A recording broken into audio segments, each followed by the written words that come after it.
Good morning, good evening, good afternoon. Welcome in. Come on in, pull up a chair. It is Wednesday, and today we are making some yummy food. It's about time we do some Easter stuff because Easter is coming up in 2.5 weeks, 3 weeks. So we are making some hot cross buns, and that will be the recipe that's going on the website on Monday. Very excited. I tested them on the weekend and very happy with how they turned out. A few little tweaks, I think, just with the shaping and like putting them together so they rise upwards rather than out. I think they're going to be amazing.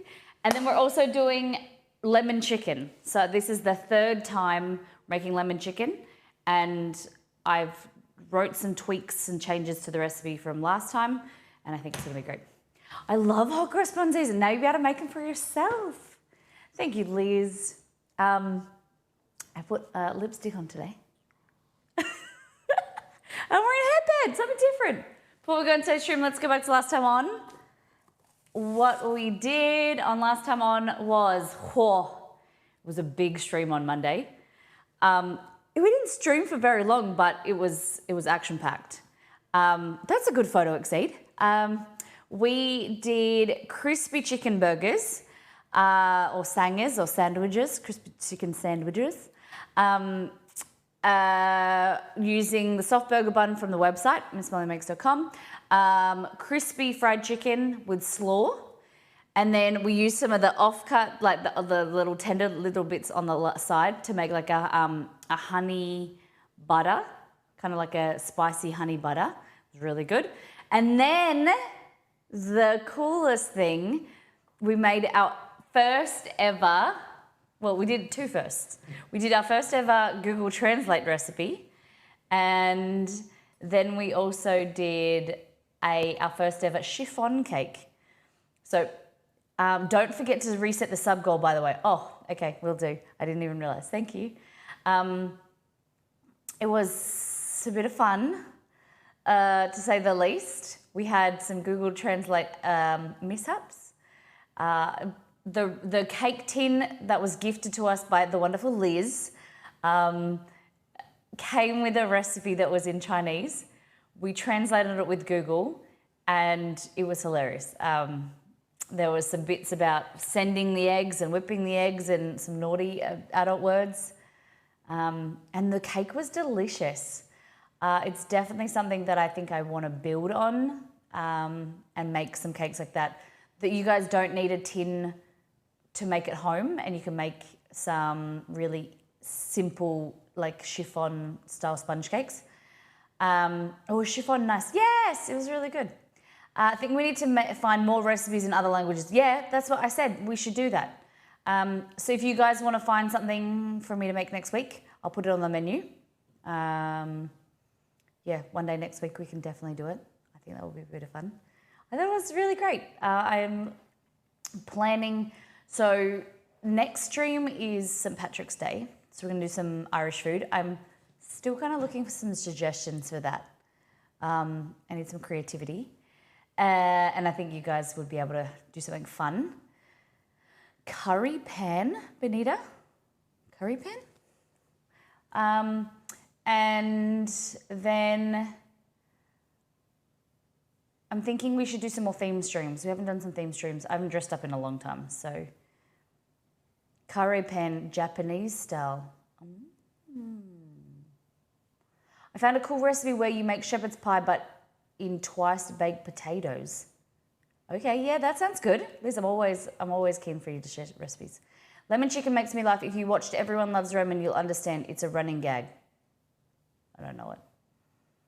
Sorry. It's fried bread with curry in it. It's amazing. Pan is bread. I know that. Curry inside bread. When you talk about like inside bread, are we talking like a slice of bread like... Are we talking about like a curried sandwich? Or are you talking about like curried flavors inside the bread batter, like the bread mix dough? Pots were 15 months. Let's get the cooking started up in here. Let's get started up in here. Yes. Thank you for being here. Thank you for contributing to the channel and being instrumental in keeping me in business. I appreciate it. And I will do what Liz said to do right now. It's the dough around it inside a bread. It's like a dough around it in a bread mix. Okay. Do you guys enjoy, I just pulled up the thing from last time. Did you enjoy Reeps' stream? I saw Liz and Kat in there for a long time. I know you guys love Reeps. Okay, let me just update this. It's a light curry, but not too hot. Okay, so it's like a curried bread, Benita. Is that what I'm looking at? Let me Google it. Curry pan. Yeah, okay. Oh, okay. So it's like a bread and panada type thing with curry inside. That sounds good. Reeps is fun to give crap to. Yeah. Must be the holy shit. Something happened to my Twitch. It must be the Aussies, hey? You guys just like to give the shit to the Aussies. All right, manage goals. Liz told me I need to update. She told me off. I need to update it. The running gag is his wife is such a terrible cook. The only dish she can make is lemon chicken. Ah, okay. I thought that you might have found because through a raid. I'm glad. Okay. What do you mean? What goal?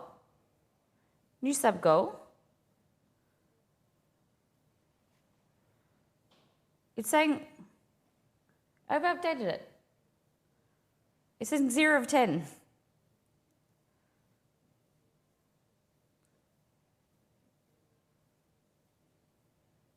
I love you Aussies. I follow so many Aussie streamers, great personalities. What do you think it is? Is it like, what about Aussies do you think that is like our attitude, or when I click sub goal it says 10 out of 10. Okay, I'll end it. Okay, I ended it.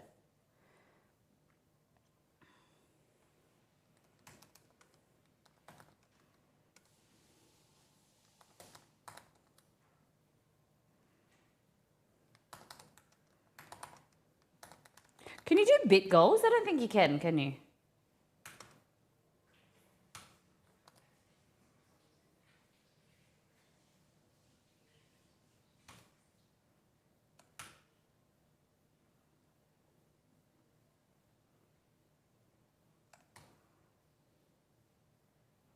There you go. How about that?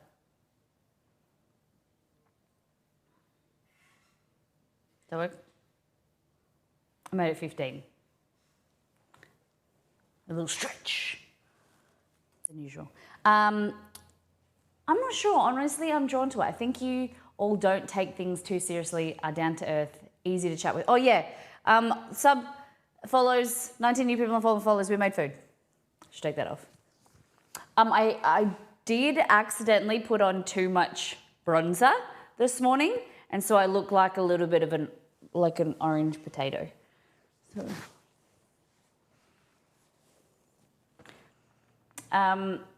Aussie streamers do a good just chatting at the start of their streams.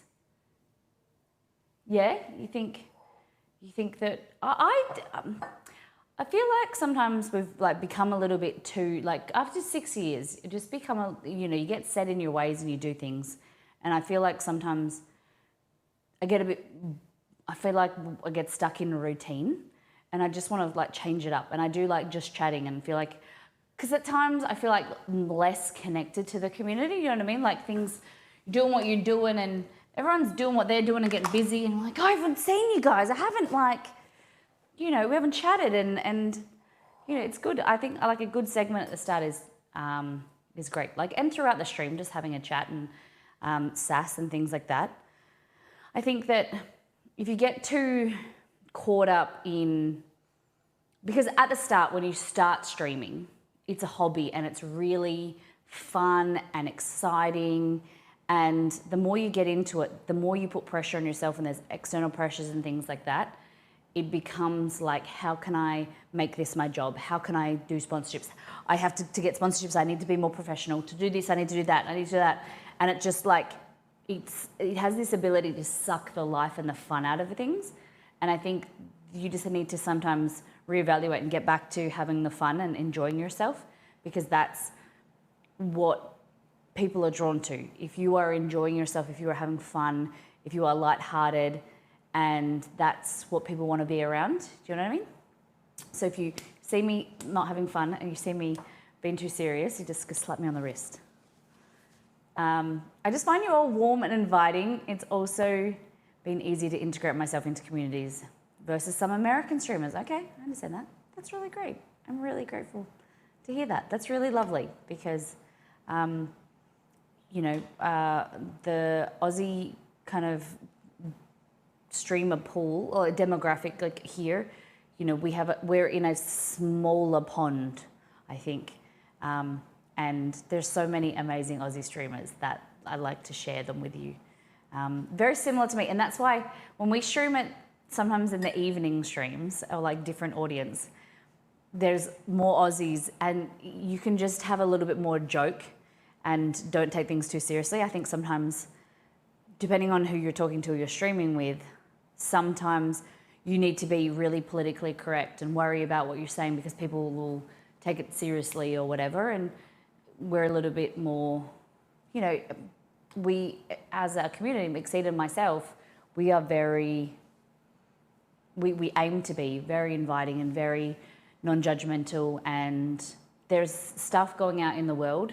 Doesn't mean we don't want, like, we don't see it or hear it, or like, and by not getting involved doesn't mean we don't care, but it's like sometimes you just need a breather. It's like, you know, when you're swimming, like imagine swimming through a cave and you're stressed and you're swimming through the cave and you can see, like you trying to figure out your way out of the cave, but like sometimes you need to come up to air, and there's like a little cavern that like the air bubble, like you can come up for air and then you can go back into, like that's what I am to be, like a little bit of like a little respite throughout the world, you know. Sharky, okay. I'm less about watching streamers play games and more about their personalities and communities. Yes, yes. Well, you have one portion of chat there for you. Some just enjoy watching cooking, and some, yeah. And the thing is like, if people are here for cooking, we cook. And we cook at different times, and we have some chat and whatever. And I'm not going to be made to feel guilty for chatting, because I'm a chatty person. I'm a chatty Kathy. And sometimes I do need to be diverted and put back into cooking and get like, be less, you know, concentrate a little bit more. But if people are here for just cooking and no personality, then this is not the channel for them. And we have a little bit of balance of both, and we have some fun times. Chatty Kathy, yeah, that's what Exceed calls me. I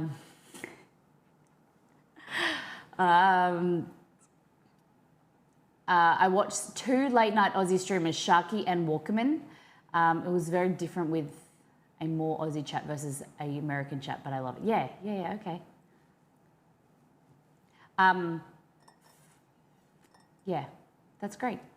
And the thing is, like, I will watch people for gaming, like that play games, but I'm there for the personality. Like, I will be interested in how they're playing a game and whatever, but I like to hear them talk and talk to the chat. I don't like the ones where, and each to their own, because there's some people that like to just play the game, like watch them play the game and want to, you know, they're really interested in the gameplay. I'm like, I just want you to talk a little bit while you're talking and playing at the same time. That's interesting for me. Come on down, Liz. Yeah, move to Australia. I can find you a job. I can find you something down here. Oh, shame. The chat involvement and personality is what gets to me, but I also enjoy the games. Yeah. I think there's, like, I think for me, I like a balance. You know, like a bit of cooking, bit of talking, bit of chatting. And that's why, like, when I'm talking, like when I'm cooking, I like a bit of chatting and like you guys chatting, because then I feel like then like I know that people are here. Because sometimes you guys are so entrenched in what I'm doing and you're doing other things and you're lurking. It's a lot of lurking in Get Cooking streams compared to gaming streams.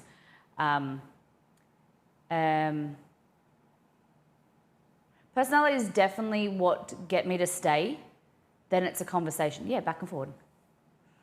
I love Twitch. My horizons have broadened so much the last year and a bit. That's good. So different kind of games and non-gaming streams, like different communities. I use streams to decompress after work. Yeah, it's been a big day for you, of course. In some ways, escape my reality a bit. Yeah, of course, understandable.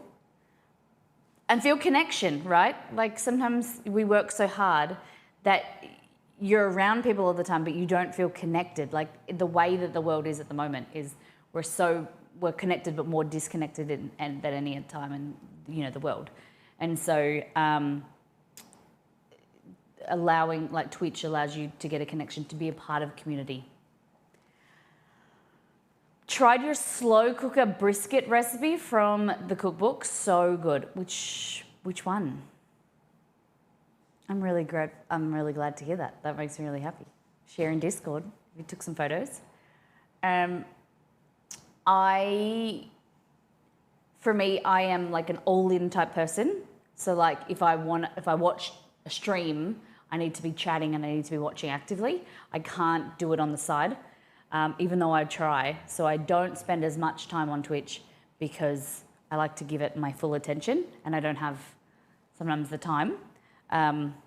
But there are so many amazing streamers, and different. That's why I said, like, people when they're talking about streaming. Someone came in the other day and asked about if Twitch is oversaturated. And I was like, no, because at the end of the day, you could have two people, like 15 people doing the same game, but they have different ways and they have different personalities, different styles, and different strokes for different folks. Your vibe attracts your tribe, and there is something for everybody. And people talk about, people stealing viewers or oversaturation, thing like that. It's only the way you look at it. It's the same way in life. If you look at something with your black goggles compared to your white goggles, you paint it black, you paint it white, you paint it positive, paint it negative, then it'll look like that. You have a skewed view. If you choose to have a abundance mentality and you look at it like, whoa, look at these people doing amazing things. I could do amazing things and I could, do something special because I'm me and I can bring something cool. And that's the way, that's the way that successful people look at it, I think. Is that the one with jalapeno, which didn't include? Don't have the name on me. Caribbean Bee. Jalapeno. Neato, welcome back. He had a busy week. Cheers to you. Nice to see you here. Talking about different streamers, or who everyone watches. All right, I've wiped this bench about 15 times, but it's got oil on it from. I was straining my oil this morning from Wednesday's stream because I let it cool down completely for 2 days, and then I strained it this morning and the residue won't go away. All right, we're going to do a deep dive into Discord, show the community has been cooking and eating. For sure, even if you drill down on regional streamers, no one going to attract everyone. Yeah, that's it. You can have the most popular person, Ninja, was the biggest streamer on Twitch. Probably never watched more than 15 minutes of his streams. He's just not for me. But he wasn't playing a game that I liked. His personality is not what I liked, and not for me. He's a great, successful streamer. Good on him. But there's different people for different people. You just got to be you. You got to do what you love, and that shines through. Okay. We're going to do this. okay?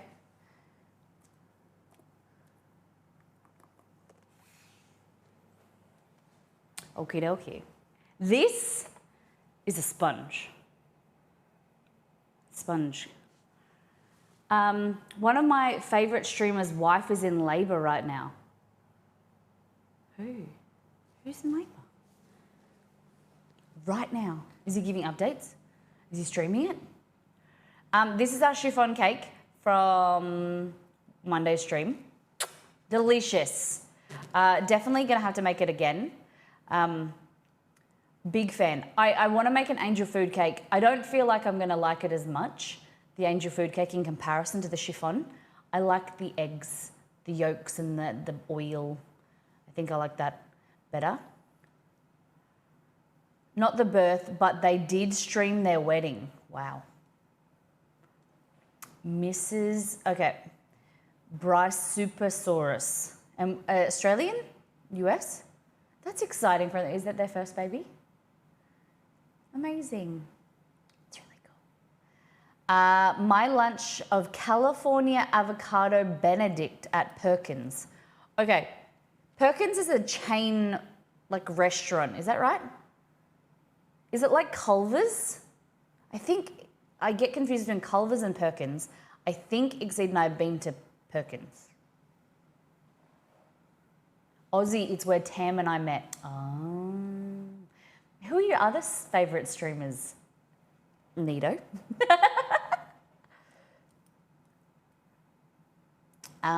Looks good. So, Perkins. Americans, where are you? Americans. Perkins. What's this? What's this song?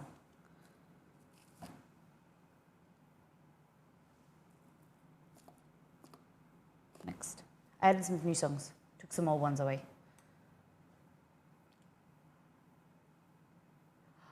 Grumpy said, guys, Grumpy's got an issue. She said, I think there's something wrong with my oven. The cookies keep coming out of it. You're a fave. A fave. I'll take that. Thank you. Grumpy's having an issue. Cookies keep coming out of it. I tell you, this is the reason why the cookie recipe on the website is, I would class it as small batch, because it only makes 12 cookies, I think, which is like, it's not too many that you feel like you're overwhelmed with cookies. It's a good amount that you can eat, feel satisfied, and feel like you need to make them again. They look banging. Your cookies are, oh my God, we're gonna bake. I've got 2 more to bake today. Nito, they are like, the current website recipe ones are really good, but these are different in an amazing way. If you guys haven't seen my Instagram stories, you have to go and check out Instagram and see. I made Levain style, or like New York City style cookies. I'm not going to call them Levain or New York City style like on the website. They're just going to be like thick and gooey cookies or something like that, like a really simple name. These are fucking delicious. They're chocolate and walnut, milk, dark, and walnut. Oh God, they're so good. I can't tell you how many times I walk past and I'm like, see, these are amazing. You guys, I need some people to test the recipe, just because the instructions might be a little bit, they're simple, but I just need to make sure that they're okay. Today, I'm probably working out the Molly test kitchen. So I'm looking for testers, probably around like 6 to 10 people who want to test recipes. You know, within like, there'll be like a list. So you know, as long as you're cooking like one recipe every 2 weeks, something like that would be good. I bought this kit. It was the cutest little kit from an Asian grocer. And it came in this little tiny little box, and it had 2 little bundles of ramen noodles, 2 sachets of seasoning, and 2 sachets of oil. I made them for Exceed and I. hands down, the best ramen, instant ramen I've ever eaten. They were so good. It was kind of like tonkatsu. Yeah, tonkatsu ramen. And I put some chopped up fried chicken on from Monday's stream. It was really good. I probably next time would do like an egg. Oof. I would love to test some recipes. Fabulous. Well, make sure you guys are in the Discord, and I'll hopefully do a notification on the weekend or in there next week. I need to talk to Exceed about it first. But this, okay, so this is the cookie bowl, right? You think, oh, that's just a normal cookie bowl. This is the size of it in my hand. Let me just turn the oven on.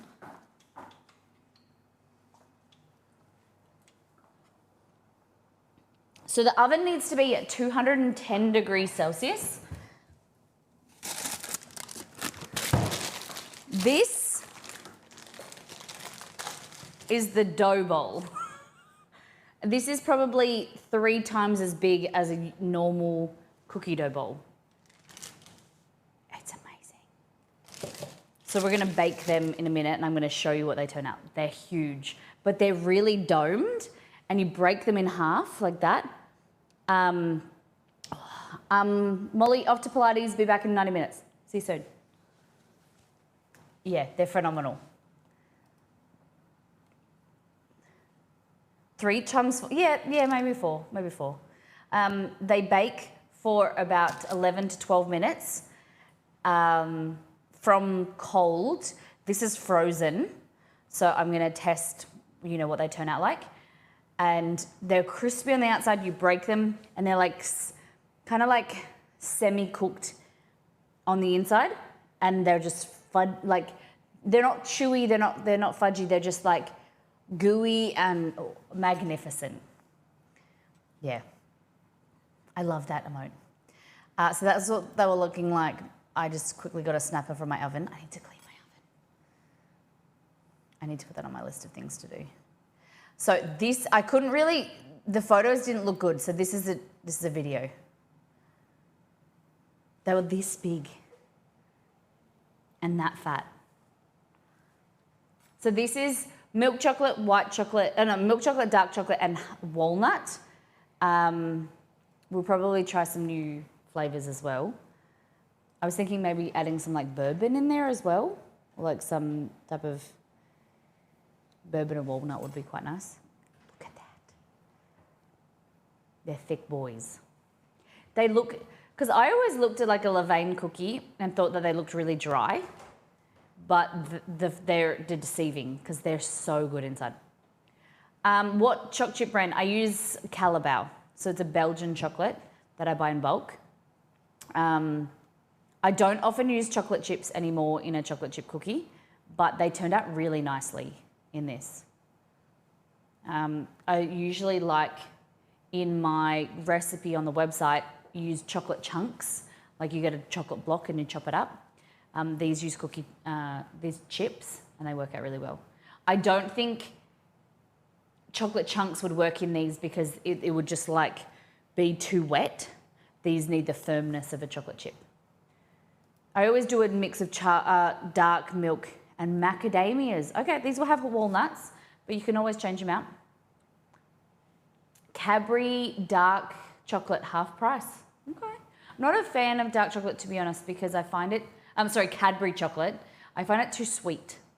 And it's not very, depending on what you're using it for, it's because it's an eating chocolate. It's going to go very gooey and melty, which is great for the cookies on the website at the moment.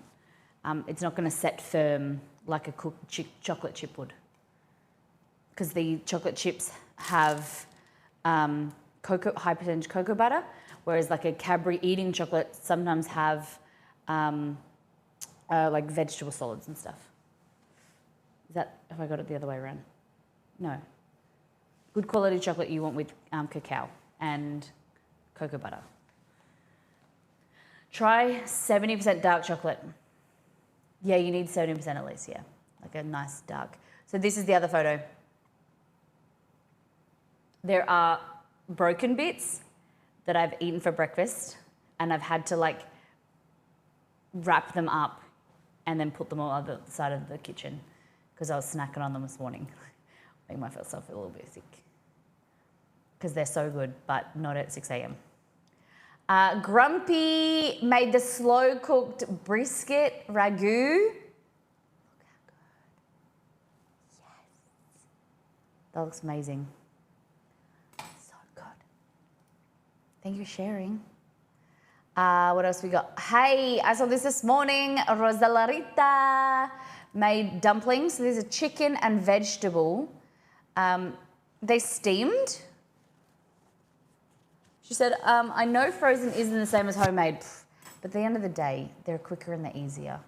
I like homemade dumplings because you get to control what's in them, but they're a bit fiddly. I haven't been able to find any that are non-pork. That's the thing. I like pork, but Exceed doesn't, so we often have to find chicken, and I don't really like vegetable. So you found chicken and vegetable. It's good. Thank you for sharing. Very nice appetizer. All right. I think this is... Why not go down, man? There we go. Liz, chicken and rice casserole also has broccoli, shallots, mushroom, garlic, cashew-based cream sauce. Dairy-free. Hey, Dexosaurus. Hey, you had a good week? Anything new on the horizon? Anything interesting been doing this week? Stay warm. Look at that. That looks great. Thank you for sharing this.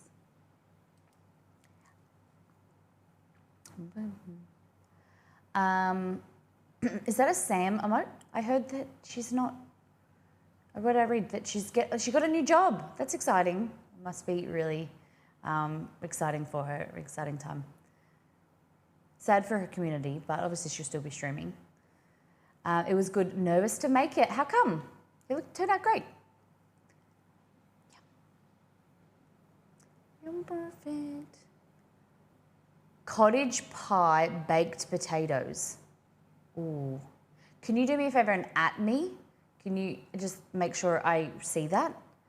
That looks like a good... I just need to find big potatoes. Because all the ones that I was saying this to Exceed, the potatoes that I buy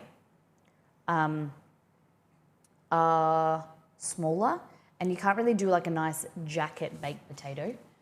I don't know if we're the only ones that call them jacket potatoes.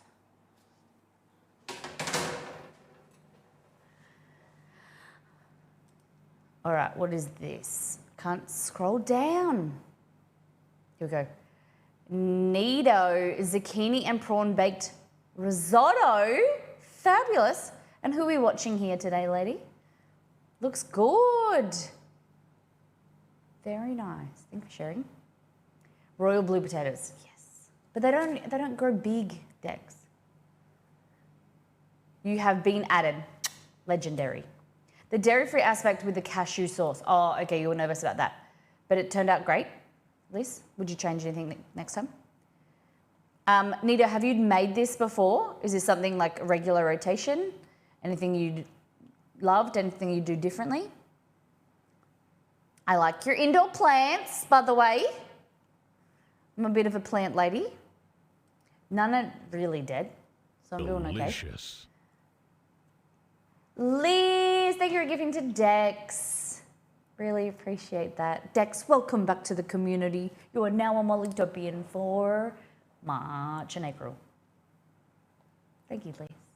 Liz, appreciate you. Plant-based minced rice bake and a poultry.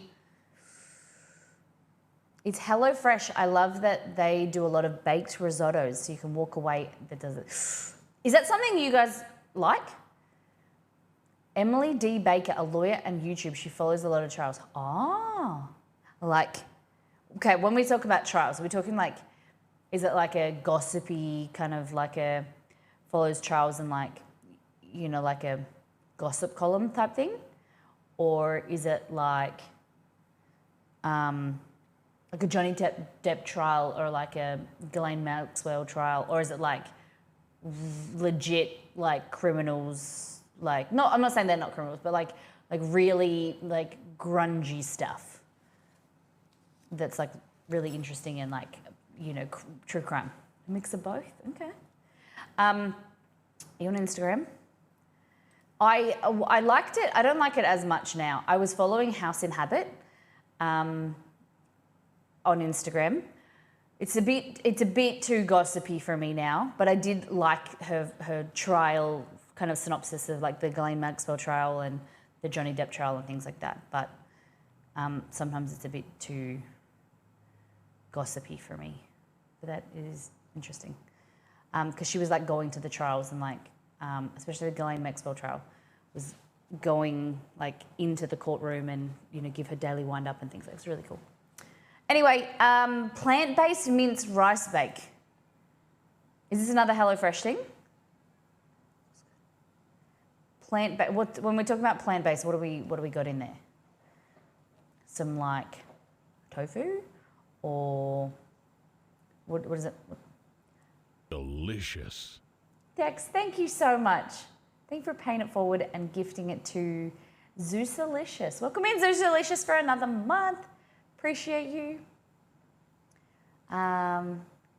Legend. Thank you, Dex.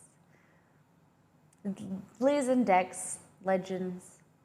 Nito Burrito, homemade bento. I love when you do this. Hey, I've seen this one before. This is a repost. Because I remember, the only reason why I remember is that I remember being like, is that Kewpie with the egg? Or is this the thing that you always do? And the different dumplings. Is this a dumpling like kit? Like a pack that, it may be for a repost from a stream I missed. It's okay. How do you get these different types of dumplings? Do you buy like multi-packs? It looks really good. And this is the bake. Fab. Very nice. Mr. Chen's family mix. Oh, I like that. But they would have prawn and scallop and seafood in them for not Mr. Exceed. Sometimes I'm like, heck, I'll just buy it and I'll make it for myself. All right. Thank you, everybody. Okay, these cookies are going into the hot oven. They've been frozen. But what you need to do is you need to spread them out like that. They need to be, when I say spread out, they need to be apart, like in a different suburb, okay? And we're gonna set a timer. Those cookies are huge. I am tossing up. I think that the recipe, I'm only gonna make 4 of them. You can double, triple them if you want, but Exceed ate a quarter of a cookie and he said that was enough for him. So I don't know. I think 4 is good. We'll see. You guys can have a look. I know you'll be like, oh, only 4 cookies. But these are massive. They are, let's weigh them. Oh, I don't even know. And I don't want you to feel like overwhelmed because you've got so many cookies. Okay, this one here is 208 grams, which is 7.37 ounces. It's a big boy. One is one is way enough for one person, yeah. It'll take you like the whole day to eat one. All right, into the oven. We're gonna set the timer. Oh, no, I want you to count up, not down. Shit. This doesn't do that. How did I only just realize that? Count up.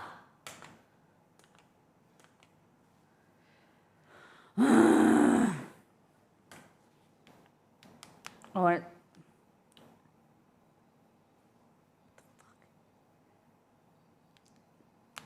Maybe if we'll set it at a 10 minute, like we'll set it at 20 minutes and we can always take away the time.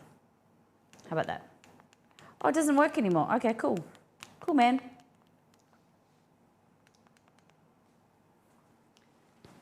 This is why we don't have technology in this house. Look, you can't rely on anything around here. Look, ready? Is that an iPod?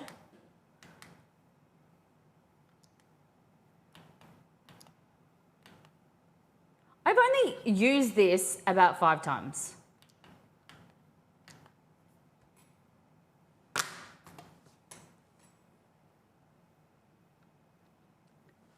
Hey Google, set stopwatch. Let's go. Cool. Remind me, because I have this rain thing that's out of sight, out of mind. So I won't forget to remind, because I won't see it in front of me. I won't remember that she's got a timer on. So we set it at 8:50. Let's just write that down somewhere. We're trying not to use paper, so I've got this. I could have done on this. See all these things. All right. 8:50. Remind Dex, can you remember 8:50? Okay. Would you like to make hot cross buns? Would you like to learn how to make some deliciousness? For those that have been on my journey for trying to reduce paper and printing for recipe testing, I didn't know my auntie had a remarkable too. So I have borrowed it yesterday and today. It is really freaking cool to draw on. It is really, really cool. However, it doesn't connect to like Google Drive, or you can't easily import documents or PDFs. So it's tricky, and I don't do tricky. So we have this Galaxy tablet. However, this isn't compatible with the stylus. So it's good for now, but it's not great. Okay, so this is really cool. So I'd like something that's similar to both of these. I'm actually able to be on here for a bit. Larry got a load out of the area. I don't sleep when he's away. I can understand that. It's lovely to see you, Liz. Liz, how has the week been for you? How was the dairy-free, gluten-free journey? Okay.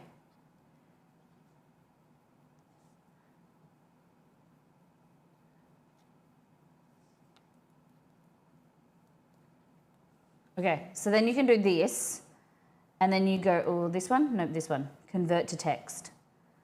8:50 a.m. cookies in the oven. Frozen. Kind of. Yeah, it was, but I don't really get the lines, like how to...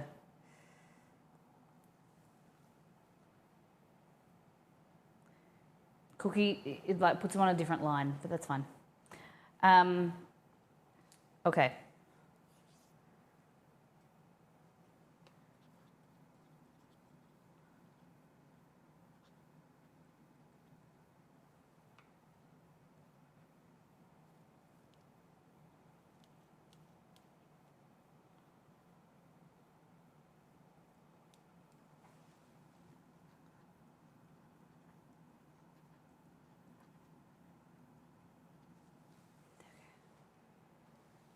The Remarkable site says you should be able to upload PDF. Yes, but it's very clunky. Like you need to drag and drop like the PDF, update it, move it to the then sync it to the PDF thing on your PC, then drag it, then be able to edit it.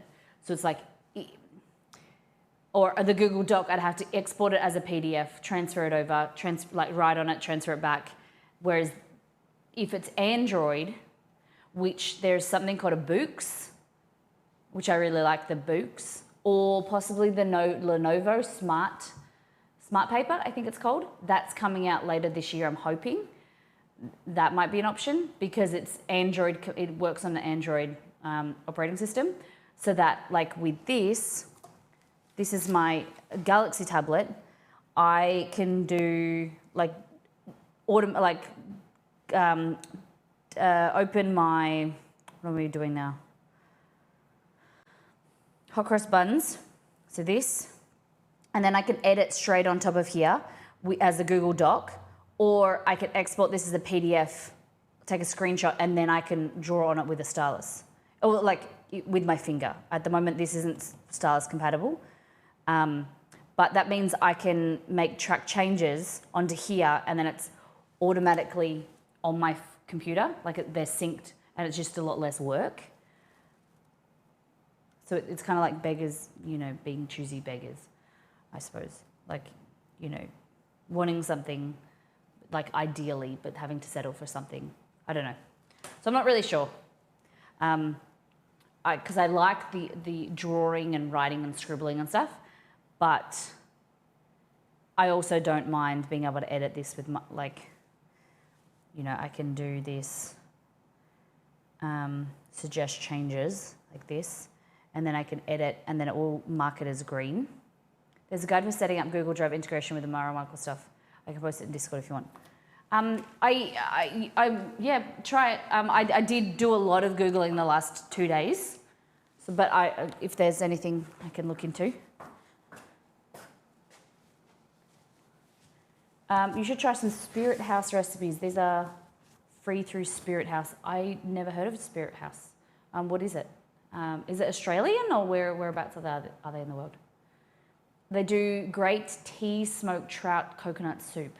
Okay. But the company itself, Spirit House, is a top-notch Thai restaurant on the Sunshine Coast. Oh, okay. Are you from the Sunshine Coast, Benita? Okay, let's get into, we need 500 grams of water. So this recipe makes 12 buns. So the way that I like to do it is I separate and I do 6 fruit and 6 chocolate chip. It's up to you. You can halve the recipe and just make 6. You can double it and make 24. But I'm the queen of a versatile recipe. Well, not that sounds wanky. I mean, like I love a versatile recipe, and I'm the queen of being able to, of wanting to be able to make different flavors if I can. Same with muffins. One muffin recipe to rule them all. You can make 3 different flavors. You can make 4 different flavors, and then you've in one batch, and just add your mix-ins as you like. So the thing we need: instant yeast, brown sugar, plain flour, or bread flour, whatever you've got. Bread flour is recommended. Seasoned spices and butter, and then we're going to add in the mix-ins. So I'm going to do a bourbon raisin and then also a chocolate chip.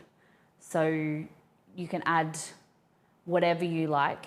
Instead of raisins or sultanas, you could use dried cranberries, dried cranberry and macadamia. I think we might do that as well. We might do 3 different flavors. I think a white chocolate and cranberry would be nice. Is the chicken hot? We haven't gotten a chicken yet. We'll have some later. Let's go back into the pantry. Okay, I need bread flour and dried fruit. So bread flour here. We're going to, as I said, I don't know why that's come unconnected. Raisins, sultanas, kind of the same thing. Dried cranberries, and with the dried cranberries, I think we'll do white chocolate. You want to treat them in a similar way that you do the raisins. I cook them in some tea with a bit of brandy or bourbon if you want. What that is doing, the cooking or soaking them in hot liquid will plump them up so that they're juicy rather than really dry and chewy. You don't want that. Flour, water, is that there? Choc chips.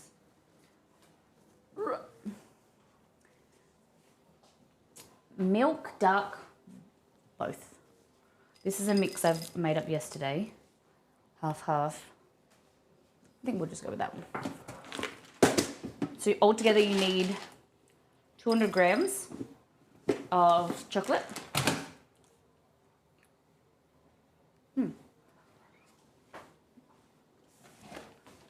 I'll just do milk.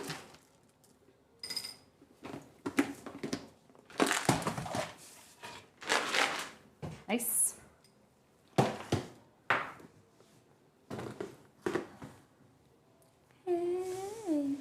Last thing we need is a tea bag. Black tea bag.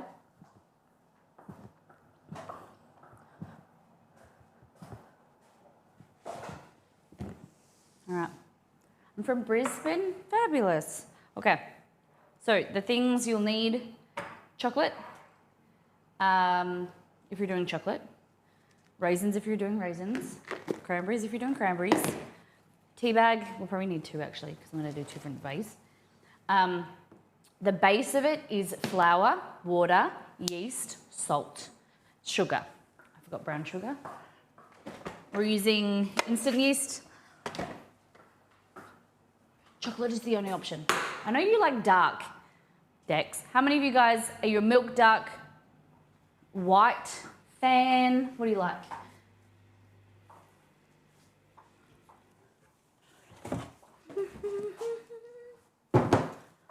I think we'll use a stand mixer.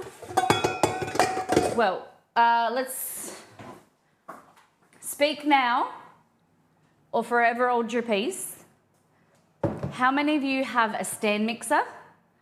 How many of you don't? How would you like me to make this recipe today? Stand mixer method or hand mix method? Forever hold your peas.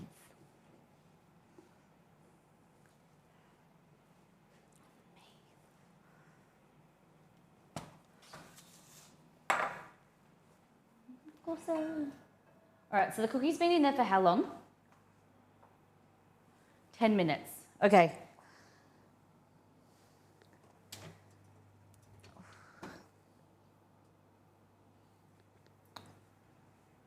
Nearly. But from frozen, it's going to need a bit longer because the internal temperature is so cold. It will be higher risen. I need to write that down.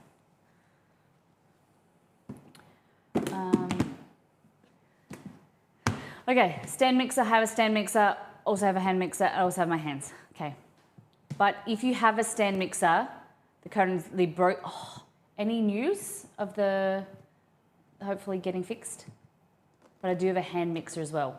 Hand mixers, not really, like, hand mixers are really hard to use when making dough. Did you know you can tune a piano, but you can't tune a fish? I'm getting that, so I'll just see you. You had a good week? How you been? Is a hand mixer a mixer you hold in your hand, or is a hand and where your hand is the mixer? Yeah, that you are the mixer. Nothing yet, looking for someone willing to give it a look. Okay, fingers crossed for you. Stand mixer. So does anyone want a hand mixer tutorial? Are you all okay with stand mixer? It's very easy with a hand. Stand's obviously quicker and simpler, and you can walk away from it. Okay, the things you will need. Stand mixer's fine. Liz, we don't say fun around here.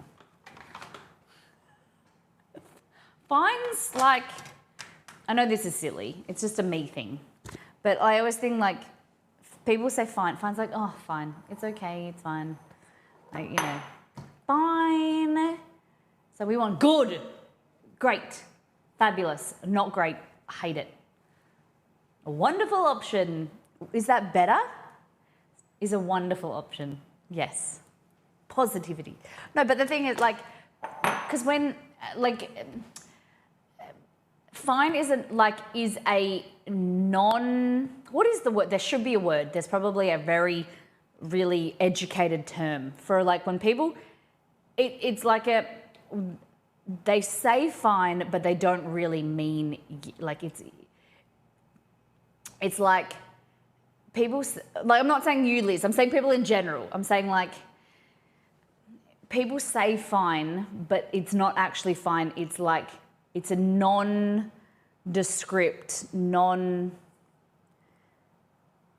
fine is like, it's like you're kind of not passive aggressive, but it's like non-committal, or it's like the person is, well, because I say it all the time, and it's like when you're frustrated, but like you're giving in. Does that make sense? Like, oh, fine, like fine, it's fine. Like it's like I'll deal with it. Like I'll. Do you know what I mean? Like you'll put up with it, type thing. And that's why I get worried about when people say fine. I'm like, is that not fine? Like if you don't want to, then like tell me how you feel. I think that I just want to make sure it's okay. 650 grams of bread flour or plain flour, which is about 4.5 to 5 cups. It's like, whatever. Yeah. And I'm like, no, I want to, because which I understand a lot of people aren't. A lot of the time I'm like, tell me how you really feel. Like I'm okay with it. I just want to know how you really feel. Because I'll do whatever. Like I'll do either way. But I want to know from you, from your heart. Like, whereas like a lot of time people don't really give a shit, and I'm okay with that. Just tell me that.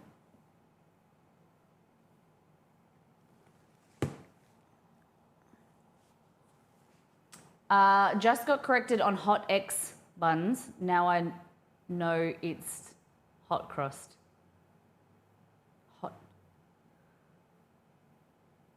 Oh, hot X buns. Yeah. Hot crust buns. Yeah.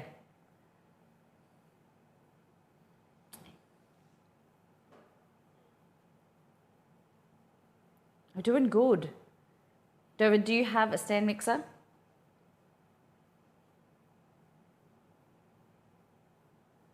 $600. And how much did I say? $600. Hey, Fluss.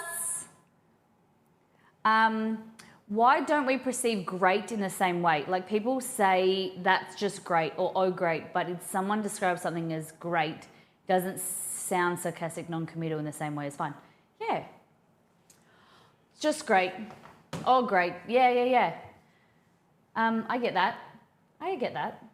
That's totally true. Okay. How do I stop this? The screen going dark. Who has a Galaxy tablet? Modes. Device control. 650 grams. Okay? It's a lot of flour. It makes 12 buns, 12 juicy, healthy, good buns. This, if you didn't know, this was adapted from the soft burger bun recipe. Oh shit, the cookies! No, they're fine. They're fine. I'm just playing with you. They look really good. Definitely don't spread as much. Oh, hey, hold on. Listen to my voice. There we go. Okay. So they will flatten slightly as they cool, but what we're aiming for is brown on the outside, and when you press, they're soft. That's what you want. That's the key to these cookies. Like, look how fat these are. This one is like that high, but they will flatten.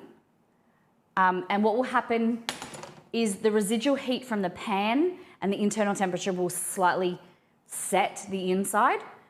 and you want to let them sit on the tray for about 5 minutes, and then we want to transfer them off because we want a set, crisp out exterior and then like a gooey interior, slightly undercooked. You don't have to worry about them being undercooked. They've got eggs in them, but it's only one egg. But the internal temperature, because they've baked it 200 degrees, 210 degrees, 410 Fahrenheit, the bacteria is dead. These are, I don't know what to call them. They're like a copycat recipe of like a New York City style cookie, but they're, yeah, I don't know, like I'm gonna call them like a thick and gooey cookie, I don't know. But, oh, we did, but yeah, the chocolate cookies, we've done that, I think in the old kitchen we did the Cookie Heart cookies. But yeah, look, you're aiming for, like, see, when you press them, they like look undercooked. But that's what you want. They're amazing. They're chocolate, walnut. Milk chocolate, dark chocolate, and walnut. They're honestly so amazing. And so I wanted to show them on stream. Like I tested the recipe yesterday and I cooked 2. The recipe makes 4. It's you know, it's a small batch, which I think that is okay. I don't think you need a large batch, and they're just sublime. I thought the New York style foods were pizza and cheesecake, and so there's a famous bakery in New York called Levain, and they make these style. They invented these style of cookies. And so I thought I'd do something similar. Okay, 650 grams of flour, half a tablespoon of yeast,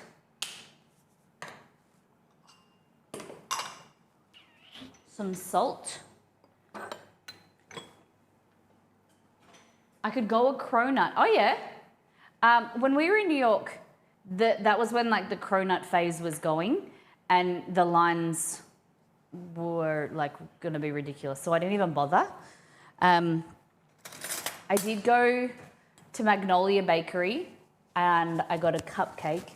I didn't even know about this banana, is it banana cream pie or banana pudding? I didn't even know that they were famous for that when I was there. I did go to Milk Bar. Honestly, I wouldn't rate it. A lot of the foods weren't fresh. They were made in a factory and they were like packaged. It was very disappointing. The food, they were okay, but it was just disappointing. Like the milk, what is it? The cereal milk. Cereal milk soft serve was nice.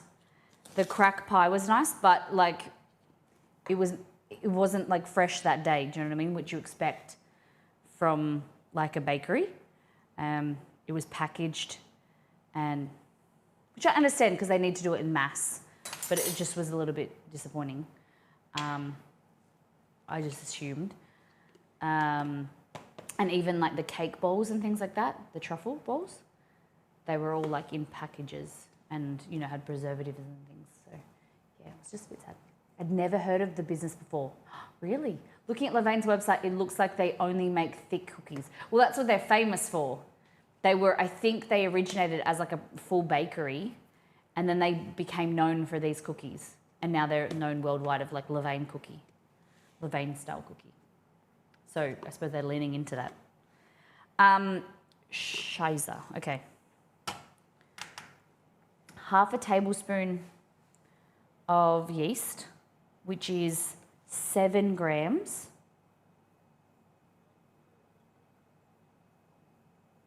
7 grams.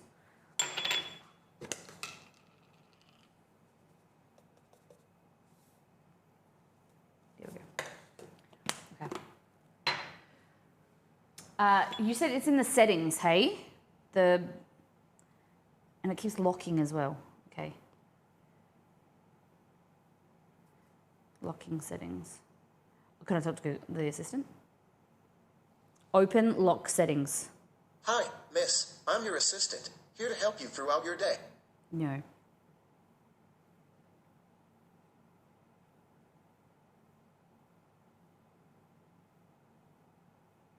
Hey Google.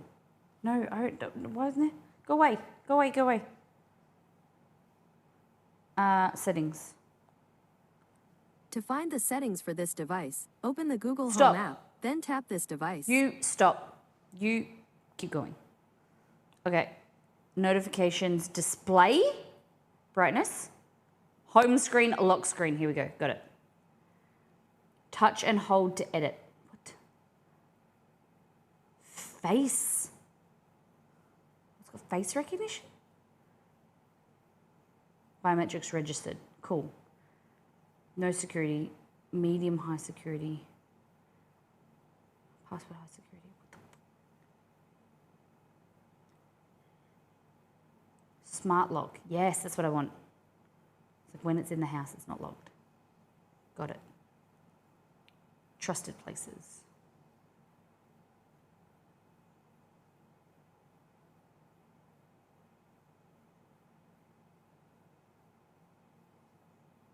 Okay, now I need to figure out how the screen, home screen, no. How do I stop the screen going black? Add new apps. Display. Light, dark. Ooh, I'm gonna make it light mode. Ooh, that's a bit easy to see.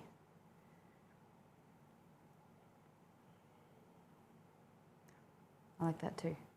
Font size, screen timeout, 5 minutes, 30. How about never? How do you make it never? Screensaver. None.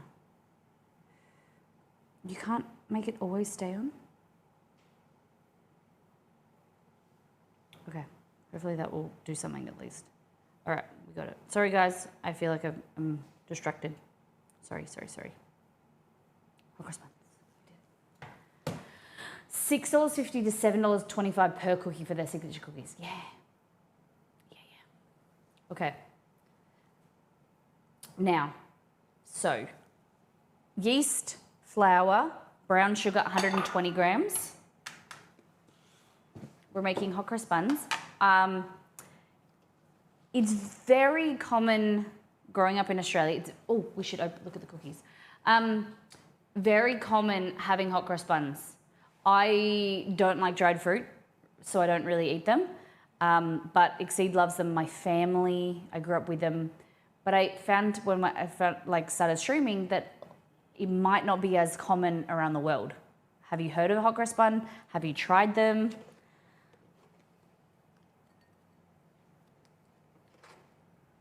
Okay, so 120 grams.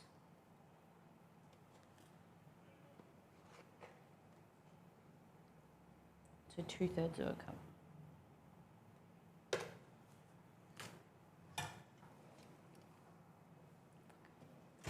A moment.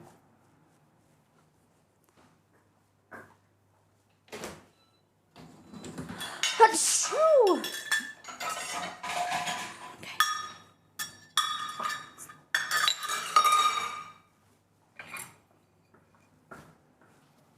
Thank you.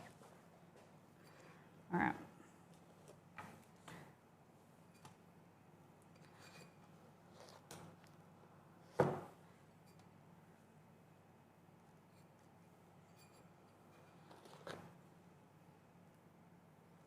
$120?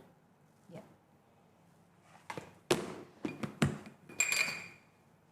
No, I wanted to do more. So, okay, so 2/3 is larger than, just thinking, 2/3 is more than, I might do it 3/4 of a cup because I wanted to increase the sweetness. I only have heard of hot cross buns twice in my life. Really?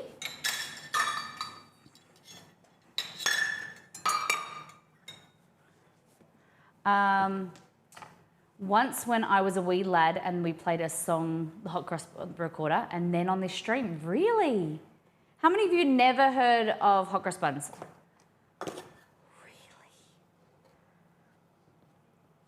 Not even like a religious thing? Hey Google, who invented hot cross buns?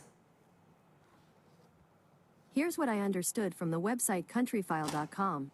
Thomas Rocliffe, a 14th century monk, is widely credited as making the very first hot cross bun. Do you want a Where? little more context? Yes. Thomas Rocliffe, a 14th century monk, is widely credited as making the very first hot cross bun, and given the simplicity of his medieval recipe, he may well have disapproved of later embellishments to his original creation. He was like, make it, but don't mollify it. Monkify it. All right, we're changing it because I'm doing 150 grams. As I do exceed, I want to increase the sweetness, increase the spice. Oh no, why are you tracking changes?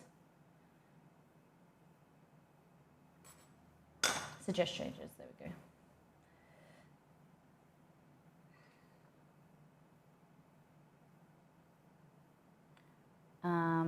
Three quarters.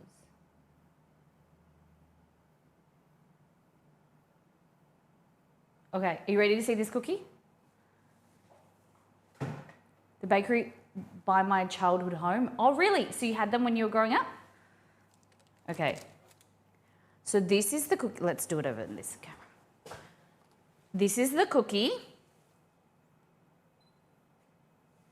I want the thumbnail on Twitch to be this. Okay, so this is the cookie, right? So it's crisp on the outside. It's a bit dark on the outside because it's cooked from frozen. So I think you need to reduce the temperature, which we need to write down. Slightly, so it's slightly a little bit darker than, but the inside. Ready?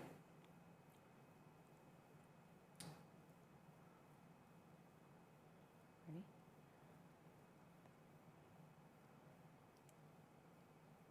Look at that. Oh my God, it just falls apart.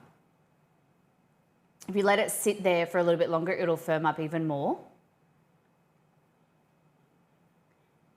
Just how the cookie crumbles, yeah. So this is, you know, letting it sit for what, 10 minutes?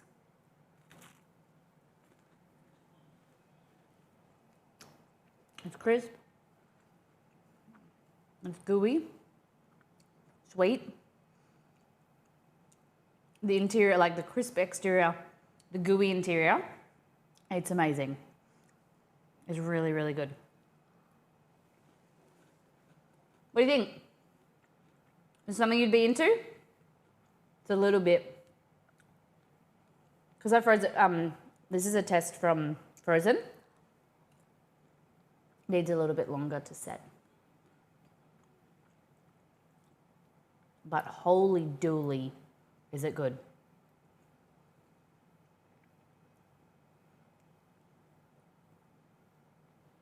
Oh my God. Very nice.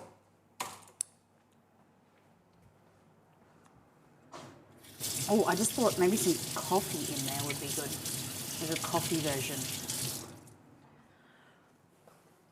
Coffee and chocolate go really well. Makes me want a chocolate cheesecake version of that cookie. So, with like, oh, Dex. I'm gonna have to write that suggestion down. You mean like chunks of like cheesecake in the cookie? That is genius.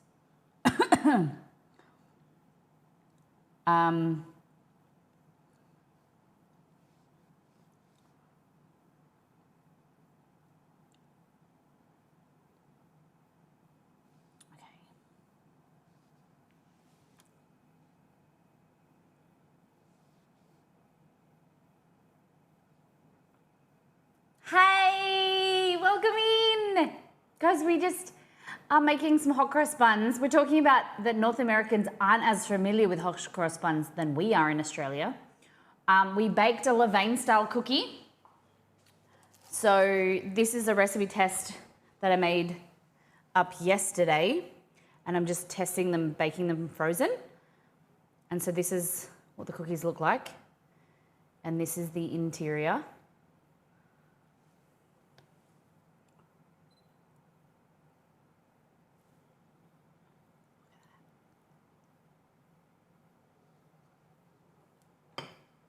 Hold on.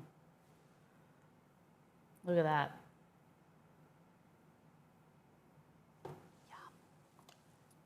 How was your stream? Thank you for bringing your community over. What were you guys up to today? Thank you for bringing everyone in. We're doing 3 different types. So one recipe for the hot cross buns, but you can alter the mix-ins as you want. So we're doing chocolate chip, which is milk chocolate and dark chocolate. Then we're gonna do a bourbon raisin. And then I'm thinking we do a cranberry and white chocolate as well. I've been buying hot cross buns since Boxing Day. I heard that they were available the day after Christmas ended.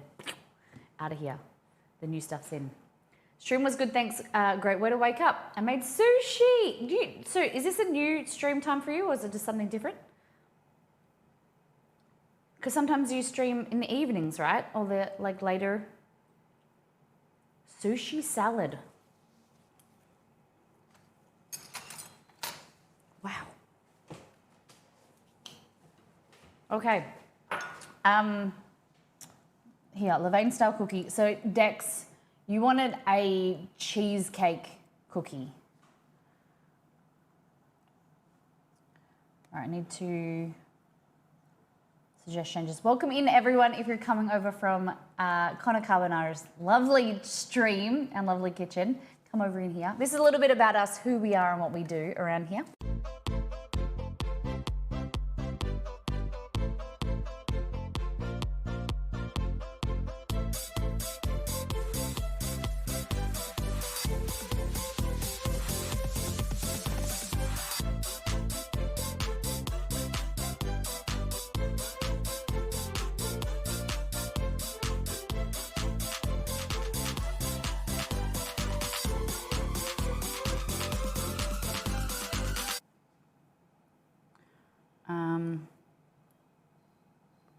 Flavor ideas. Hello. So we are making, today we're making hot cross buns, lemon chicken. So we're just I'm just writing some notes for those cookies, and then we're getting into hot cross buns. The recipe will up on the website on Monday for these. Cheesecake from Dex, and choc coffee from me. Cool. Okay. So 650 grams of bread flour, 150 grams of brown sugar, half a tablespoon, which we did weigh, didn't we, chat? Oh my gosh. 7 grams? I think it was 7 grams. I'm gonna have to weigh it again. A bit of cookie fell in my little cup. Okay. Yeah, 7 grams. Cool. Now a little bit of salt. So we're using a teaspoon, 1.5 teaspoons, which is here, half, 1.5. Have a great lunch, yeah. Love Harley Quinn, welcome back. Streaming in the morning is nice. We used to stream in the evening for a long time, but it's a nice start to your day. Get up, get the kitchen organized, and then stream during the day. Stream in the morning, and then you've kind of got your whole day. I don't know, it flows better. I've tried to go back and stream in the evenings, but it is much harder, I found, because then I have to like do stuff during the day and then get the kitchen, because like I've messed up the kitchen during the day. I got to clean that, then stream in the evening, and then you're tired. I don't know. You just do what you do, but I think I prefer streaming in the mornings now. Okay, we need 500 grams of water. Going to be warm water. So 2 cups.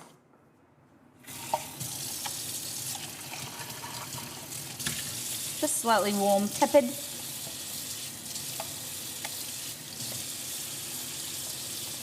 I think it depends if you're a morning person. Do you guys like sleeping in or waking up early?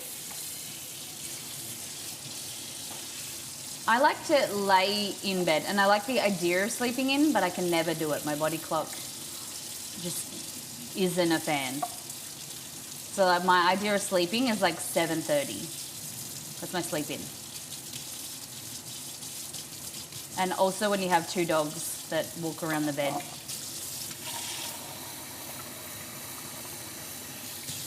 It can be a bit frustrating.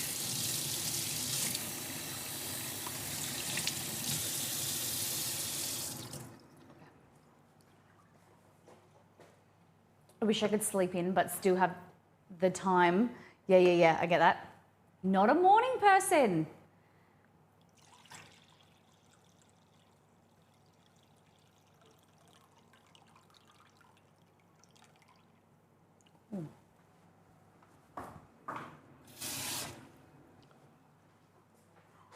Liz, what time are you normally getting up? Like what time do you have to, for work, do you have to like set an alarm and then you find it a bit difficult?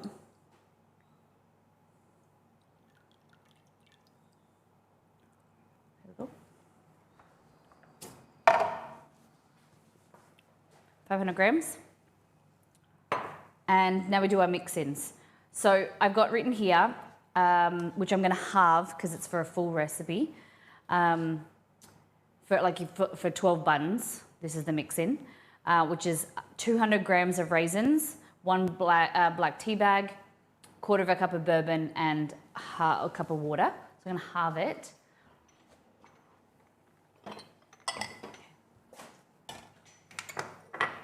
So they're cranberries. These are raisins. In Australia, we have raisins and sultanas.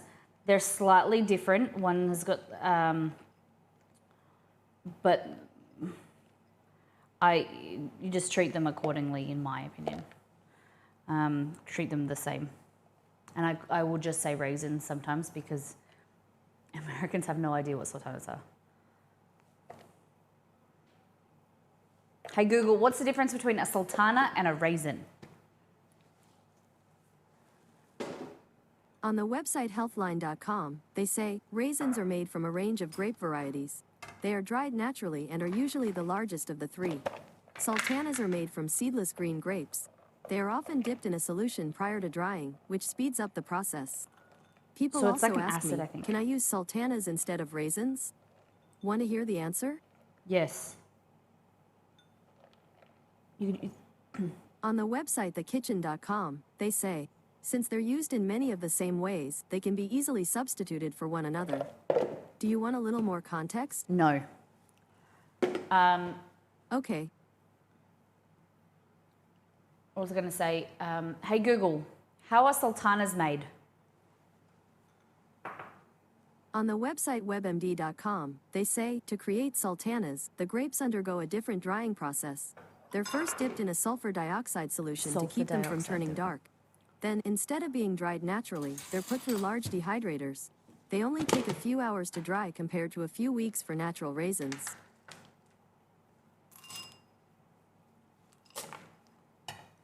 Okay.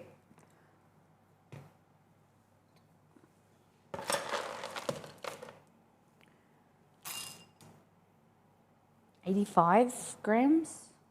I think that, let's go 90 grams. 100.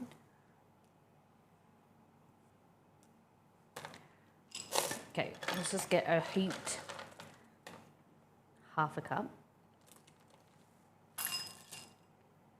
90 grams, let's go with that. 90 grams. A heaped cup is 90 grams. Heaped half a cup. Okay. I have alarm set for 6:30, but the dogs get me up earlier. Weekends I'm up at 7:30. Okay. But you just slow to wake up. Okay. So, shit, I didn't measure this today. I've got 100 grams of 100 grams of cranberries, 90 grams of white chocolate. Okay.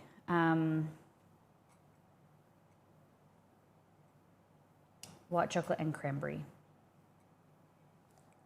Oh, I shouldn't be whatever. Because I really should doing a third, but whatever, it'll be fine.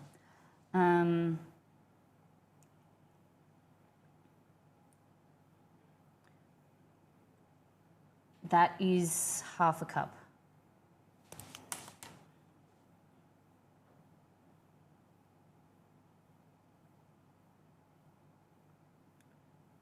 Which is 100 grams.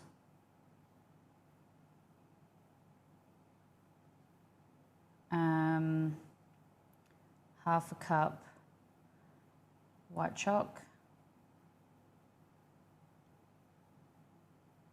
which is 95 grams.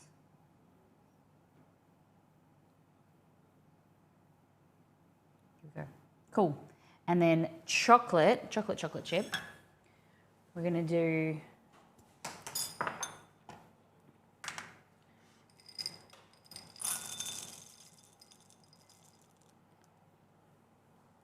$140. I don't know what I just put in my mouth. I thought it was brown sugar. Ugh. I don't know what that was. Very slow, need my coffee, okay? Larry's opposite to me, he can get right up. It's harder in the colder mornings, isn't it? When you really, it's cold and you're in your warm, nice bed. I find that the hardest. Whereas this morning,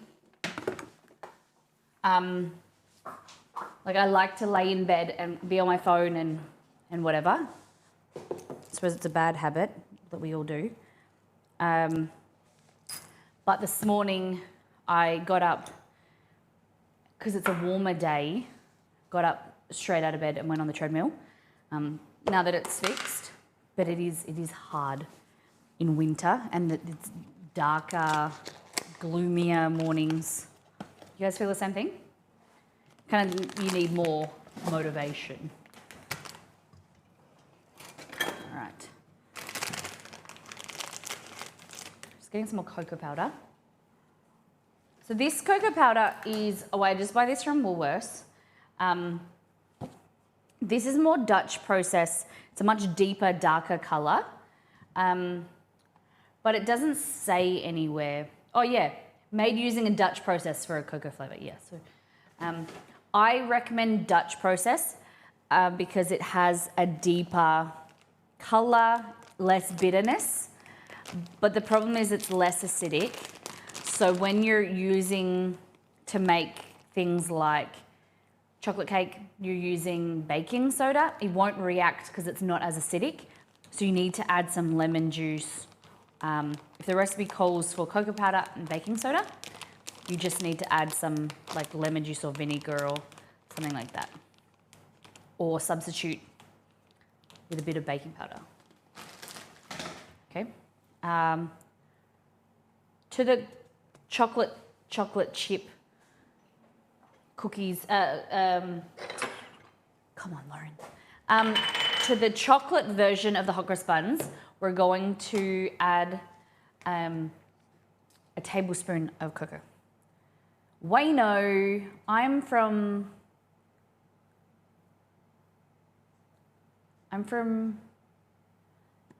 Alyssa stream. She gave great description on what you do. Welcome in. Oh, this is the. Is this the International Women's Day thing? Yeah. Okay. I was just like, I'm pretty sure because I forgot her name. And I was like, I'm pretty sure that that's the International Women's Day thing. Nice. That's really great. Is it today? Tomorrow? Welcome in.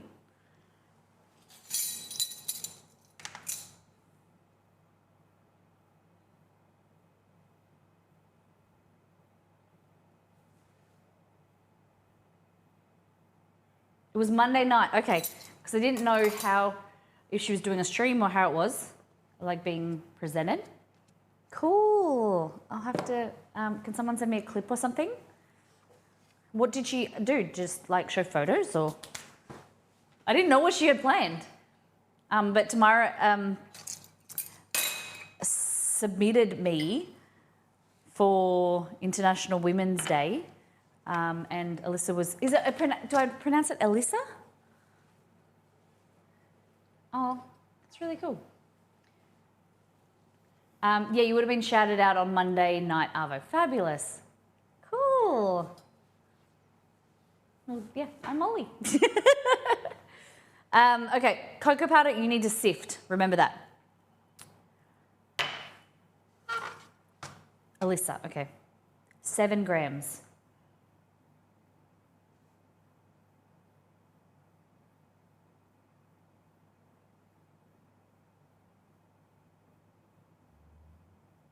Okay, I think that's it. Chocolate chips. 100.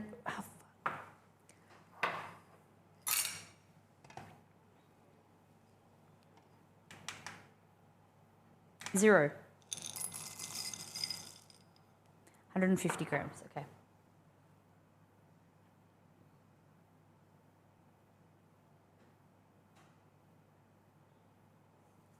And that is in cups.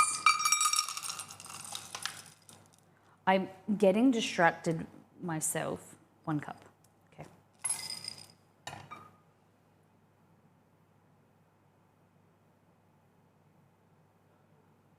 Here we go, the beats in my head. Okay, so we've got chocolate chip, which is this. Cranberry white chocolate, raisins with bourbon, okay? So, the things you'll need to do is get some bourbon. Maybe cranberry with brandy? What do you think goes with cranberry? Cranberry juice or brandy?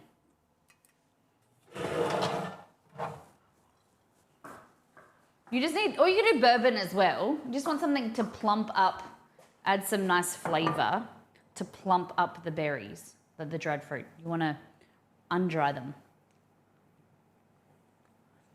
Tam warned me I need snacks. 100% you do. Do you want to see the cookie we made? This one's completely firmed up now. This is the texture that I was saying. This is what it will turn out like.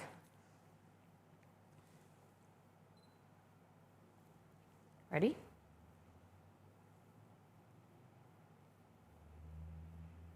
That's what it will be. Isn't that sensational? Who likes my cookie? It's okay if you don't, you can tell me. Not for you. Some people like a crispy, chewy cookie. Look at that. I love your cookie. Cookie. Nito, you keen to, do you want to do some testing? You want to try it?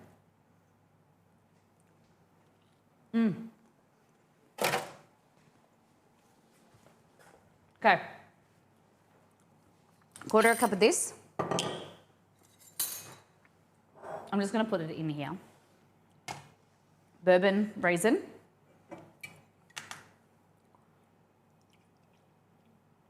Quarter cup of bourbon. Jim Beam. My dad used to drink this when I was a kid. He had a sticker on his ute.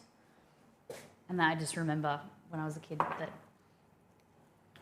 my dad, He'd never drink beer, and he always drank like bourbon or whiskey and Coke. Okay, brandy. 1/4 cup.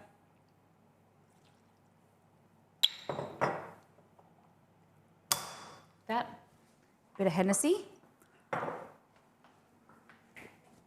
Looks very nice, moist but still crumbly. Crisp on the outside, soft and moist and delicious in the middle. Yeah. Okay. You want a tea bag, black tea bag.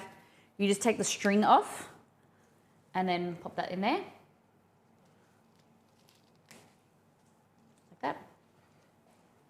And we want little saucepan.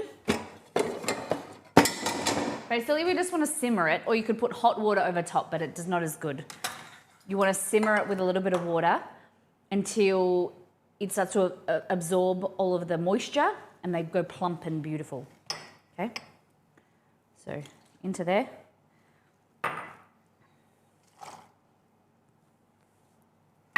And then we need some water. So 1/4 cup of water each.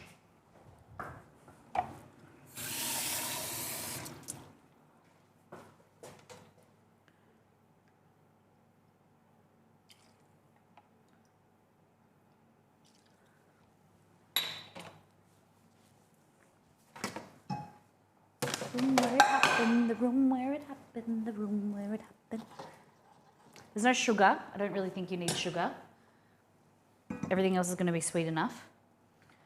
Okay, so you just want to let this simmer, both of these, while we make the dough, okay? Once in the room where it happens. Like that. A little bit of tea in there just helps give it more flavour. Black tea, you don't have to add any tea at all, but I just think it adds some nice flavour, floral flavour. All right, let's make the dough.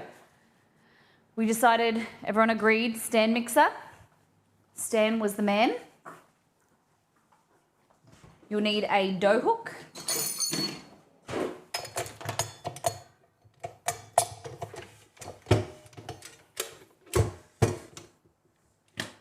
Come on.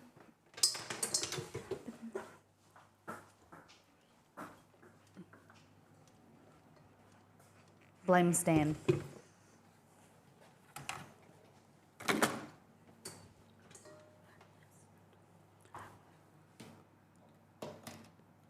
No one else is in the room where it happened. Okay.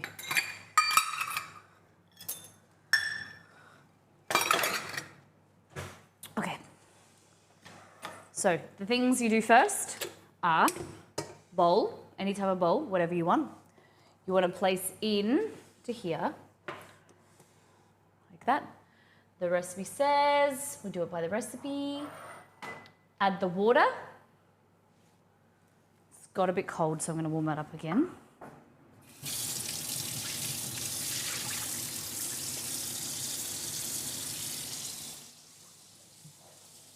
But yeast and the sugar. So brown sugar. Like that.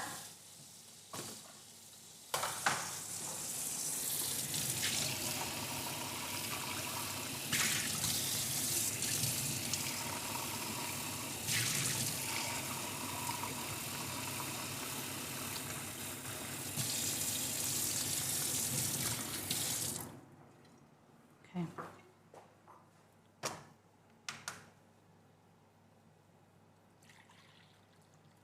Okay, 500 grams of, there we go.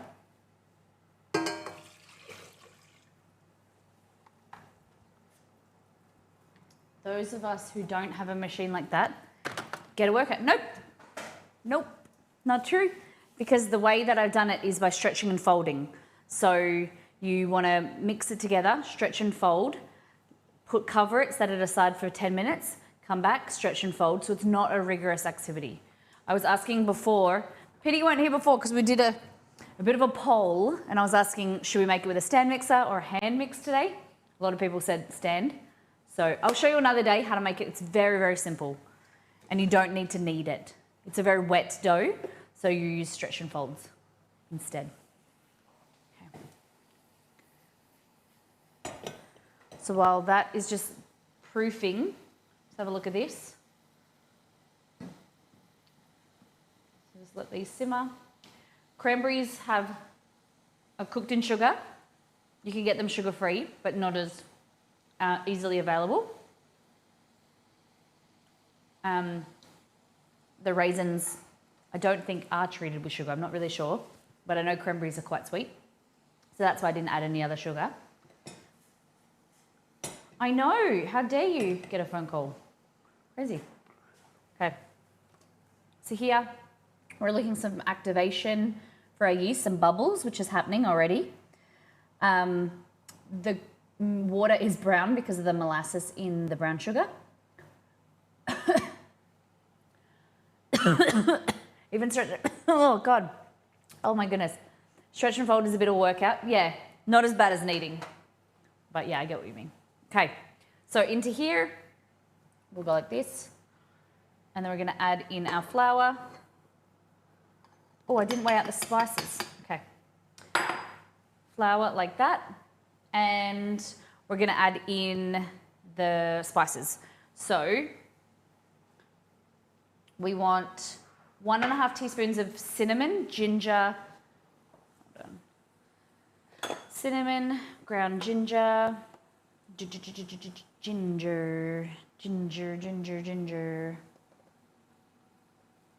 ground, allspice, clove, oh, cardamom. I didn't put nutmeg in there. Do we like nutmeg? Do we like meg? Add a little bit of nutmeg too. Okay, so 1.5 teaspoons of cinnamon, which I swear I got out first. Oh, I got coriander out instead.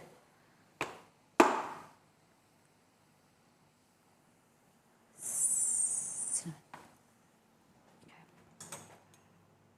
Okay. All right.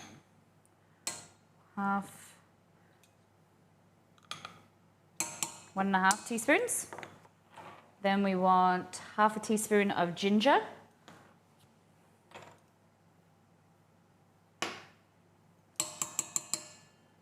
Elisa did a presentation on the streamers and the community submitted to her, showed off a clip from each streamer and read out the blurb bio you provided, gave some context around what your stream is about, and chat would add any commentaries they had. Here's where I warn people to bring snacks to the stream because it make you, oh, nice, fabulous. No, don't apologize for it. No, you never need to apologize for a long message or anything like that. Okay, I'm just going to show you here. So this is kind of the kind of texture you're looking for. You can let that sit there and cool down now. We just want to remove not much, not have much liquid left. Could even go for a little bit longer, but if you let it sit there, it'll absorb the rest. That one can keep going. But they've plumped up quite a lot. Get your snack. Get your snacks. Okay. 1/2 teaspoon of allspice.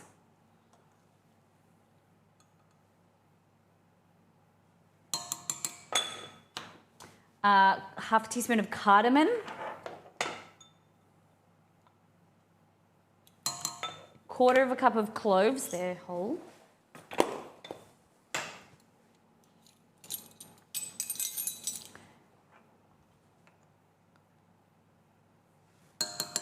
Okay, nutmeg, maybe 1/2 teaspoon.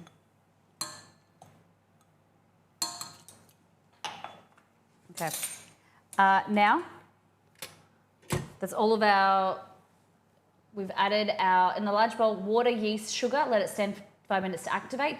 Add the flour, salt, and spices. So they're the spices, I'll mix them in, then I'll add the salt.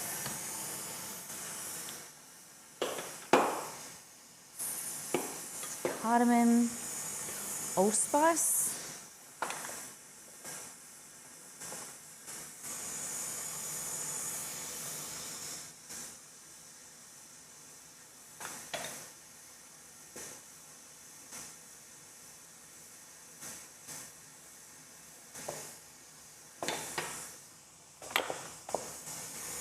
clove, CL.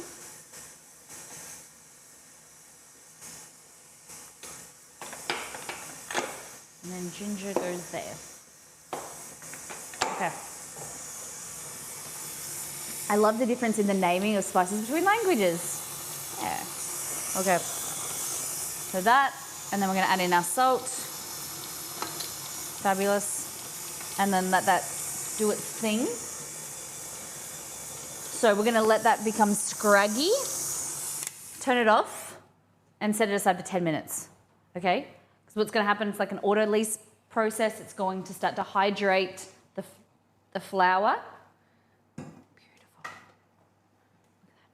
And once we let it rest, it'll really cut down on the kneading time because the flour, the starches in the flour are absorbing the water, and so then that starts to activate the starch, and then the proteins start to jiggle and unwind, start to create the gluten and gliadin, create gluten, and it's going to be amazing. It starts all the process for you.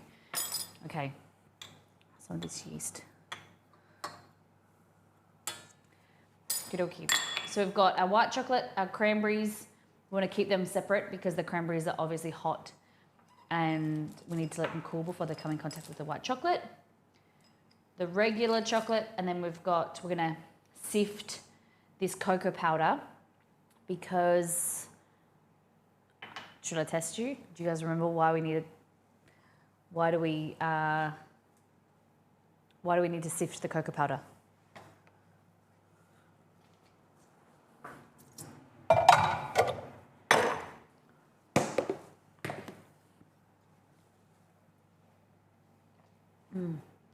Cold tea. Do a little bit of cleaning up.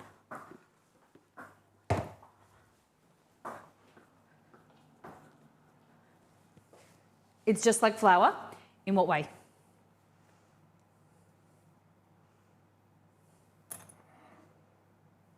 See, I don't really sift flour, but I always sift cocoa powder when I'm using it in cake. Break up the lumps, that's it, yep. So cocoa is hygroscopic. It draws in the moisture from the environment and it creates clumps. And those little clumps can be really hard to get out of a cake or batter. So it's best if you sift it, you remove and reduce those clumps, and it incorporates a lot better and smoother. Yeah. Whereas these days, flour, when we were kids, we were told that, you had to sift flour. Modern technology, the flour is ground and usually triple sifted by the time it's packaged in the factory. Whereas when our parents were younger and in older older times, the stone ground flour was kind of pressurized the flour. It wasn't sifted before it was packaged, and it was clumpy and it was dense, and you needed sifting to aerate it, just like so that to lighten the flour, so we could measure effectively, but also remove any clumps and also, anything in the flour that could be living, which is still a possibility these days, but less so with the way like food practices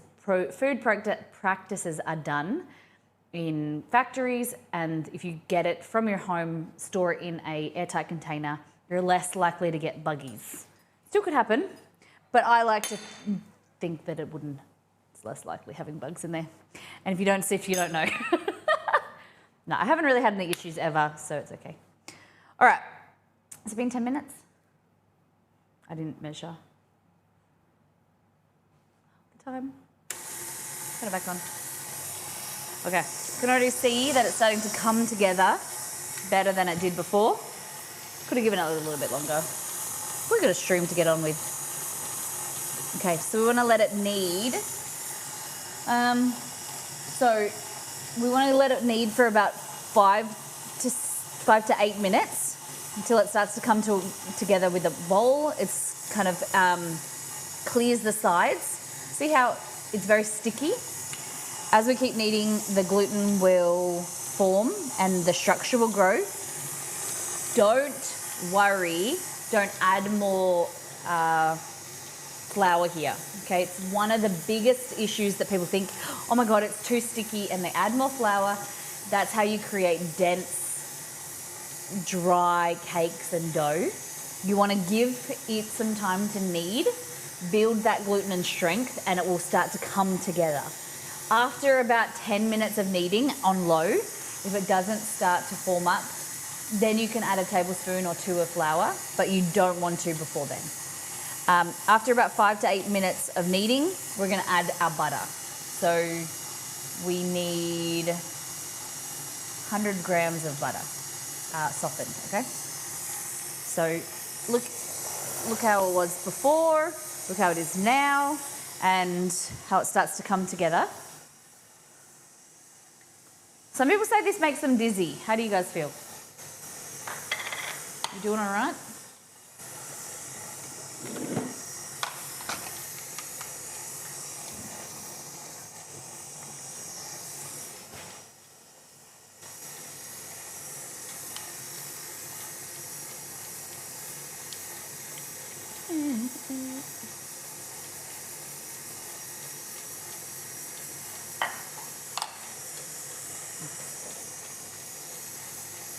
Get a machine to do it for you.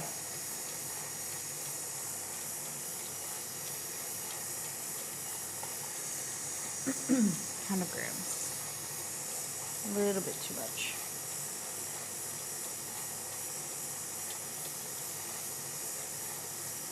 There we go.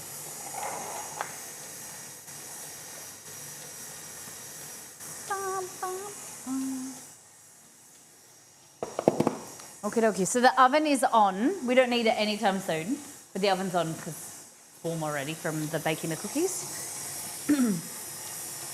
Okay.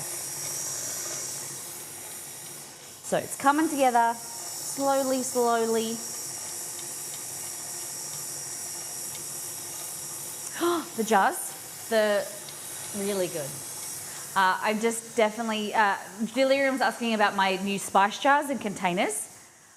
I just have access to the spices so readily that I use them more, and I use a more variety of spices rather than, they were close, but they involved me turning around, squatting down, getting them out to access. Whereas here, they're all labeled and really great. I put like a non-slip mat on there, so it's been better because they don't move around. Yeah, I love them. Best, how much were they? 2, 3, 4, 5, 10, 15, 20, 25, 30, 35, 40. I spent about $60 on all of it altogether.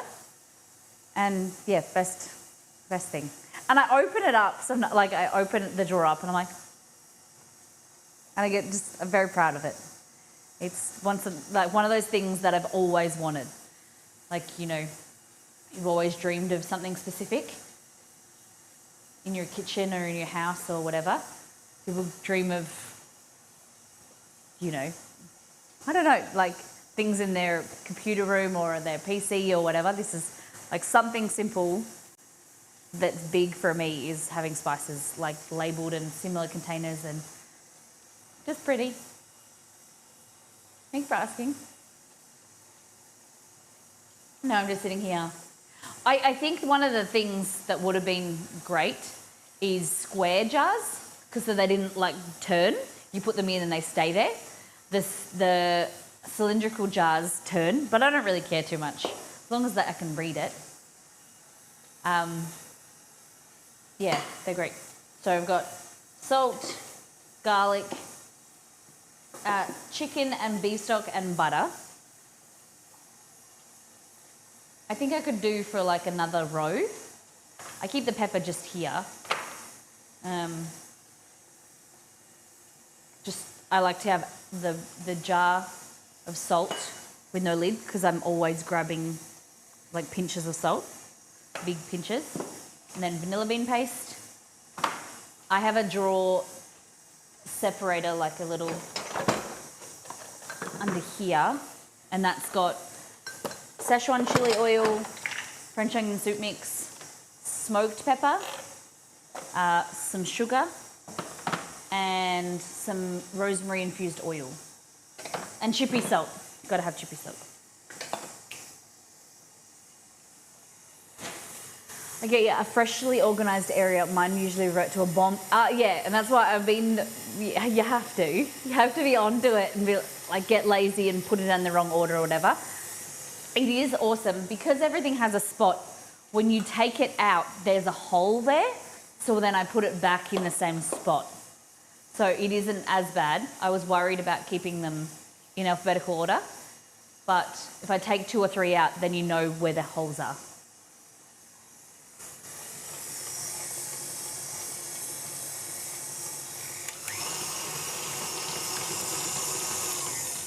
I think it's bread flour, isn't it? Yeah. Just keep it mixing. That tune takes me back. Butter, that will go in, not yet, once it's all kind of been mixing for a while. That can go away. That can go away. Yeah, look at these. See? Minimal liquid left. The tea bag can go away. We've cooked off by letting these kind of simmer and boil initially, simmer. We've cooked off the alcohol and you just got the flavour. That's nice. This is the same. They're just so soft. Tea bag.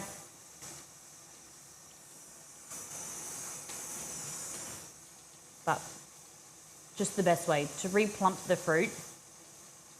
It just adds more texture. Sometimes when I've made them in the past, hot cross buns, and when they go out in the oven and they're on the surface of the hot cross bun, they just go really hard if they're not plumped, whereas you want them to caramelize rather than go like burn. Do you know what I mean? So that's our fruit. We just want to make sure it's cooled really well. So you might want to spread it out on a bowl. Like that. They're like double the size of what they were when they were dried. Okay. Yeah.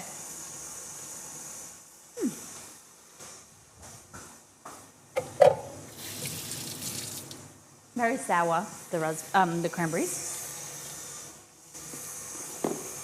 Okay.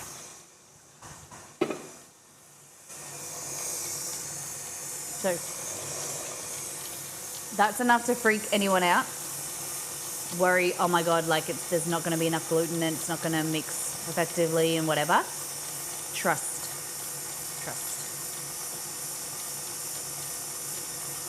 You can always just let it sit, like turn it off, let it sit for 10 minutes.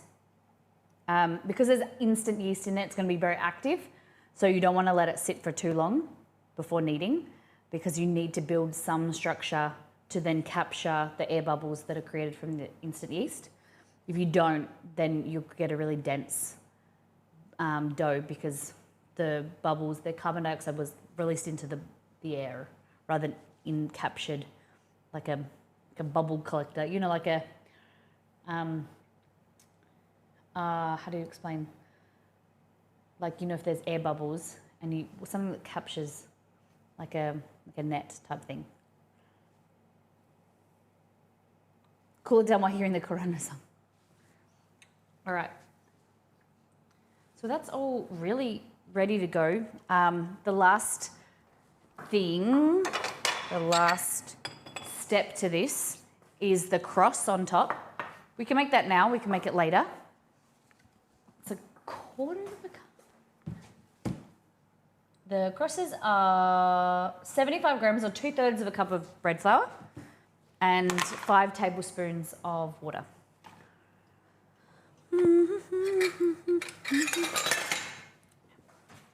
And then I just mix this together. It's like a paste. And then you just put it in a Ziploc bag.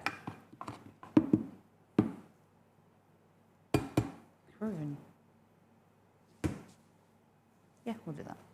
Better to have more than not enough.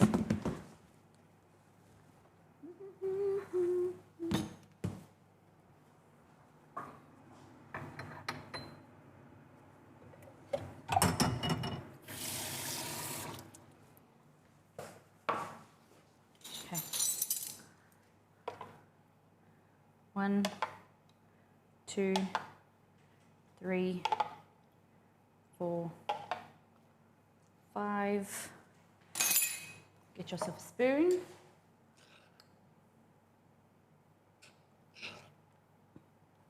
Hey Google, what country were hot cross buns invented? On the website ravenhook.com, they say, ancient Egyptians used small round breads topped with crosses to celebrate the gods. Do you want a little more context? Yes. Hot cross buns have been synonymous with Easter celebrations since they appeared in 12th century England. Cool, man.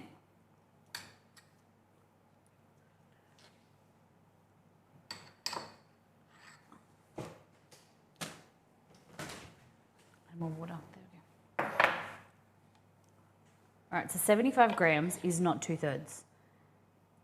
2/3 is wrong. 2/3 is too much.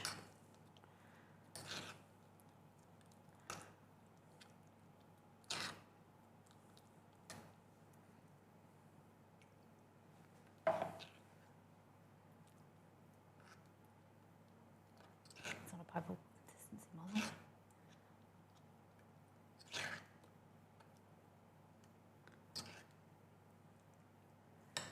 Oh, while you do that, check how flatbread or pita compare to, I'm not sure what you mean. Hey Google, what country were pita invented? On the website nationalpeanutboard.org, they say the peanut plant probably originated in Peru or Brazil in South America. I also found an answer to this question. What country did peanut originate? Do you want to That's hear not what it? I wanted.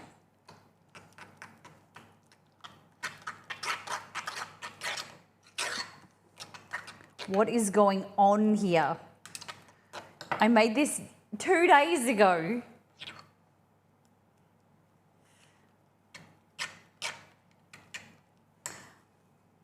Okay, let's.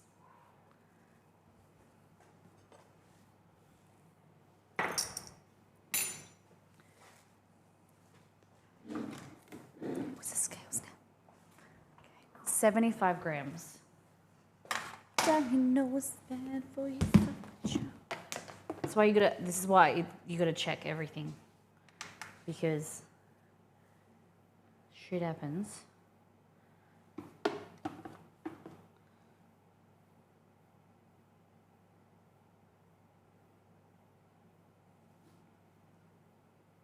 like more half a cup.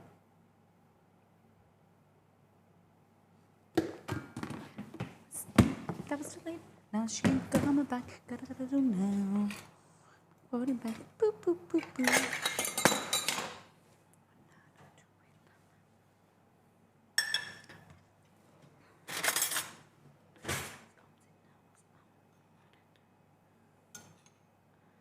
Yeah, it's half a cup.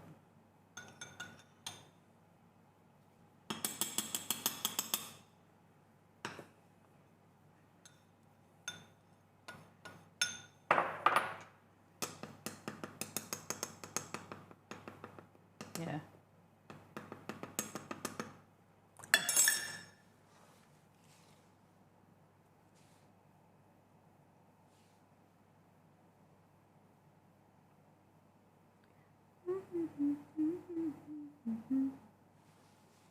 Okay.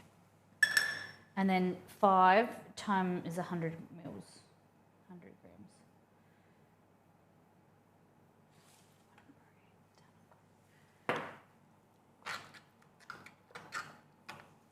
Should be right. As long as it pipes okay. That's the right consistency, I think. Pop that there just in case. All right. Yeah.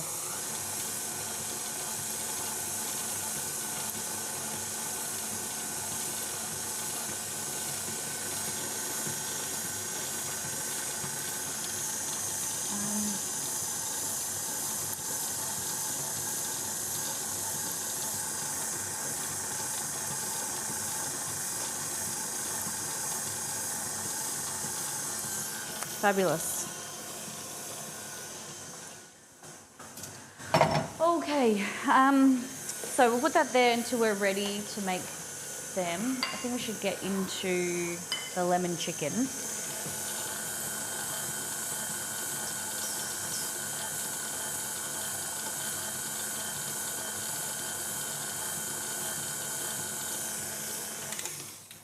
Only you want only we.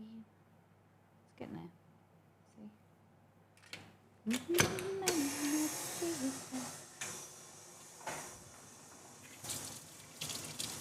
Taught me that you to be someone.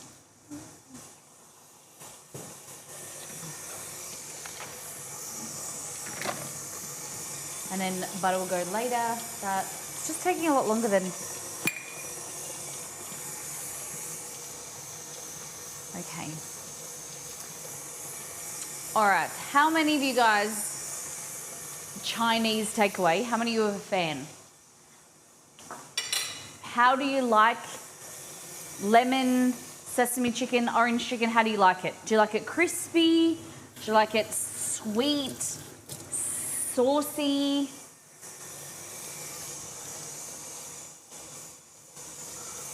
What is it for you that makes it good?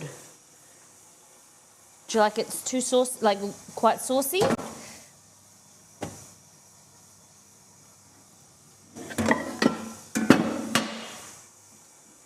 Crispy and sticky. Okay. All right.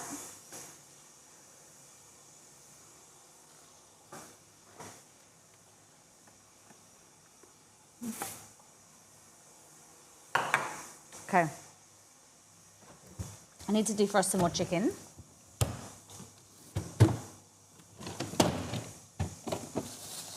We don't have any dog food at the moment, and Chester was hungry this morning.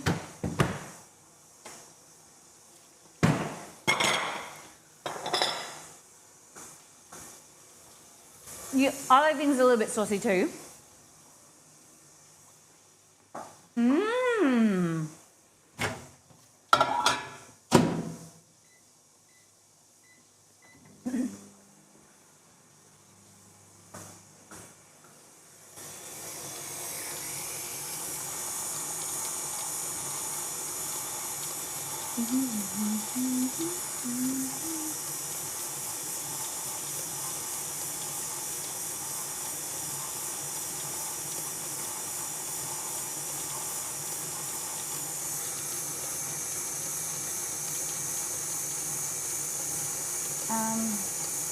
Okay.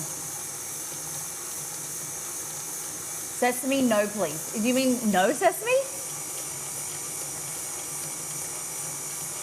What do you, Hasten, no sesame? No please? But a lot of Szechuan chili, okay.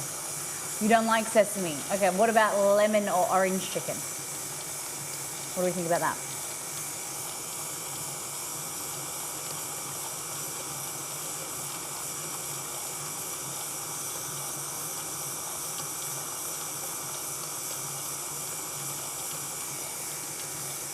Lemon is super, super good. Sesame is the best thing since sliced bread. Underappreciated, like sesame flavor, nutty, like the nuttiness that sesame oil brings. All right. Here's for another day. Why is this taking so long today? I upped the amount of brown sugar. Maybe because it's more liquid? I don't know.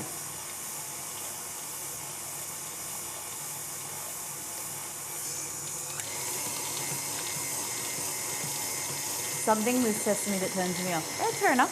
Each their own. I can understand that. Did you use the salt yet? I did. Did I? Yeah, I did. I did put the salt in there already. Salt's in there. But I did this same the same recipe on Sunday, tested it and it was great, but I did up the brown sugar. Shouldn't make that much difference. You may ask, I am from West Coast, so the other side of where you've been, Perth, Western Australia. Of course, any question, ask me anything. Might have another cup of tea actually. Okay, so chicken.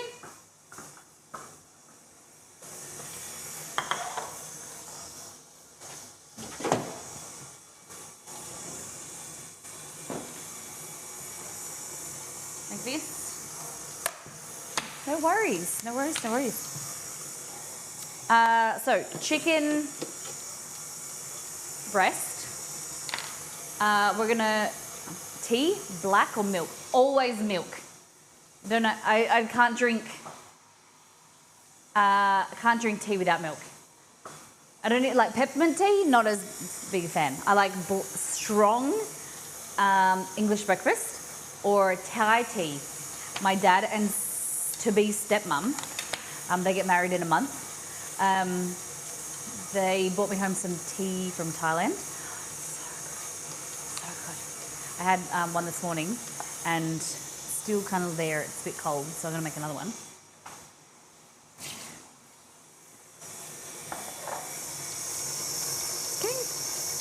Getting there.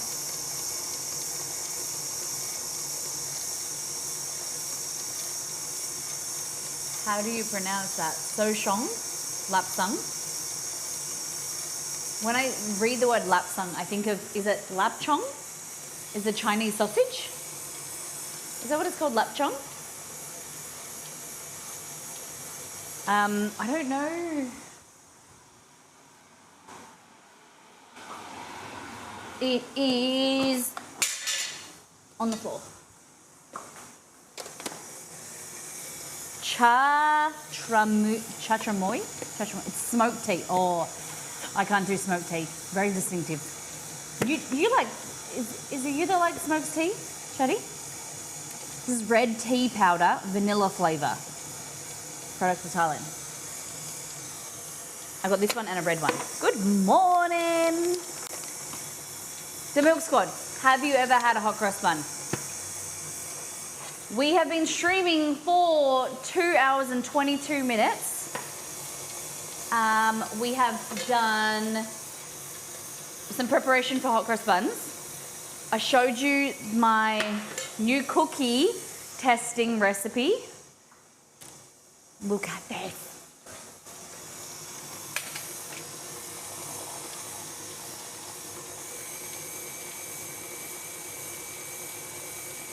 Look at this.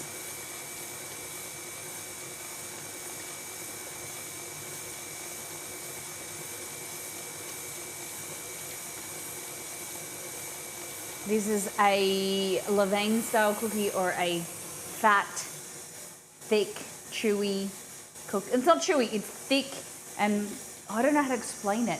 Crisp on the outside, gooey in the middle. Chocolate walnut. Chocolate walnut. And that is your more than 30-second recap. We're making hot cross buns and lemon chicken too. And tea.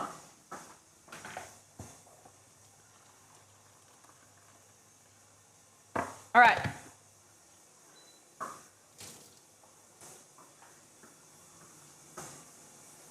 Love hot cross buns. How do you eat them? Cut in half with butter. And what flavour do you like? What flavour hot cross buns? Nice cookie, thank you.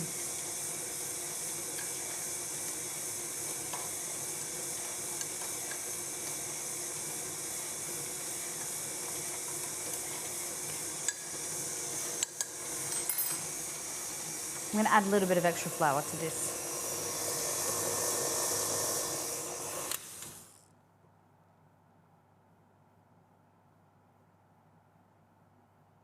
What is going on? This is frustrating because this is like the 6th time I've tested this recipe and it's been fantastic. And now I don't know what I've done. and it's just...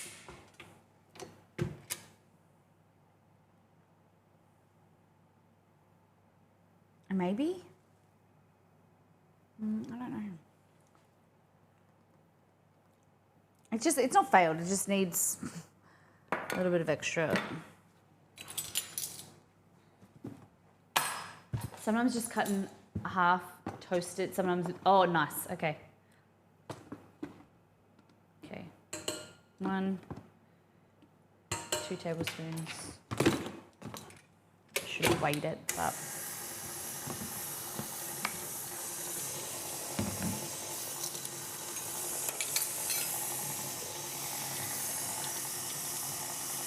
Notice the environment? It's just a little bit thirsty, I don't know. It's very strange.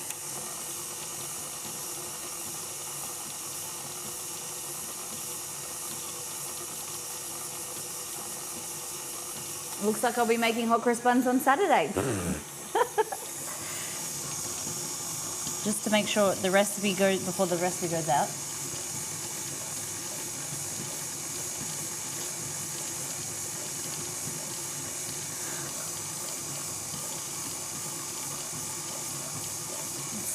Okay, so what's going through my head, right, is the brown sugar adds molasses, which is the more sugar draws moisture in from the environment because it's hygroscopic. So I'm wondering if that is drawing more moisture in to make the dough wetter.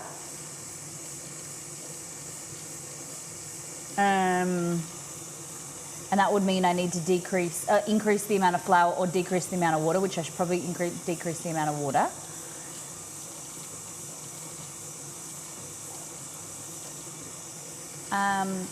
Love the coming music in the background.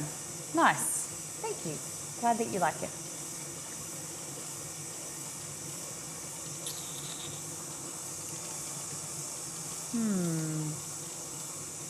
Very strange.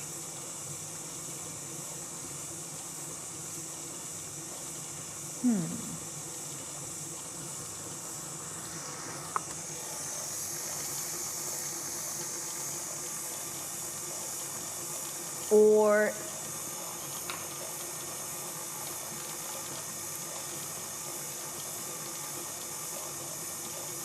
I don't know.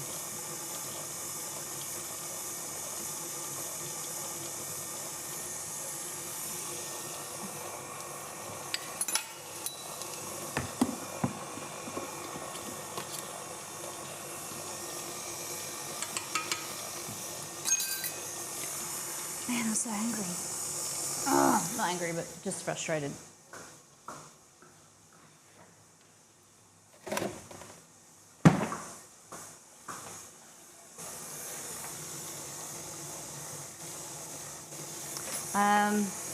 Yeah, okay, so that's what it should start to look like. Delicious. Hey, Chen, thank you for gifting. I still love you, Mario. Welcome to the community. Welcome in. Why are you frustrated? Oh, this is a recipe that I'm very familiar with.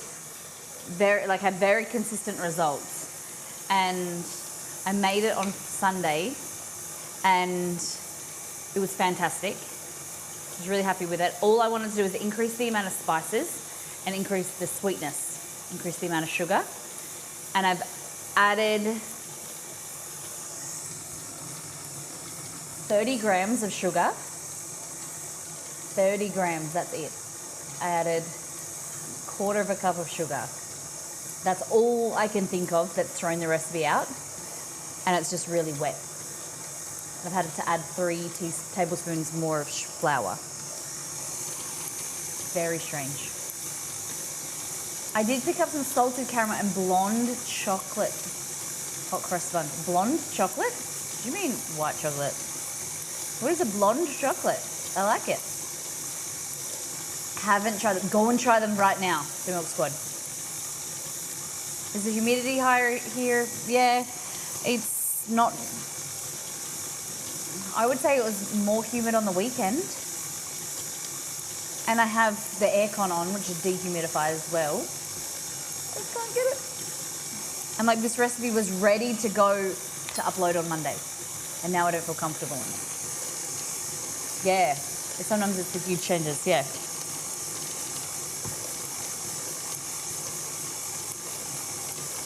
So I'll just make changes to get it through today, and then I'll have to completely retest it on the weekend. Luckily, my husband loves hot cross buns. He said to me today, because I said, he goes, oh, hot cross buns and lemon chicken. I love when you make food that I like. Any of your ingredients you use, nope, all room temperature, all the same. That's why I keep everything all the same temperature. It's weird. Good questions though. Hey, venomous buzzwind. It is.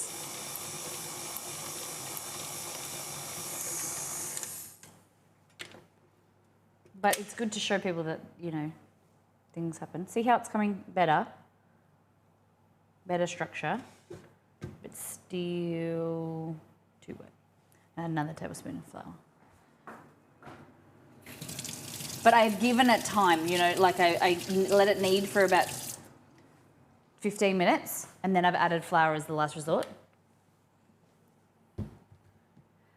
So I increased the sugar by 1/4 cup, which is 30 grams. 30 grams? Oh, I added 30 grams of sugar, brown sugar. So my thinking is sugar is hygroscopic, so it's drawing moisture in, and that's what's creating the wetter texture.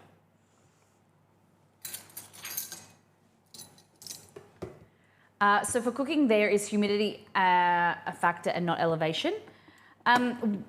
When you're baking with flour, it's good to take into like concern humidity. Elevation for me is not something that I've ever really thought about, high elevation, and only something that I've become aware of in the last few years, because Australia is much more flatter than some countries. Humidity is definitely something when you're making bread, when you're dealing with flour.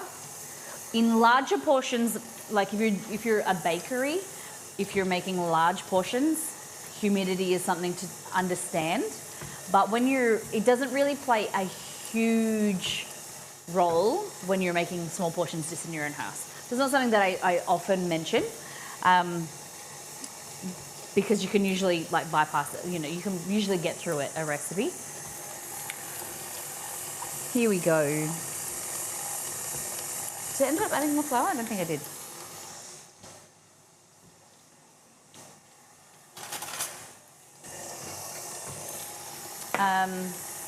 Oh, sorry, I decreased confused me even more. Yeah, increased.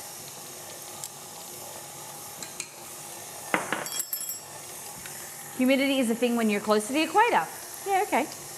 Again, something that I'm not too familiar with, so yes.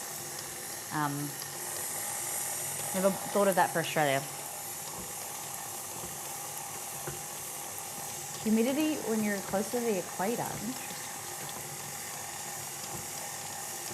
When you're in more of a tropical environment. Yeah, that makes sense.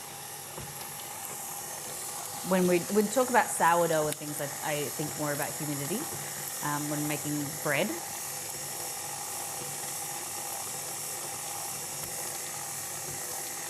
But for us who are close to the Arctic Circle. Okay. So.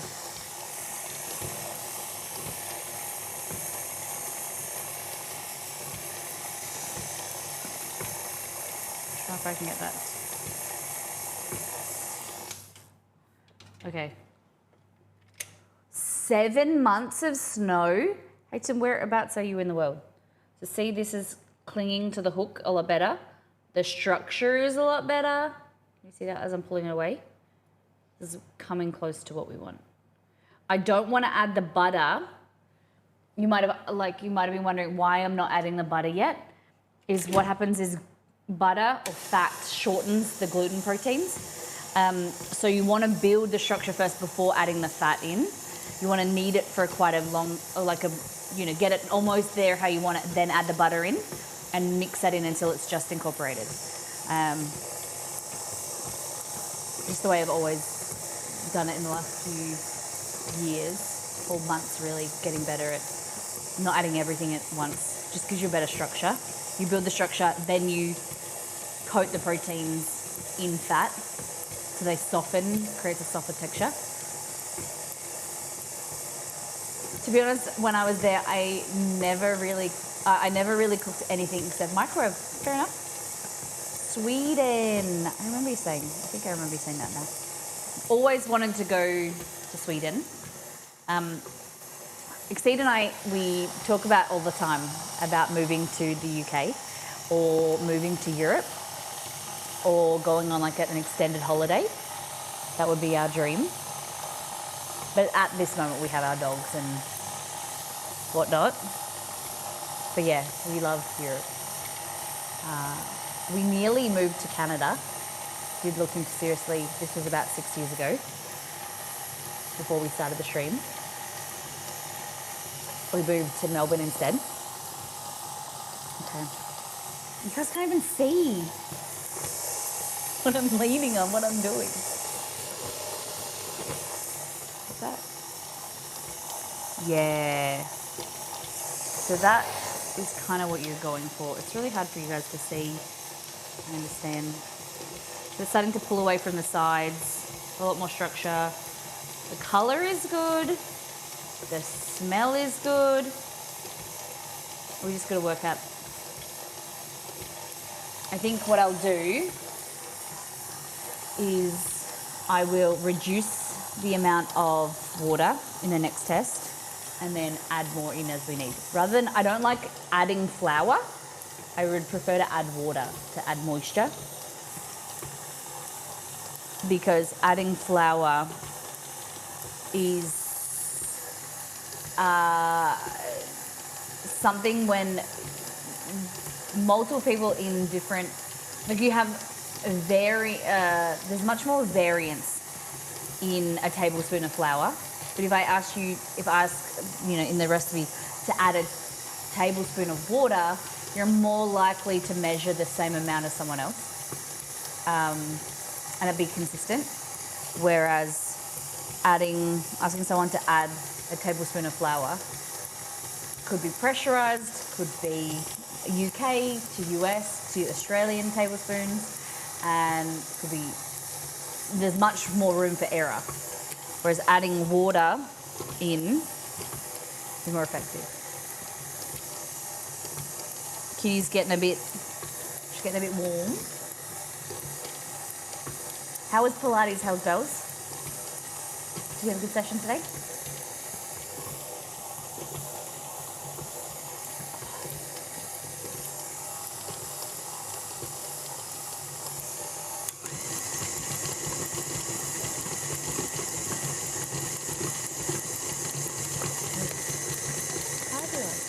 I have to book in for tonight.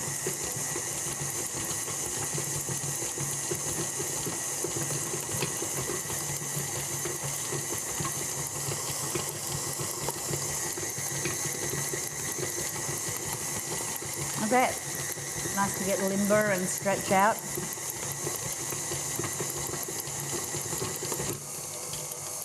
Okay. See, now it is pulling away from the sides. It's really hard, but it hits the sides and then it pulls away from the side. That is what we're aiming for.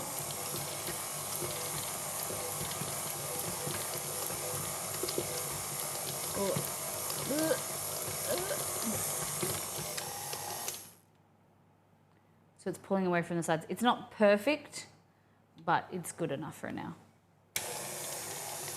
See it? Pulls away, hits the side and pulls away. Me? Am I enjoying Pilates? I like it. Sometimes, because it's the only, other than like the treadmill, which has just got fixed, it's kind of like the only rigorous exercise I do. Like we walk the dogs, I go on the treadmill. But Pilates, it is good, but sometimes I'd like it to be more of a workout. Like there was an older instructor that used to be there. She used to do like a HIIT, like a high intensity workout on the reformer, and it was really great. But she left. So it's nice, like it's good, but one of the other girls, I was talking to her about it, and she was like, I'd love to do stuff like that, like high intensity. So I think she's gonna be doing it, and it's just getting to the session. So I was doing 3 sessions, dropped down to 2, because I had all of these excess, and I just need to get back into routine going Monday, Tuesdays, and Thursdays. So I'll go tonight and tomorrow morning, just to make up for it. But yeah, I do like it. It's really good. Been helping with my flexibility. I'm over hypermobile, so it does help with that. And so I don't over-correct and put too much pressure on my joint. I like it. It's really good. It's great for postpartum mums or pregnant mums as well. It's really great because it's like older people. There's a lot of older ladies in their 50s, 60s, 70s, some 80s. My grandma goes, and it's great for. Doesn't put a lot of pressure on your joints and gravity because you're on the reformer bed. It's really great. Yeah, balance and strength. Yep, for sure. Okay, so I'm gonna add this. Yeah. Pelvic floor damage for sure. And they're really supportive, like all of the instructors and things, they're really great. And the great thing is if you don't really vibe with one, you can just go to another session and there's someone else. And you might just like someone's style better than others. Okay, just adding the butter.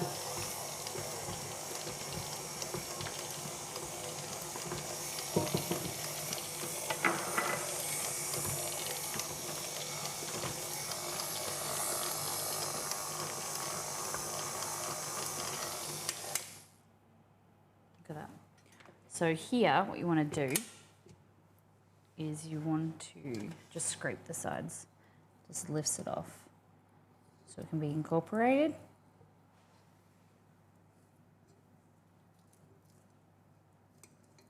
Like that.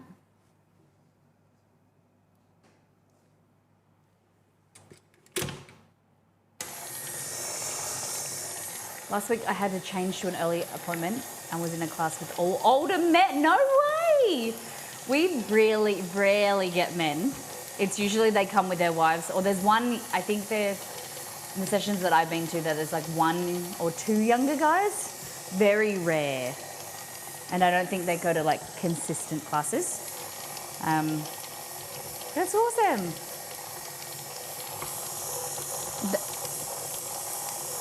There was like, there's one on the Tuesday class, and he goes with his wife, and after he finishes work, he has like a scotch or whatever, and then he comes to class. And he said, "Oh, next week I might have to have 2." And they were joking about like him coming and warm. He needs to warm up with his scotch before he comes to the session. But it's all good fun, very laid back and relaxed. Okay, that's it. So finally, the dough should look like that, nice and smooth. Knead it for a little bit longer.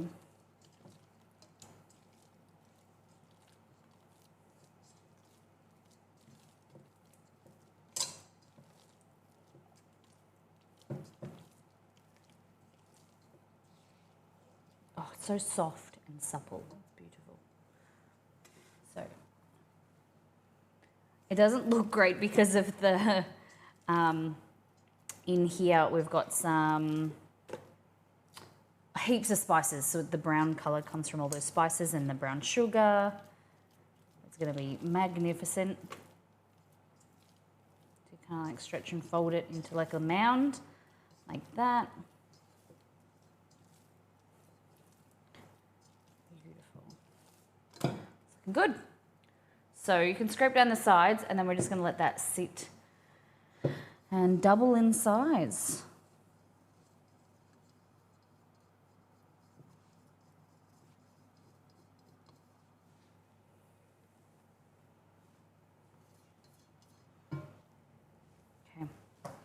What you can do as well, if you don't want to, because we want to add the different versions and flavors, you can actually add that now before you let it proof. So we're going to do 3 bowls. Okay. Move my chicken away for now.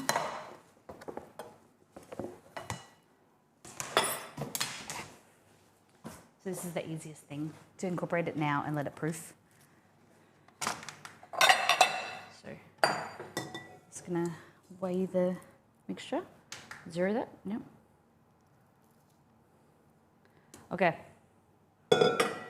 1454. Some in there. 1450 divided by 3. 483. Okay. So you can 0 it now, right?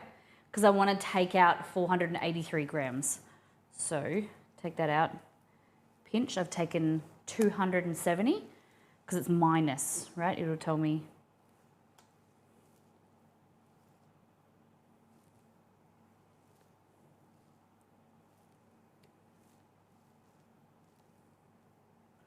$487, 484. Cool. Then 0 it again. Basically, we're going to divide it in half.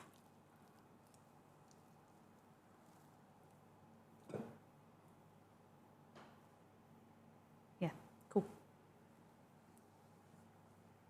Now, we'll go this one first.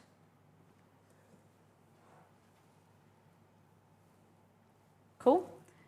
What we want to do is we're going to add in our cranberries. Like that. And our white chocolate. I leave a little bit left for the outside. So you can do this on your bench or you can do it in the bowl, whatever you want. And basically just mixing it all in and incorporating it.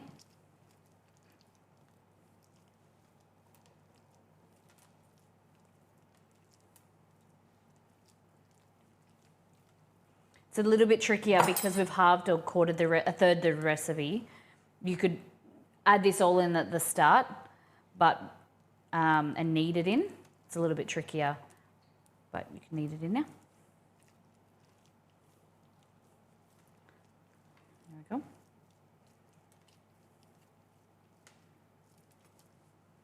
Any off bits? What kind of other white chips? They are a couverture white chocolate. Let me think, Dex. They're a variety called Velvet from Calabao, and they're a higher cocoa fat, cocoa solids, and less sugar. So they're really nice. Is that the kind of question you were asking? Okay. There. This here. Stretch it out, or do it on your surface bench like that. Stretch it out pretty wide. Do like a square or rectangle, and then sprinkle your chocolate in. And we want to roll it, so try and incorporate it. Press it down like that.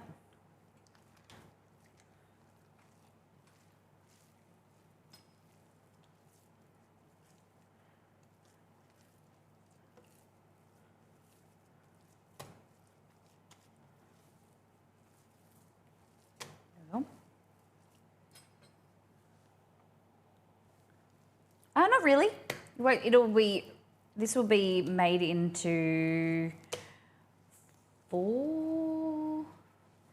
How many does it make? 6, 12. So this will make 4 buns. No. Yeah, 4 buns. 4 buns. Okay, put that aside. Let that rest.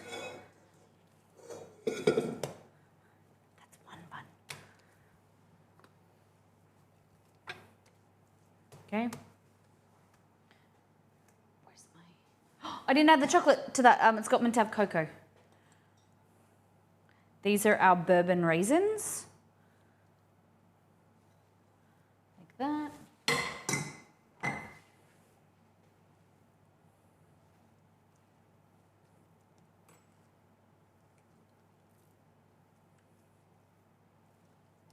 Kind of want to make sure you roll it because it's incorporating them in the raisins in throughout the layers.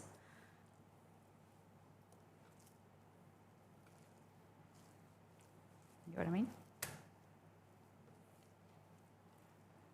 You don't want big pockets of raisins. Go. There. And then we're going to cover them, let them rise. Easy peasy. Wash your hands.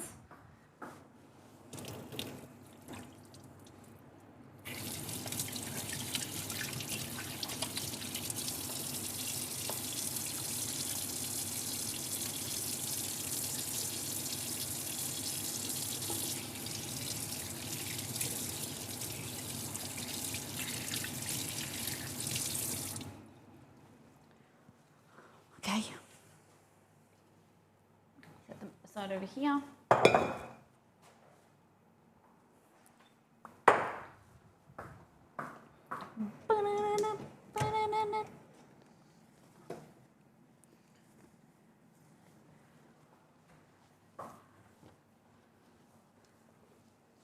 Christmas one, 3 colors.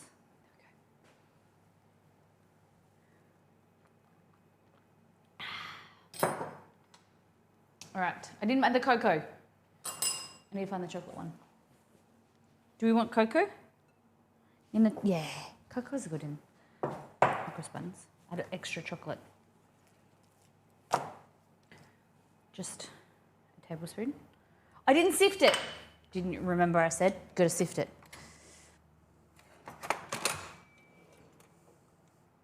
God damn, Molly, where's the sifter?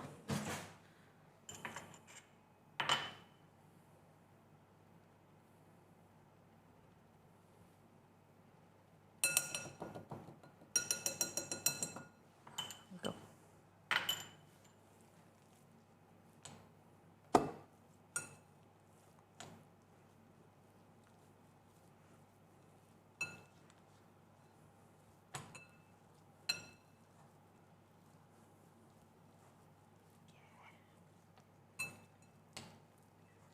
I never use cocoa unless actual cocoa sponge. What do you usually use?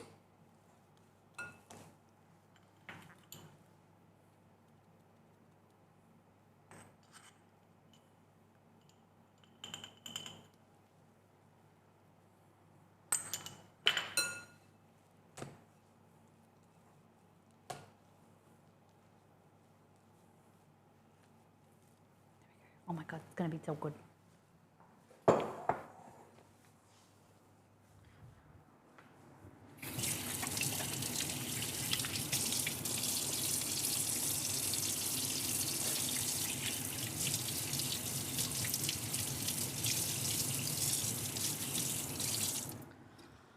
Okay. I need that. So, lemon chicken. Let's go. Bench scraper. Scrape off any like goop.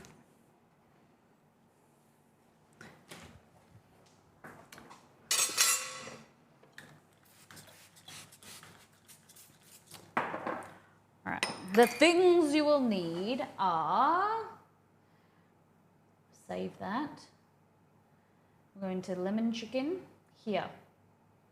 Nope, that's the cookie. Damn it. Lemon chicken. All right. 500 grams or a pound of chicken breast, which we've got out.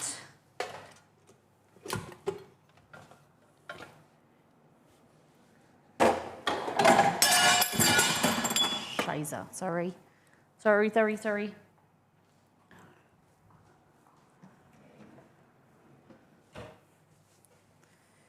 Cocoa powder instead of cocoa bars. I'm not sure what you mean. Cocoa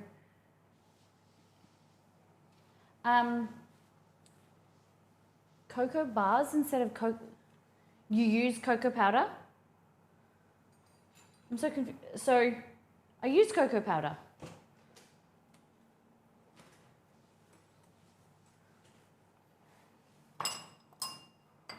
Teaspoon.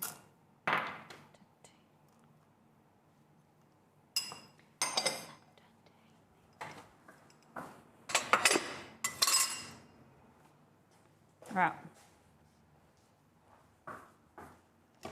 Chopboard. You're as confused as me. You said that you don't use cocoa powder, but then you said you cocoa powder instead of cocoa bars. So you use cocoa bars in baking? And when you say cocoa bars, do you mean cocoa mass? Like, what is cocoa mass? I'm so confused of what a cocoa bar is. Chocolate bar?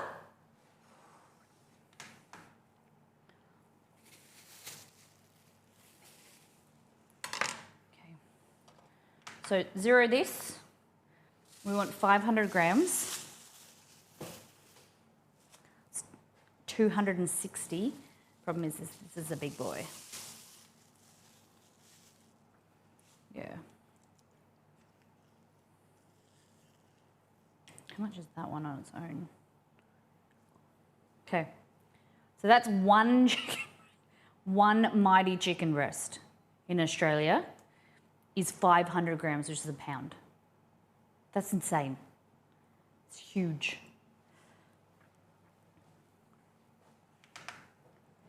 Okay, so I'm not going to use this chicken breast now. Holy moly, yeah. That's crazy. Chicken on roids.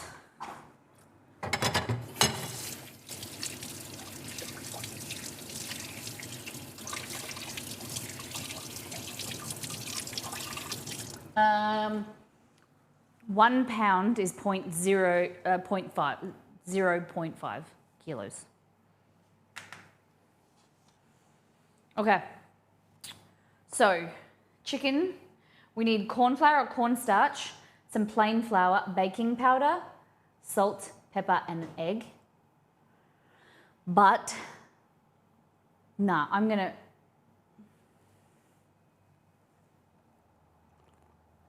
yeah.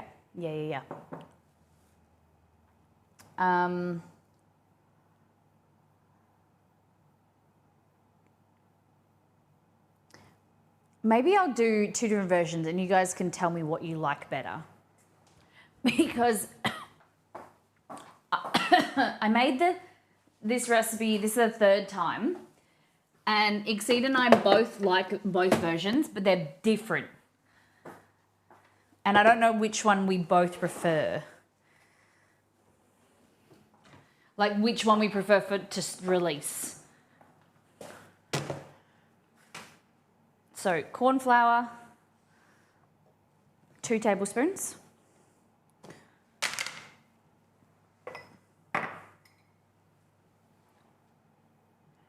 I'll just use one of these bowls. Okay. 2 tablespoons of corn flour, cornstarch.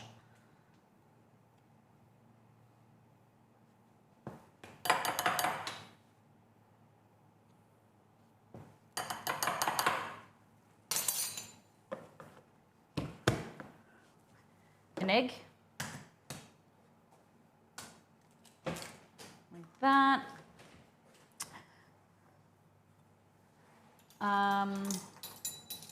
Half a cup of flour.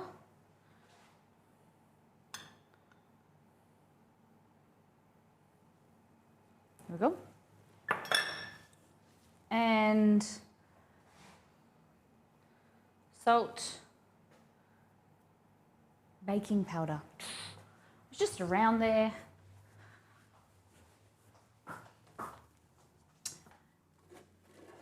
Baking powder. Creating like a batter for the chicken. How are the price of the eggs? Between $4.50 and $8, depending on what kind of eggs you use. Yeah, it's all dependent on kind of the size of eggs, organic, free range, barn laid. I don't think that they're as expensive as the US. Baking powder, 1 teaspoon.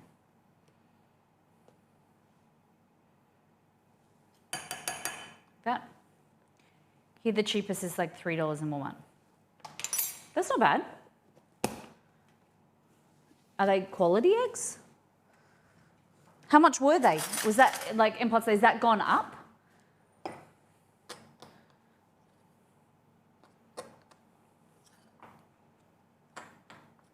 Walmart.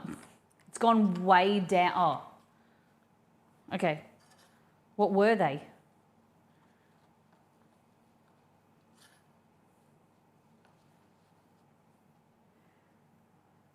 Corn flour, baking powder, salt, pepper, egg, oil. Okay.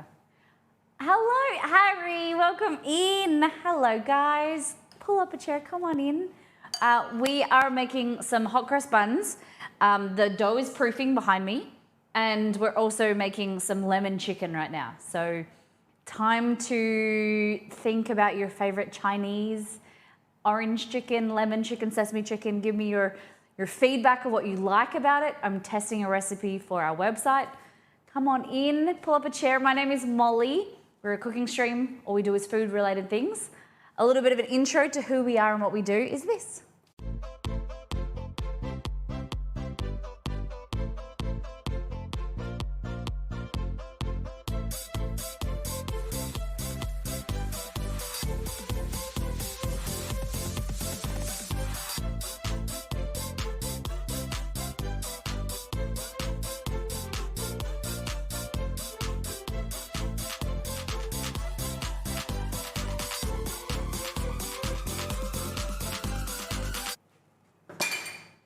Come on in. How was your stream? Guys, if you don't know Harry Horror Show, please go and check out the channel. Very creative, really educational, really awesome content on Twitch. Very different, which we love to see. Thank you for rating. Thank you for bringing your community over. I am Australian West Coast, for those that are wondering my accent, where it's from. Yeah, so here we do food related tips, tricks. I'm a self-taught home cook. Our slogan of our stream is food, fun and fumbles. And come on in. Hey Raquel, welcome in. It's no big deal. I like your name. Okay, so we're just talking about the price of eggs. MPOTs in our community is saying that the prices have come down in the US. You love lemon chicken. Well, come on in. Just cutting some chicken breast. You can see the reason why we got onto eggs. This chicken breast is 500 grams, which is a pound. It's a huge bloody chicken. And then we got talking about eggs. Aussie, Aussie, Aussie. Oi, oi, oi. All right. What type of foods do you guys like? Egg prices are collapsing. Everything else is still expensive. The cost of living is crazy, isn't it? Here we talk about, different ways of budgeting, saving you some money, quick and easy recipes, and a lot of our recipes go onto our website, missmollymakes.com. Do you guys like lemon chicken? Maybe you're familiar with orange chicken. All right, so you want to cut these into bite-sized pieces. Hey Kennedy, chicken pot pie day. Pie. Oh, that's for you. I missed it. 3.14. It's the 15th here. That's why I didn't think of it. It's St. Patrick's Day on our next stream, so we're going to get a little bit dressed up and make some Irish food. But I missed pie day. No one reminded me. I blame it on chat. Blame it on the community. I never have to take responsibility if I blame it on them. All right. So $50 food budget week was a good series. Yeah, I think we should do something like that again. It's out of focus. Pie day. Blame chat, that's it. That's it. Okay, so cutting your slices and then you just want to cut them into bite-sized pieces. You don't want them too big. You want to be able to eat them with chopsticks or a fork while you're gaming maybe. One-handed fork food, like that. And then we're going to mix them into a mixture of some corn flour, plain flour, egg before pan frying to get them nice and crispy. Then you mix it with your sauce, continue to cook that, and then serve it with rice. It's so easy that you can do it midweek, in 30 minutes, easily. Serve it with some broccoli or some steamed veg. You got a full meal. You do, I know. Yeah. Like crazy people. We do ours day, month, year. I think I don't know, is it just the US that you guys just like to be different and like to confuse the rest of the world with your month, day, year?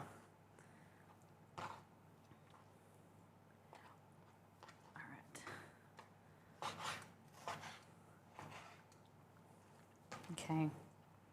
Just, you like to be different, I think. So this recipe feeds 2,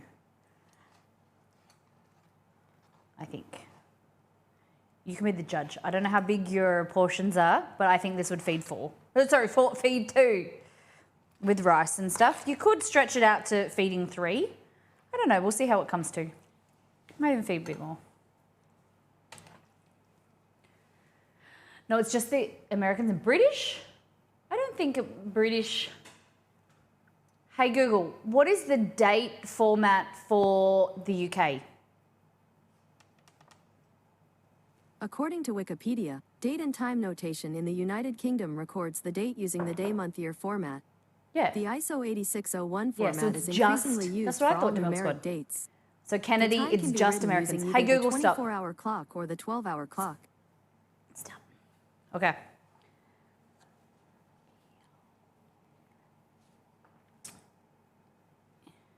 UK and Australia are the same in a lot of things, 100%. It's like we came from them, our parents. So did the US as well, but they just wanted to break free. They were like the rambunctious teenagers that wanted to break free from the UK and they wanted to change everything so that it couldn't be associated with Britain. Both of you are wrong. We're wrong? How are we wrong? Tell us how we're wrong, Hudson. Shh. You're right. Year, month, day. Who does that? The Brits? Demilk Squad, do you know that you are wrong? Oh yeah, and then drop the U. That's the most infuriating thing. The U, colour, flavour, savour, savoury, all the words that I use frequently. Yeah. In IT, we use year, month, day, or DDD. Yeah.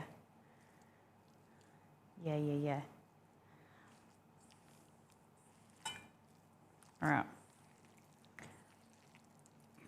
I must have been writing it wrong. All right. I'm just going to add a little bit of water. Use this.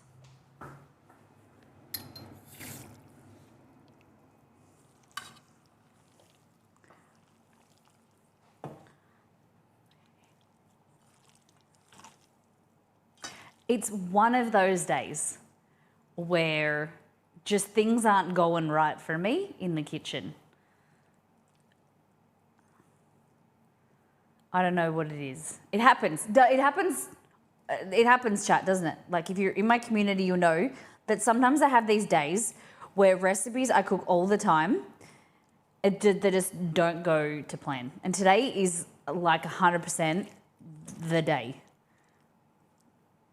I'll test stuff off stream and I'll be super confident and I'm like, I want to make sure because it's going to go on the website. And I've done really, prepared and really proud to show you. And it's the universe is like, nah. Okay, so get your chopped chicken. Get your corn flour and mix it on top. Don't do what I did. But this is all the ways that I like to learn the ways that you can fail because that prepares you for success. If you learn the shit can go wrong, and I can learn that, then I can write it and prepare it to be better for you guys. What did you say? Something about bumbles? Could this be a bumble day? Bumbles? Did I say something about bumbles? How much? 2 tablespoons of corn flour.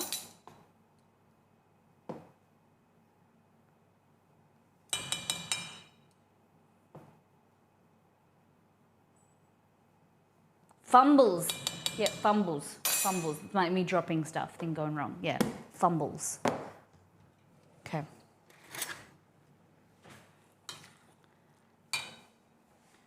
And then salt.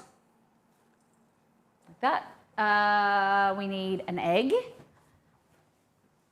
and some flour.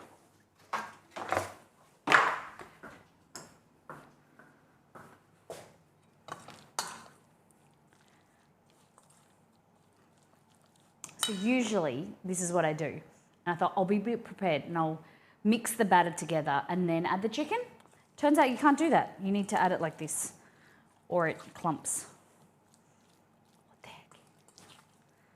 Okay. We kept the U in flour. Floor. I bet they tried and they're like, oh, a bit hard to pronounce. Like that, egg.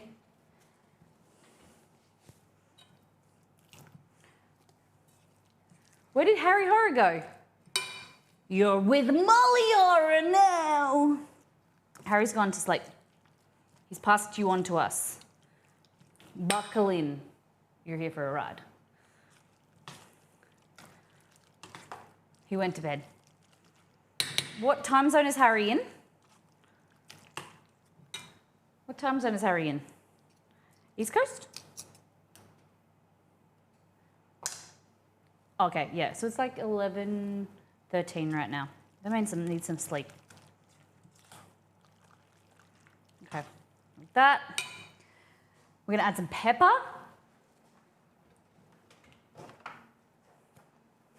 Okay. And then we're gonna go here to bring up this fry pan. You're a bit close there, buddy. We're gonna add some oil, 1 to 2 tablespoons at a time.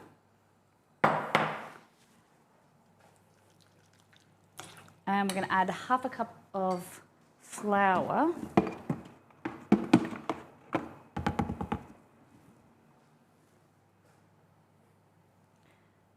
And the baking powder. That chicken looks so good. It'll look even better soon.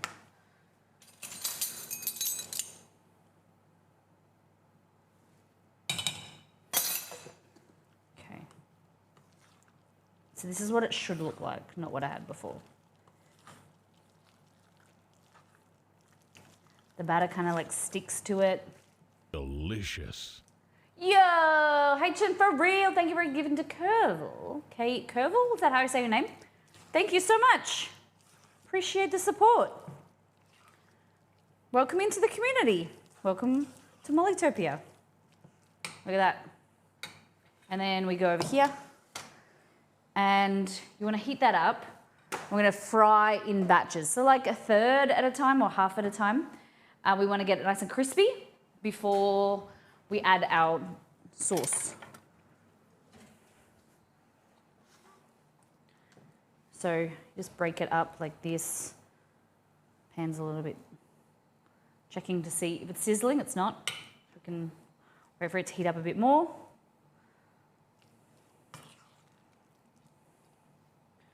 If you have bigger pieces, the chicken doesn't clump as much, but it's harder to eat. So I just get a spoon with my finger like that, and I just break it off as I go. Does that make sense? Can you see what I'm doing? Spoon like this, and then I just break it off and put it into the fry pan. Well, let's go this one. There, like that. And once they kind of start to fry, then they don't stick to each other.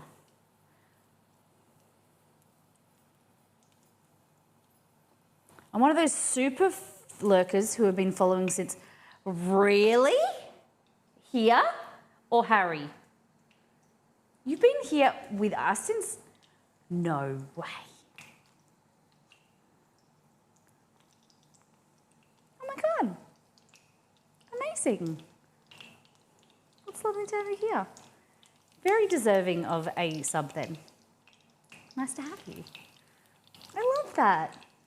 Thank you. H and for real, thank you very much. Oh, love a good super lurker. Do you watch Harry as well?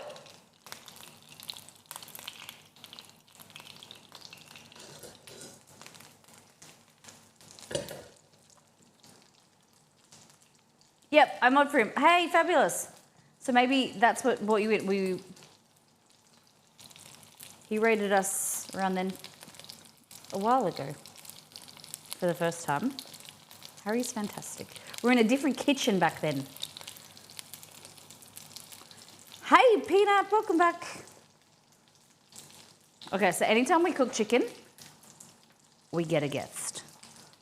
This is Chester.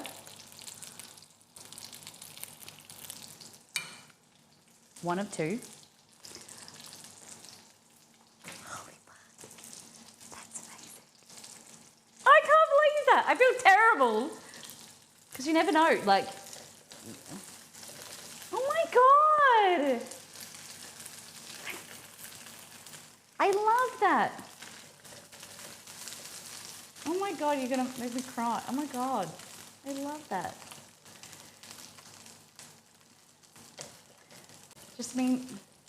That means a lot.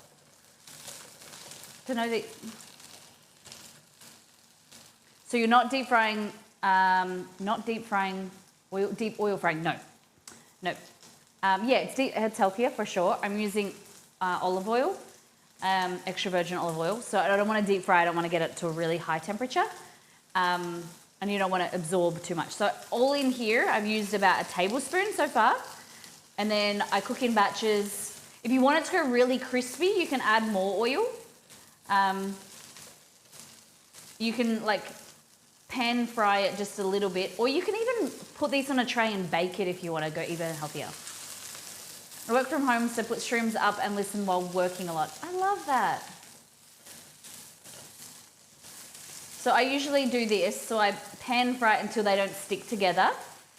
Then I dump it in a bowl, do the rest, and then I finish it off together. Make sense? I gotta do the dough. So I can't believe you've been here for 3 years and I haven't got you haven't had enough of me.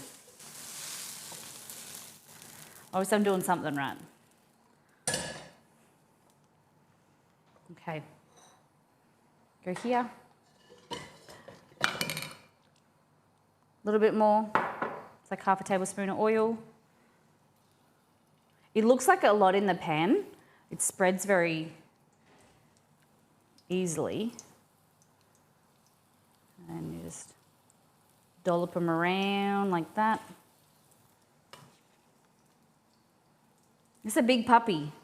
He is a Cavalier King Charles crossed with a poodle. A standard poodle. So he's a big boy. He's 5 years old. Chester.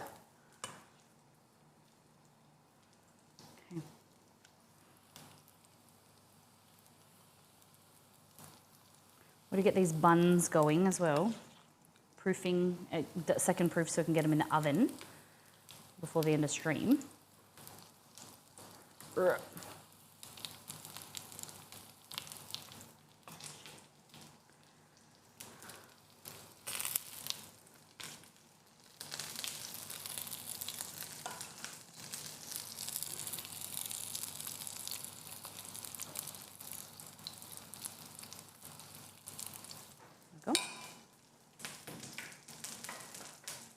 Is the camera angle or a big pan? It's a big pan. It's a wok, but it's also, it's curved so you guys can see into it and it looks weird. Yeah. So not gonna be a small puppy. He's not really a puppy anymore, he's 5. Delicious. He probably comes up to you like just below your knee. The Milk Squad, thank you for giving to the wonderful peanut. Thank you guys. Really appreciate it. Thank you for all the support. Thank you for the love today. I've received so many raids and lovely comments. I don't like making mistakes on stream, especially with recipes that I'm very confident in, I'm very happy with to almost release. And like today I had a little bit of mishap and I take it personally, which I know I shouldn't. And it's really lovely, like, to have you guys around and being chatty and get me out of my funk. Because sometimes, you know, it's hard when you're kind of like a pride and then like yeah, I don't like to look like I don't know what I'm doing. It is. It's always a learning experience, for sure. Okay, so getting these nice and crispy. Flip them over, flip them around. Break them up if they're touching. Like I said, if you want to add more oil, you can. Delicious. They'll get extra crunchy. Hey, Seb, thank you for gifting to Seb. Seb, welcome to the community. Appreciate you. Hey, Chen, thank you for that's your 4th gifted sub to the channel. I love it. Hey, son! For real. Okay. Well, that just kind of does its thing. Oh, these are looking good. A little bit longer. They're kind of not proofing as quickly because they're under the air conditioner. There is a term for when you can eat something and recreate it, like a version. My finger's twitching. Is there a term for when you eat something and recreate it, like a version of tune ear? Like if someone is really good at like eating something and then recreating it. I don't know if there's an actual term. I don't know. I think I love watching videos of people that do that. Like that musicians, I mean. First time here, I think you're doing wonderfully, and I thank your chat for welcoming me. Fabulous. I'm glad that you're here, and thank you for letting them know that. I just tell them that they're naughty all the time. It's good that someone gives them some praise. I'm kidding. Got above average chat. Beautiful bloody humans. Okay, last batch. So I said we were going to do it in thirds today. The theme of today seems to be threes. We're doing things in threes. 3 different flavors of stuff. We're doing batches of 3. If anyone has a lucky number that's 3, I'd love to know. Okay. How many of you guys are superstitious or have like a lucky number, lucky jocks, that type of thing? I think if it gives power, like if you give power to something like that and it makes you feel like whatever gives you security and makes you feel comfortable or gives you confidence, I think I'm all for it. Like having rituals or traditions, I think it's beautiful.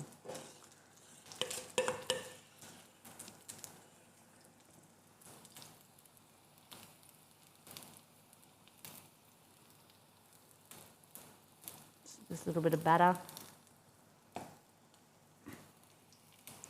There we go. Mike calls it believing in the woo-woo. Yeah. But I think believing in something gives you hope. It gives you motivation. It gives, like, if you... I like to look at it, or like tradition, superstition. It gives people confidence in something. And sometimes we need that. Sometimes we need to look outside of ourselves for something.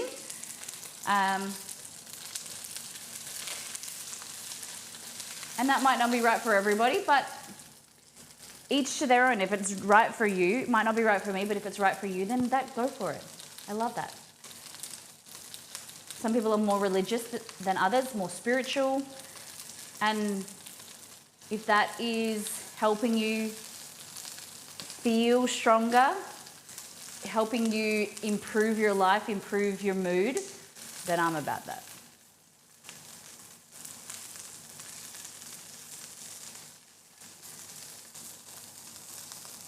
Oh, chat, never mind. You're not. You're naughty. All right. So that's our chicken. God, it's so good. This recipe is so good. I'm excited. The chicken alone right now is yummy. But wait. So here you're just pan frying it a little bit more. You can add a little bit of extra oil if you wanted to, because this helps it go a little bit crunchier. Like that, let it sit. I made rice yesterday. Don't get angry at me. I made extra rice because I made sushi, well, nigiri for myself. One moment. Let's get a plastic cover for this. And so I'm just going to warm up the sticky rice for today.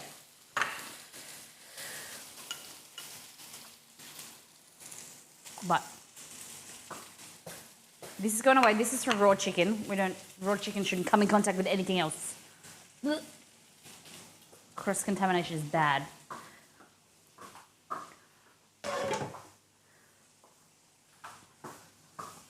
I think I might need more rice. Do you use sushi rice for sticky rice? I did this time, yeah. So, okay, I'm going to have to make more rice, but I'll show you this anyway. Okay, so my favourite thing, I don't really eat sushi, but this was like, talking about like eating something and trying to recreate it, I've been trying to recreate this dish that I ate from a sushi restaurant for a long time. I like my version. I like theirs better, but I like my version. Usually use rare beef that's seared on the outside. This is cold. It wasn't cold last night. But basically, hold on, let me turn this back on. Okay. Wait for it, there we go. You get a bit of rice, like this, and then you shape it. I don't know how to shape it like the sushi masters do, but rice, imagine rice. This is like a mirin garlic soy sauce. Then you put a rare, it's usually bigger pieces than this, rare piece of beef. And then some red onion or scallion, spring onion, or both. And then you put a bit of Kewpie on top. Okay, a little bit of Kewpie. Oh, come off a little bit of Kewpie. Oh my God. Okay. It looks prettier when I usually do it, present it. Like that. And this it's so good. It's so amazing. So I made this for dinner and I just like inhaled it last night. So there's a little bit left. I thought I'd show you.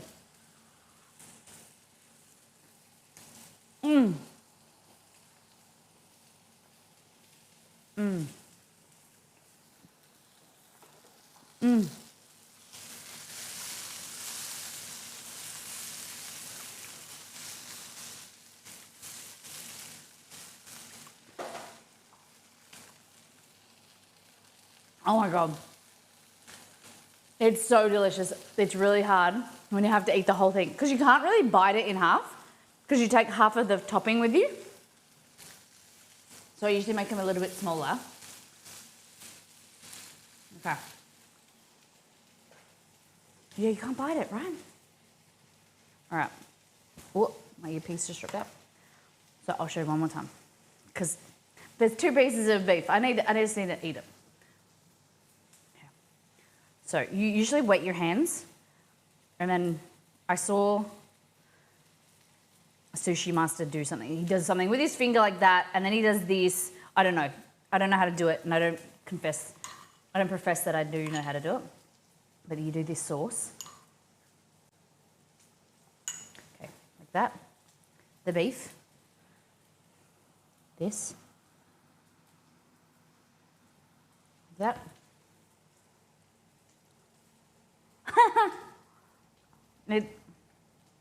So you liking the music?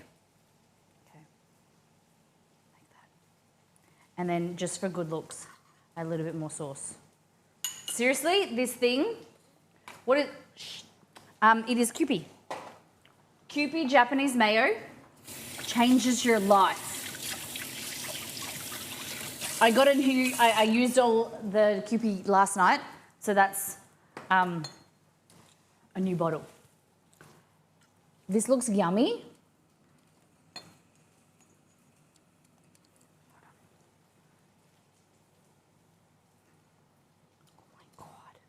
Hold on, I just keep unplugging the camera.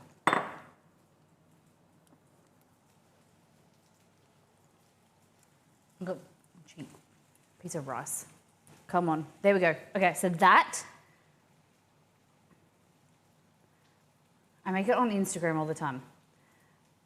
But this, seriously, is like the best thing. I've eaten this at this sushi restaurant. If you're in Perth, it is in next to IKEA. It's called Sushi Wawa. They make this beef carpaccio, and I think it's a buri. I don't really know if it's I get confused with the names, but it is sensational. It's so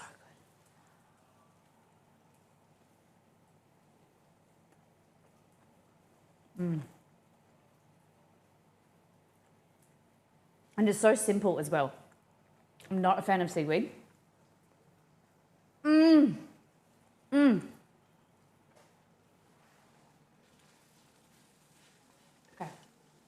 Chicken is done. Now we need to go into the pantry. I'm not going to make another one of these. I promise you. I'm not making another one.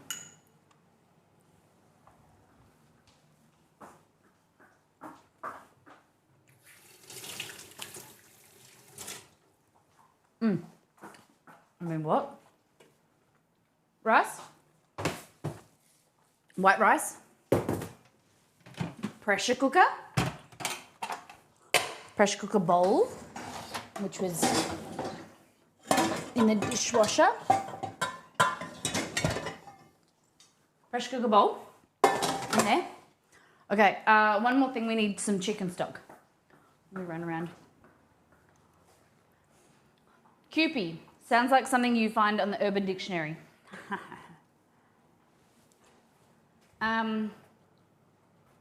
Okay. So, this is what you do. If you've got a pressure cooker, Instapot, whatever, what you need to do, 1.5 cups of rice. Usually I do 1.5 to 2 cups of rice. Like that. Rinse it until the kind of water is kind of clear. Removing some starch. I don't often do it like too much until it's like clear. I do it until it's like at least a little bit less cloudy. So I basically just like swirl it around or move it with my hand.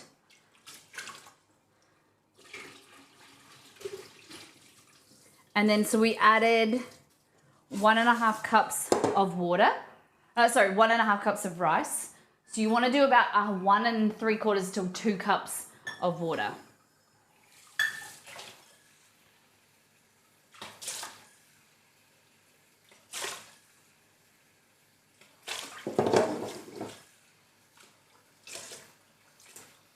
Then give it a swirl, make sure no rice is at the bottom, at the top, sorry. And then 2 to 3, I'm gonna use 3 teaspoons, 3 teaspoons of chicken stock powder. Like that. Give it a stir. Dissolve it if you want. I just give it a stir. Put the lid on. Lock it, pressurize it for 4 minutes. Make sure it's locked. Come back when it beeps at me. Oh, easy.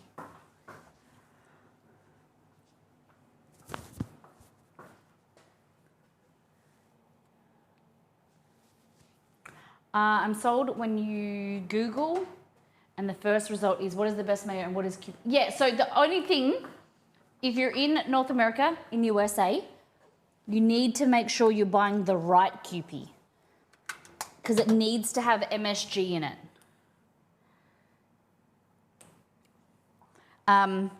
The ones that are sometimes sold in the US or North America have yeast extract, and that's not the right Kewpie. I cooked this rice in the pressure cooker, same way. Same way. If you want to learn how to cook rice, just do what I did. Or there is a recipe in All In Together called Rice Baby. Okay, rice bowl, sauce, beef, that. Kewpie.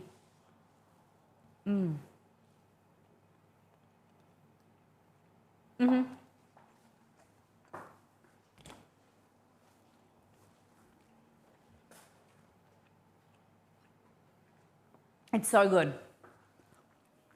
Get yourself some Kewpie. It'll change your life.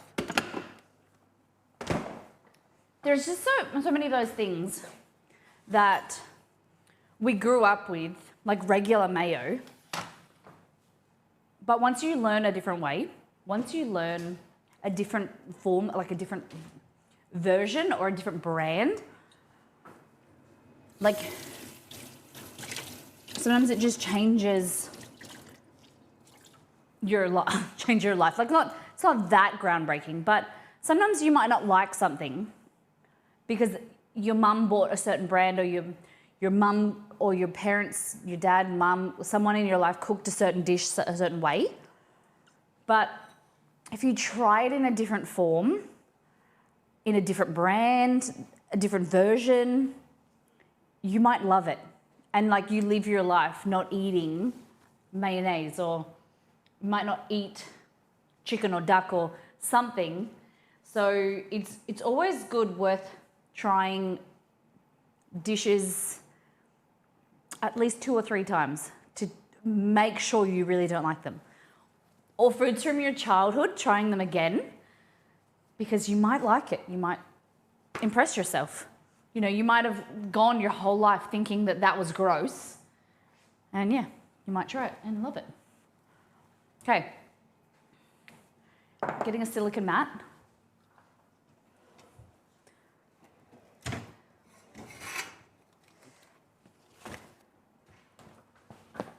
I use Jukes, but looking forward to trying this. Fabulous! Okay, so this is a silicone mat, which is like a bench mat. We can bake with it, freeze it with it. It's fantastic. The other thing is getting rid of our cookies using this tray. I've been trying to really look after this. Make sure it stays clean and no get dirty and baked on grub. I'll put that in just there. Line it with some baking paper. Have you ever made ramen on stream? From scratch. I've done it 3 or 4 times, not recently. What kind of ramen have you been craving? Squishy Sheiks, I really love your name. Okay, like that. Now, so we're dividing this dough. The whole dough, the whole 3 batches make 12. We've got 3 different flavors. We're making 4 of each, okay? So divide this in quarters. This is chocolate chip, like that, and just divide it in half. You could weigh them if you wanted to, like that.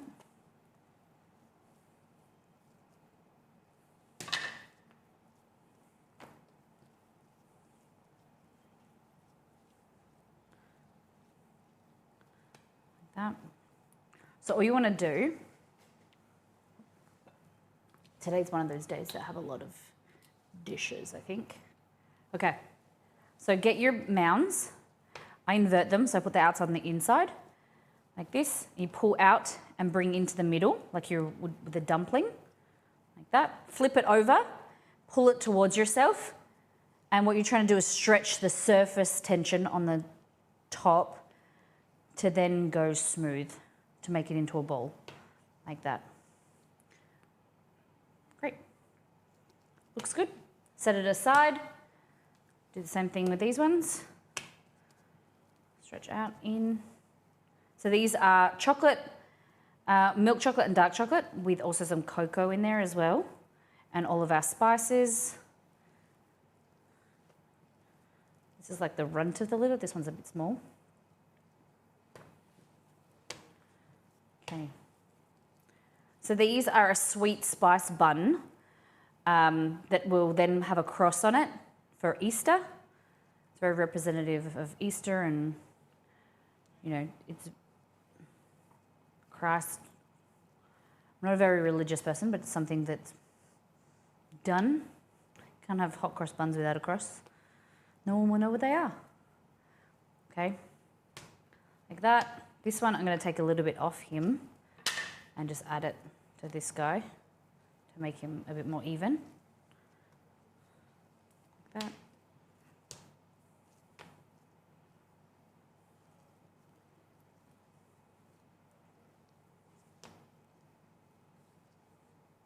There we go. And then start back at the beginning and just re-stretch, making sure they're nice and tight, like that. And then we're going to transfer them over here. You want them quite like close to each other so they rise upwards.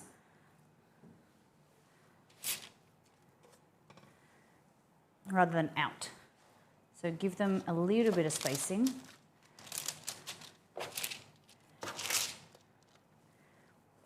Okay. Next one is the regular raisin, bourbon raisin. Like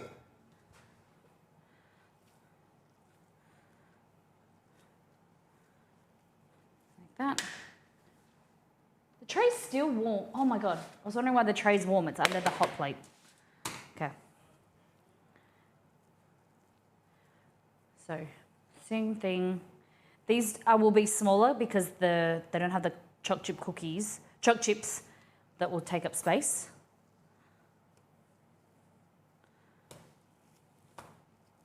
Okay, stretch out and in.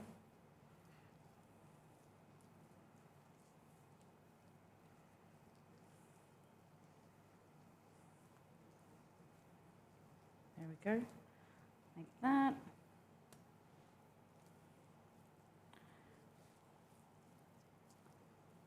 These are beautiful plump raisins, sultanas, that then have been soaked in a mixture of bourbon and tea, simmered, so that they create a really nice, plump, juicy fruit. Spicy seafood ramen. I've never had spicy seafood ramen before.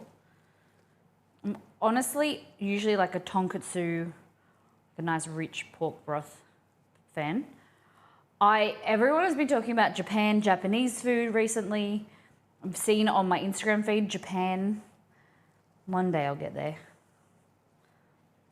Okay. There we go.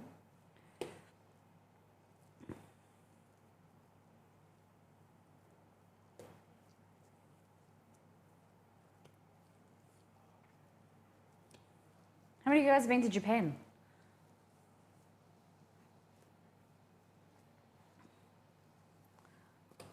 Go back to there. Okay.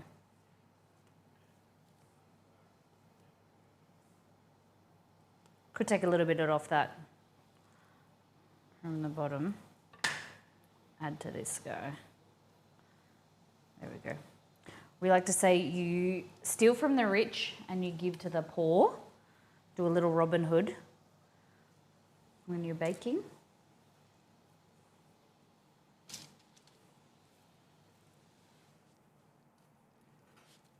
Like that.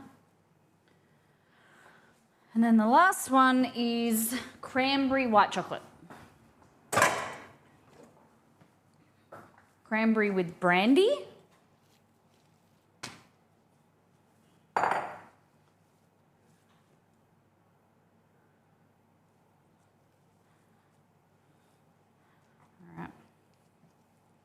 This one seems to have the biggest dough.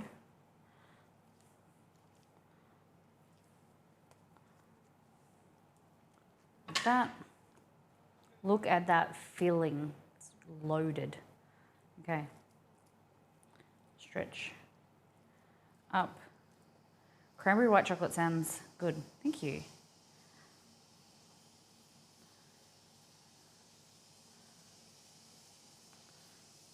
Okay.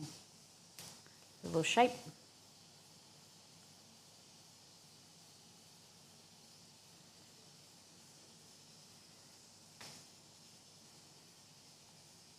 Yeah, these are big boys. Dancing in them.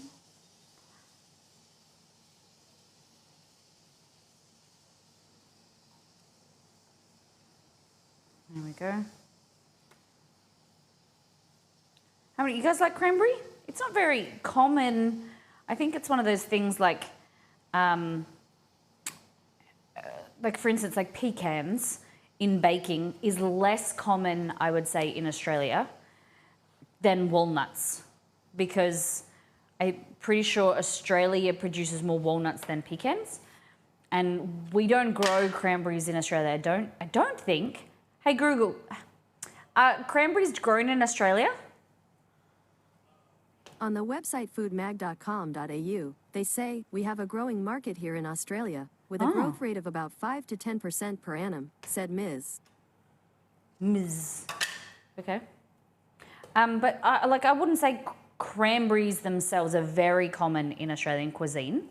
It's very multicultural, of course, living in Australia, but I know that they're very prominent in the US, North American cuisine with, you know, Thanksgiving and things like that.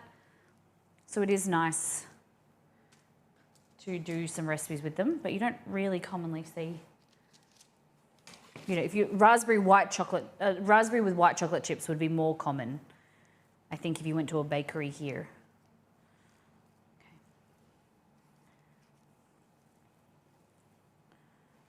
All right, so like I said, you want them not very spread out, because then they will spread upwards. So give them some space for the initial proof, and then let them rise up.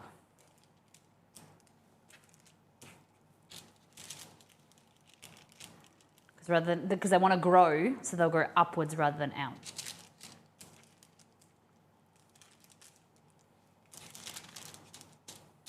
There we go. You want to give them a little shape. The shaping is important as well, because the shaping promotes them to go upwards rather than out. Okay.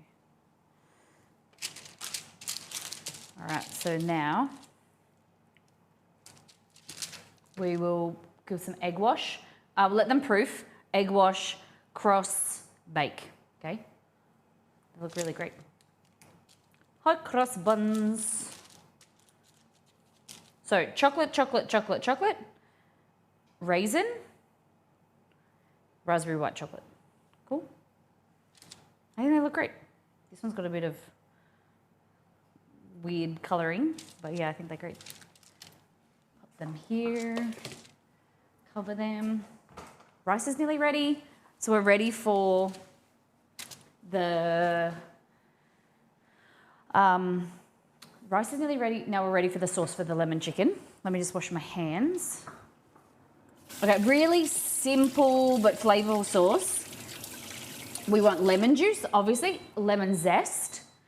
The rice has gone off, so let it sit for about 2 to 3 minutes. Okay, so lemon juice, lemon zest.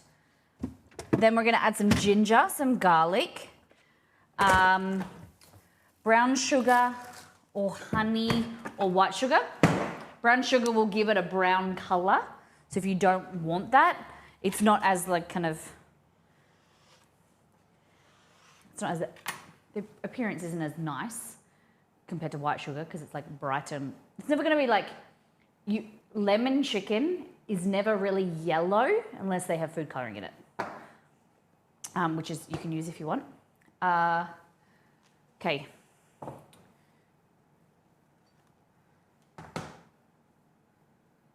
So we want 2 teaspoons of corn flour here.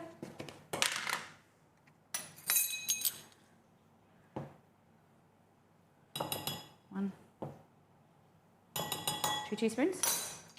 3 garlic cloves minced and half a teaspoon of ginger.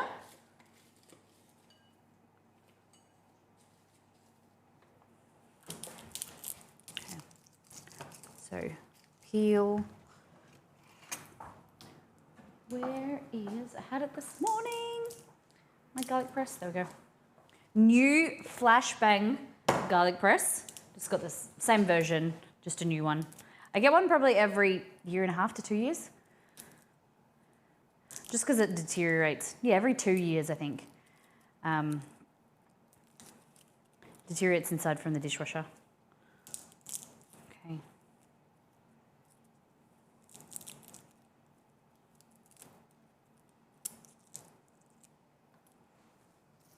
Okay. That, open it up, pop them in there.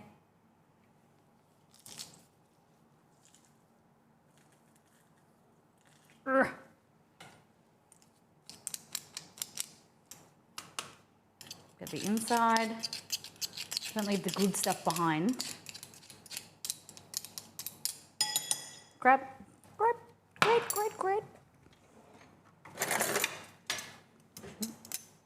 Something come out of the drawer. Ginger. Keep it in the freezer, it makes it easier to grate.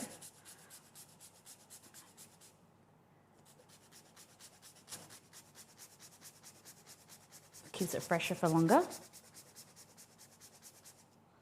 And then we're gonna need some quarter of a cup of lemon juice, half teaspoon of lemon zest. So just go from here to here. Some sugar, soy sauce, sesame seeds, and a bit of water. That's about it. You could add some chicken stock powder in there as well if you want more flavor.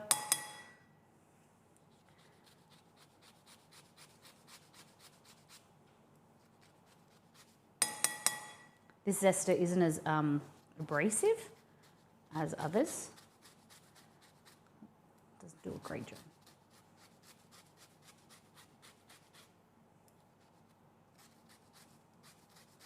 There we go. Better? All right. Cut this in half. And you turn around here. This guy. Put that upside down into here. And I need to measure it, so let's go into there.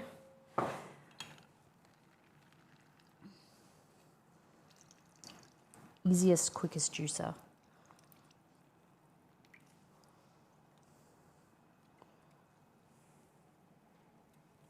There we go.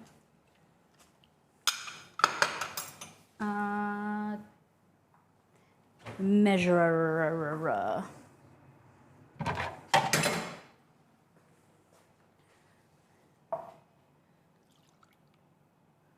Yep. The juice of about a lemon.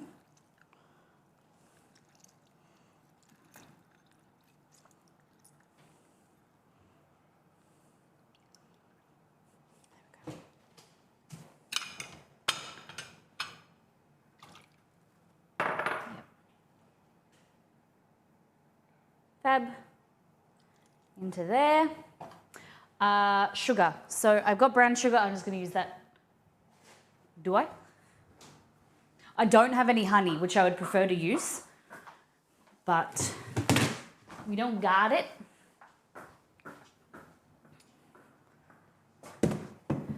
I'm sad. Alicia Keys is one of the greatest ever.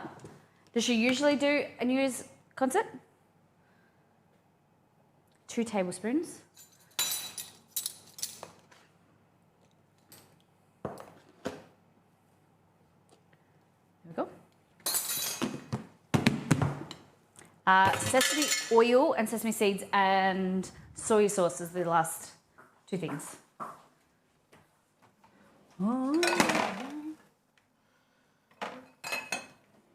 So roasted sesame oil.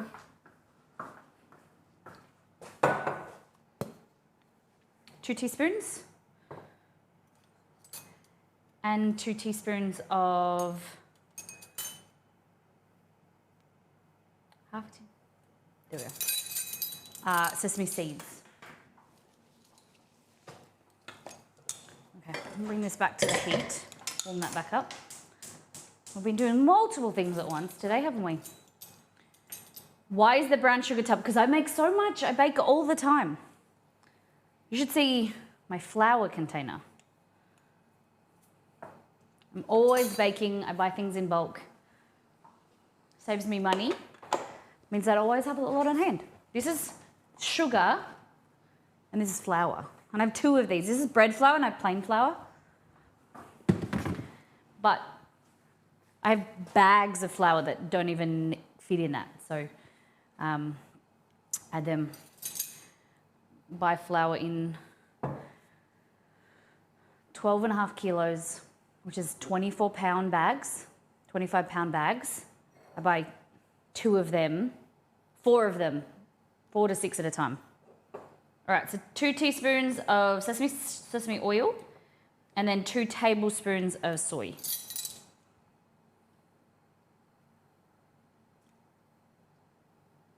There we go. That's our sauce. Really important because it's got cornstarch or corn flour in it. We need to make sure we give it a mix and make sure there's no lumps. Like that.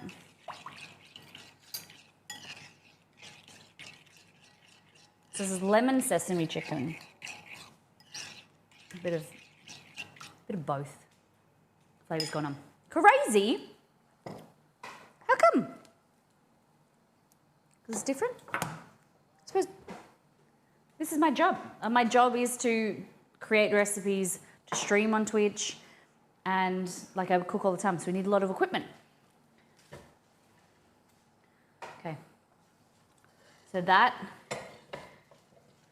is our crispy chicken. And then we're going to coat this in our sauce. Oh, I need a little bit of water. 1/4 cup into that.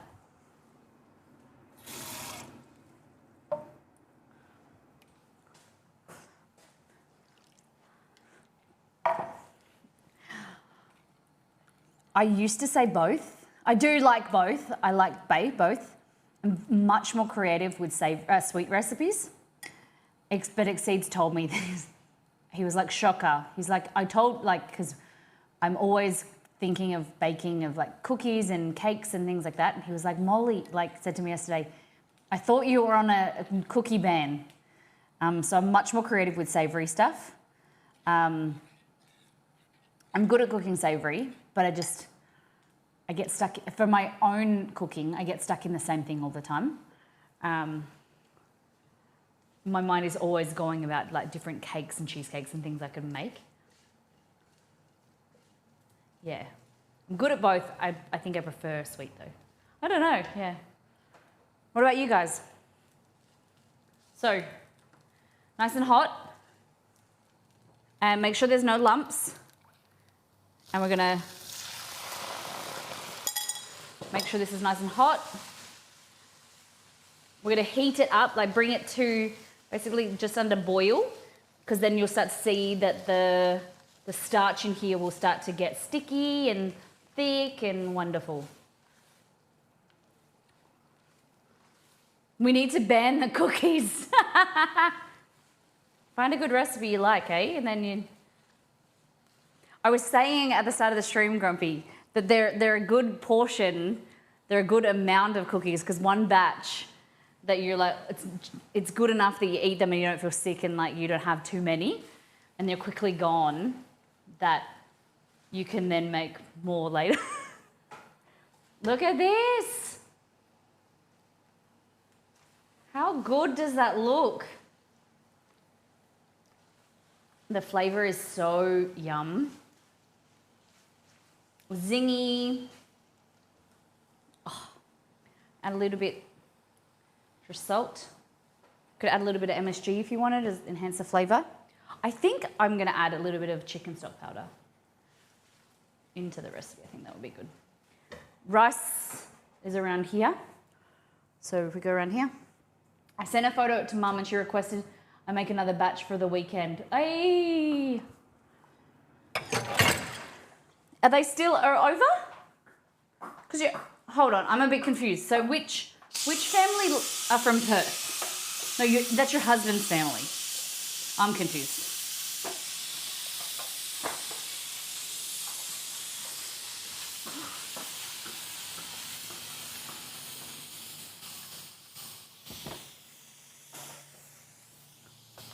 Ow, I burnt myself. It's all good. What's your middle name? Ooh. Mike's family's from G-Town. Geraldton? Oh, my family's from near Byron Bay. Okay.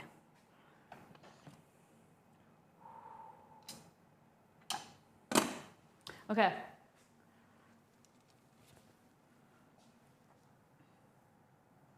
Yeah, these aren't ready yet. They need to proof longer. Okay.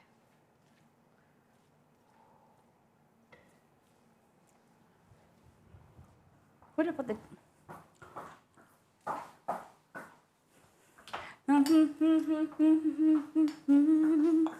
Oh.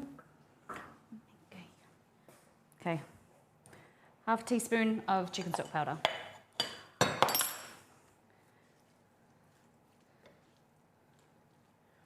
They're coming back up this weekend and we're going to mini... Oh, lovely. Lovely. That'll be joyous. Okay. So this is pressure cooker rice, ladies and gentlemen. Look at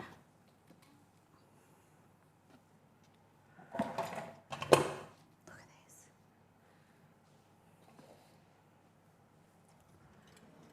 Grab... Oh my gosh. Piece One bought me the most amazing, I love them, these spatulas. They're like serving spatulas for rice. They're so good. Okay, these. So fluffy, flavorful, stock powder in there. Yes, look at that. I'll serve it up. Hurts so bad. Whoa.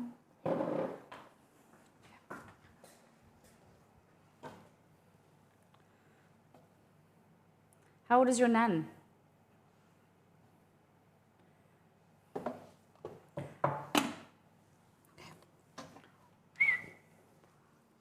Oh, do you? For a trip or for for a holiday or to live again?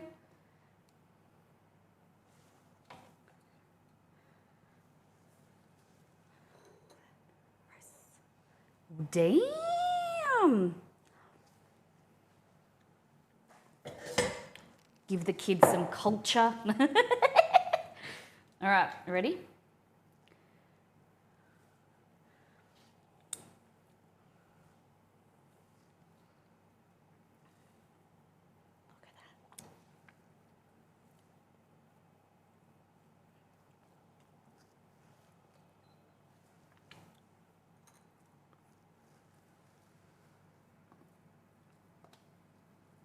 I remove that song. Okay. What do you think of that? Damn.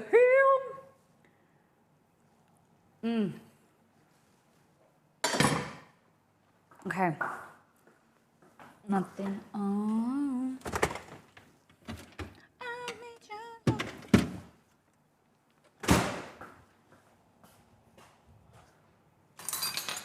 Really hard when both families, yeah, 100%. My brother has married a Colombian. She lived over here for 10 years. And last year they went back to Colombia with the idea that they were going to move to like Mexico or something. So they didn't live in, but like they've now got pregnant and they're living in Colombia. But it's really hard because like for us, they're pregnant, and I couldn't imagine like her family over here. It's just really sad because it's so far away. Like we lived in Melbourne and that was hard, living away from family when both of our families were here. But now my brother lives in Colombia and having a baby, which is the first grandchild or niece or nephew. Look at that. Slithered scallions. That is the plan. If I got them out of the fridge when I needed to. Good idea.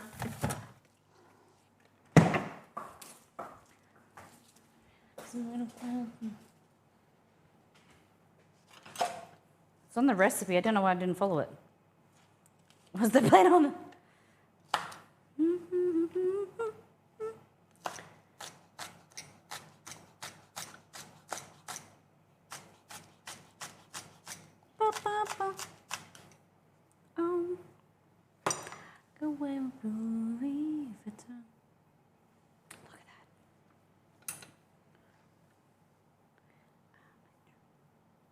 Off the lemon. There we go. What do you think? Would you try it? Lemon sesame chicken?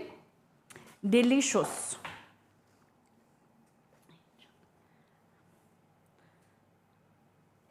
What do we think? Okay. Tell me what you really like. Get it.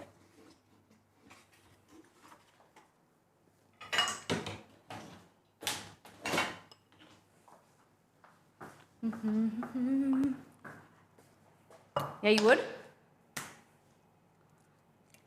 Okay.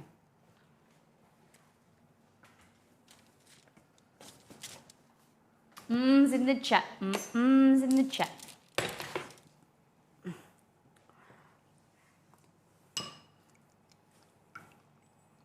Okay. Egg wash. The buns.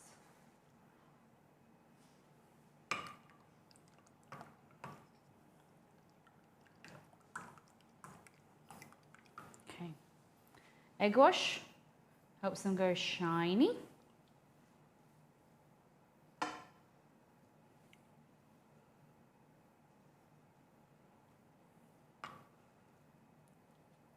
And then we'll do the crosses.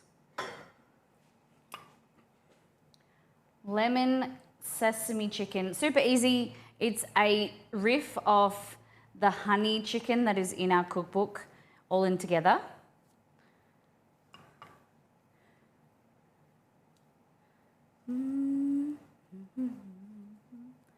There we go. There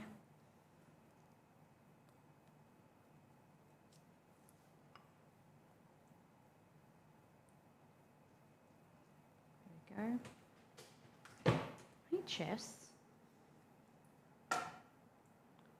Peruvian green sauce for me goes with a Peruvian green sauce. Explain that to me.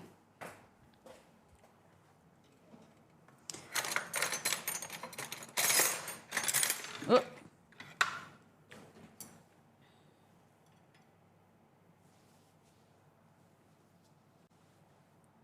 What did I do? I turned the music off in my ear.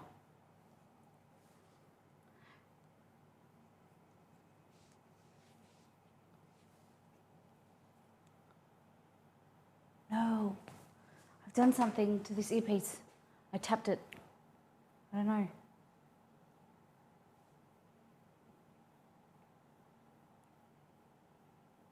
Oh man. I wish I could. Haven't made it. Oh, okay. You have never made it, but you've eaten it? Let's try this other earpiece. It's been charging for a little bit.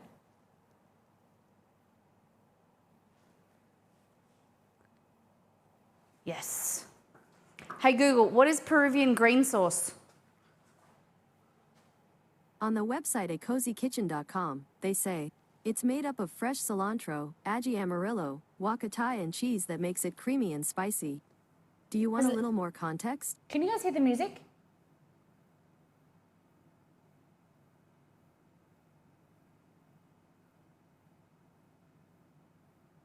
Or is it just me? No, you can't hear the music. No music. Okay.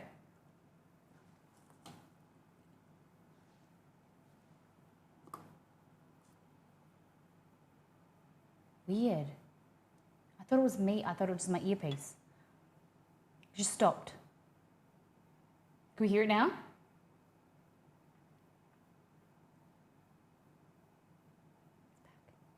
Thank you, Rina. Rina? Is that how I say your name? Rina? Legends. Thank you, guys. Thank you for letting me know. I appreciate it. All right. Hey, Google, what is Peruvian green sauce? On the website at cozykitchen.com, they say, it's made up of fresh cilantro, ají amarillo, huacatay and cheese that makes it creamy and spicy. Do you want a little more context? Cheese? That is good. That is really good. Ají verde is a Peruvian green hot sauce. It's made up of fresh cilantro, ají amarillo, huacatay Stop. and cheese that makes it creamy and spicy. Stop. Okay. Now, final thing. Ziploc bag. This is the easiest version. Ziploc bag. Get a cup. Today is fun and a day of fumbles for sure. Okay. Cup. Corner down. Over like that. Get our mixture, which is our flour and our water we did before. Okay. That's what we need. Twist it. Pinch, cut the side. Cut the corner. Okay. Let's see if this works. This Ziploc bag is a little bit thin. All right, so what you want to do, start there and kind of one smooth motion.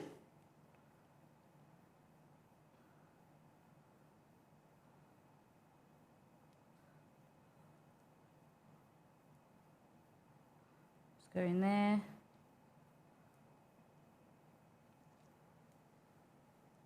This has been sitting so the gluten has formed and it's like stretchy.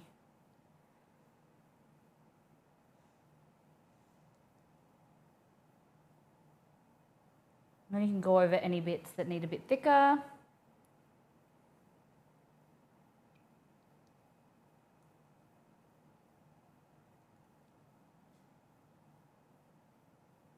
Like that. And then you go across.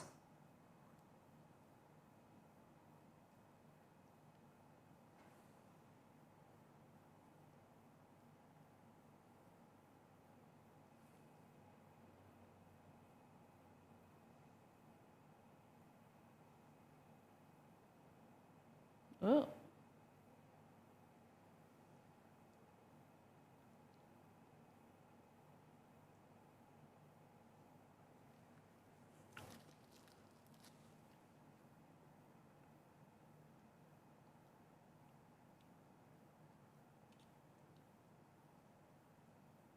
There we go.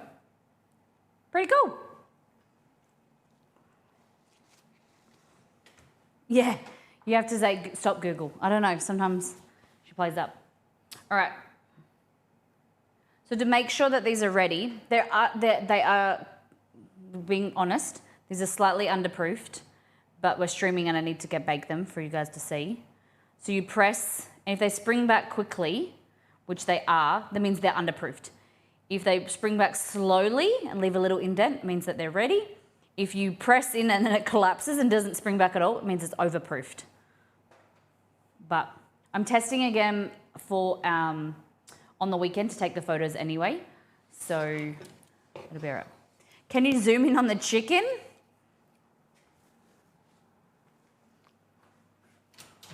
How about that?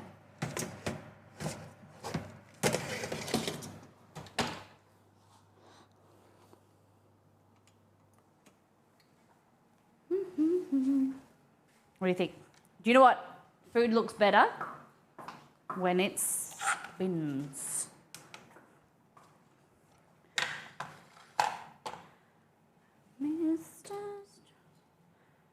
Like that.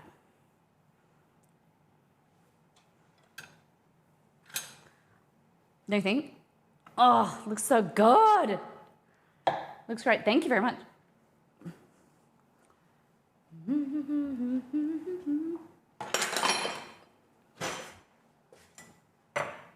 Orange chicken, lemon chicken. What do you think is the best? Oh. You know, I've never made, I don't think I've ever made Kung Pao chicken.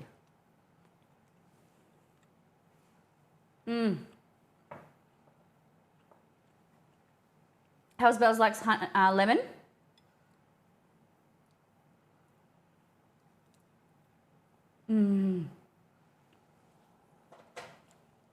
It's tangy, it's sweet.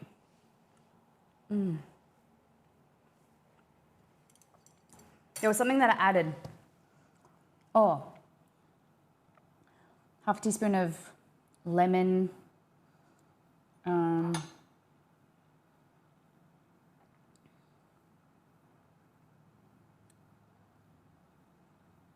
Half a teaspoon of chicken stock powder.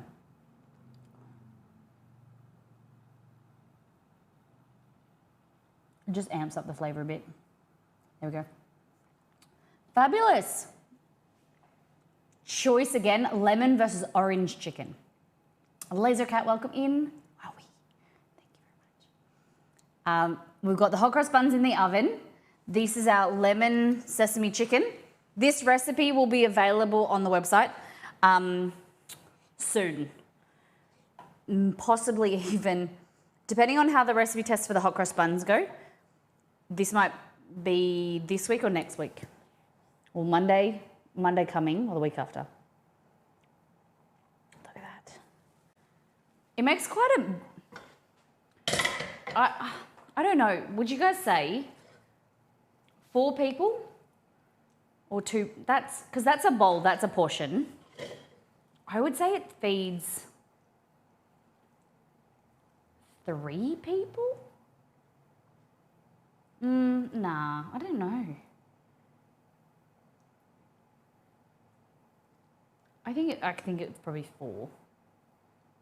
But I think I might up the chicken quantity and make it a bit bigger. So I'd rather feed 4 big portions than 4 like scraping to be 4. It depends on the people. That is very true. Very true. Like, what do you think for this? Do you think, I think that needs more chicken. Portion, oh, you gotta share. Sometimes. The hot cross buns might need to share. There's 12 of them. You can't get away with like, oh, there's not enough to share if there's 12. But this, I think you can keep by yourself. Or just give like 1 portion away. What the heck? I just want to let you guys know, you've been terrible at distracting me today because I have a half cup of tea. I thought I'd at least get through it and hydrate myself. But it's distracting me all day. We're just waiting for these things to bake in the oven. So what can we make in the meantime? We've got like 15 minutes-ish. What do we think?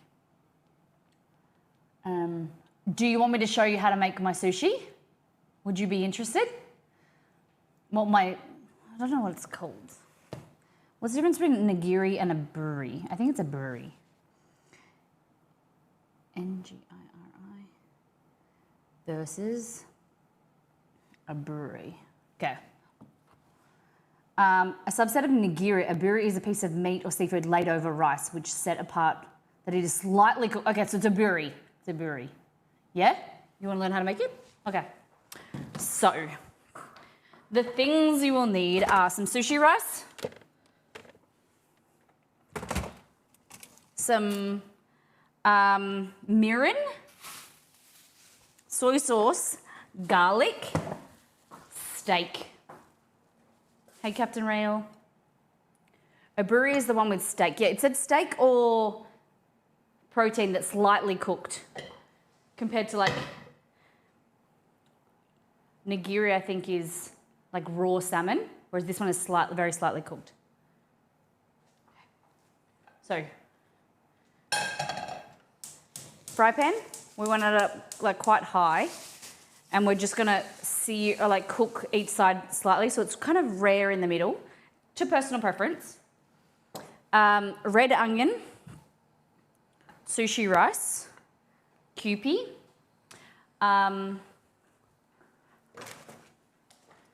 let's go.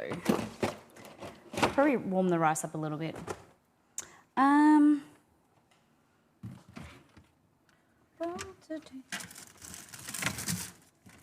Hey Google, add spring onion to my shopping list. Sorry, I couldn't verify your voice, so I can't change any I've been lists. here the whole time. You can either Hey- try again or verify Google. your voice match settings in the Google Home app. Hey Google, add spring onion to my shopping list. Got it. I added spring onions. Same person that talked to you 2 seconds ago. Okay. So sliced spring onion. I like the green part.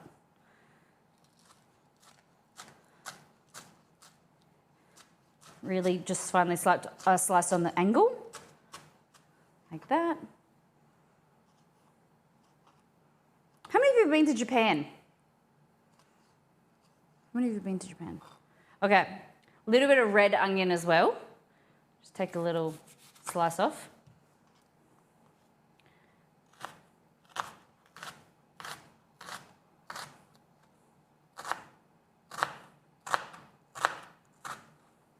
Like that.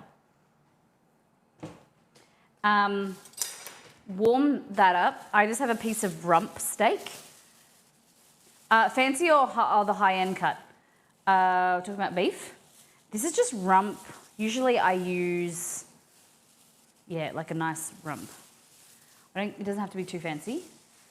Usually what I do is, because it's on a plate, but I just put that on there last night in a bag because I knew it. This is naughty, guys, because that piece of steak was meant to be making Thai beef salad. But I'm okay. You've convinced me to make this. Salt. Well salt. Damn it, me. Angle cut on the spring onion. Oh, okay. Oh, the spring onion. Okay, I get you. Talking about the spring onion, sorry. All right. Steak. Whoa. And then when it's cooking, add a little bit of oil if you want. Only a little bit. Doesn't really need it. And then on the other side, a little bit more salt. You can add pepper if you wanted to as well, if you want to go there. To make this wonderful sauce that I made more of, but I'll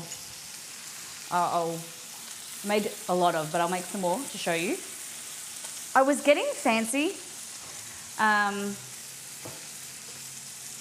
I like this tune, and I'm country just saying I like this one too.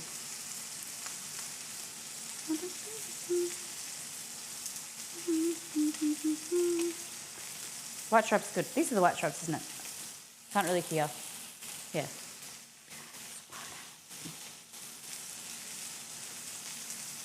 You like country music?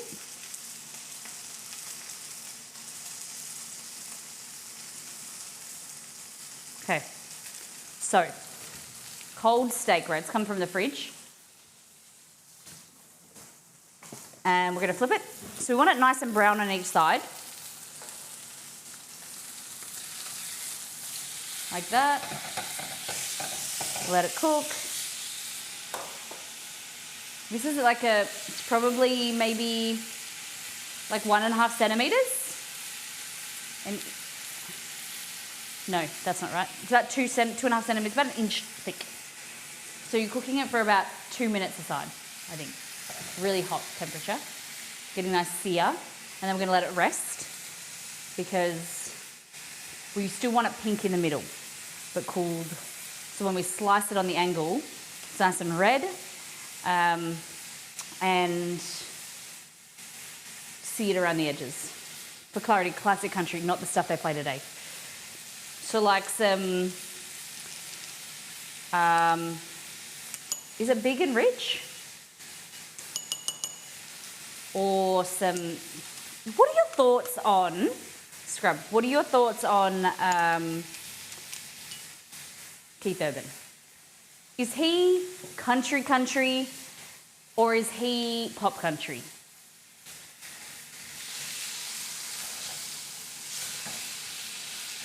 I'm gonna get in trouble again because this is what I do. I cook steak and I can't smell it because the aircon's pushing the air that way. What about, is it Luke Bryan? Luke something. I like country music myself, but a little bit more pop country. Correct, Luke. Yes. Who do you like?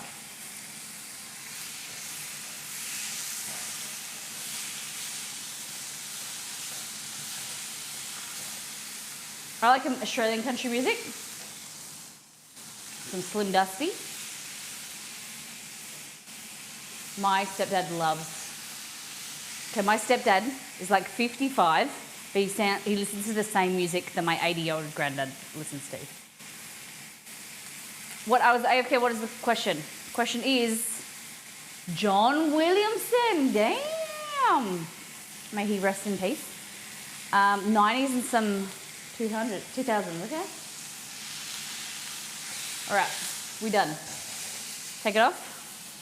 Let her rest. Let it rest. I have a white dog sitting on the floor waiting.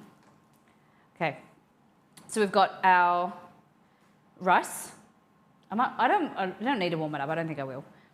Rice, red onion, spring onion, beef, and then here, 3 ingredients.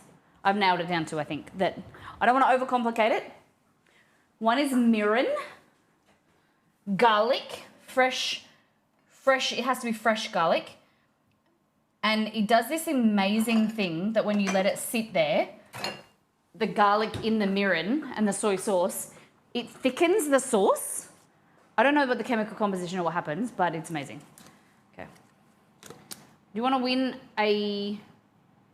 Fuck yeah! Win a holiday to Japan? It's probably expired. Guys, no. Damn it! We could have won a trip to Japan. It runs until the 19th of the 2nd. Damn it. We're a month late. Okay. Hey, only deaf guy, welcome back. Okay, so garlic, mirin.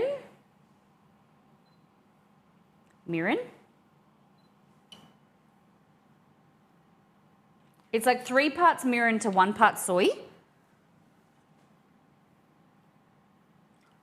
Or 2 to 3 parts mirin. There we go.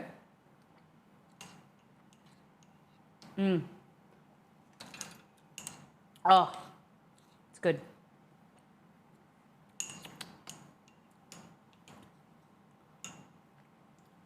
Like that? Okay. And we want to let this rest. Let me just go and find my sharp knife.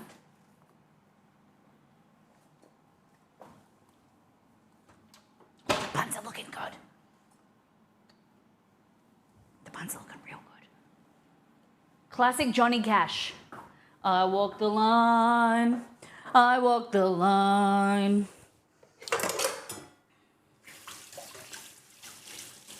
Look at a bit of Johnny. I've been to the Country Music Hall of Fame. That was cool. What are your thoughts? I like Casey Musgraves. Thoughts? I know she's her. I think she said she created her own genre. It's like, Exceed will remember. We like Casey. She's like, her genre. She called it space country or something like that. Casey Musgraves is good. Haggard, Williams, Hank Jr., Don, Nelson, Garth, up to first retirement. Oh yeah. So he's like, how many times did Garth retire? We have this guy in Australia called John Farnham, and he's retired about 6 times. No joke. The retirement, it's like his final hurrah tour. Retires, I don't know, runs out of money or just like gets the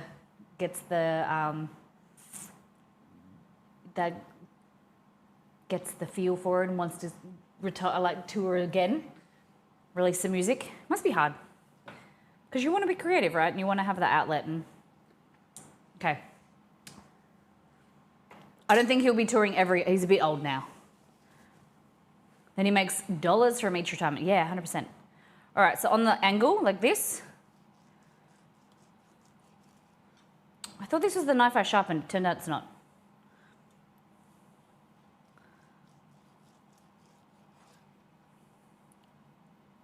I need to cut this way.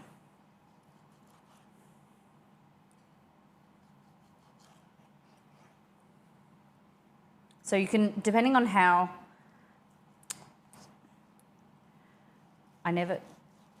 this knife is not good.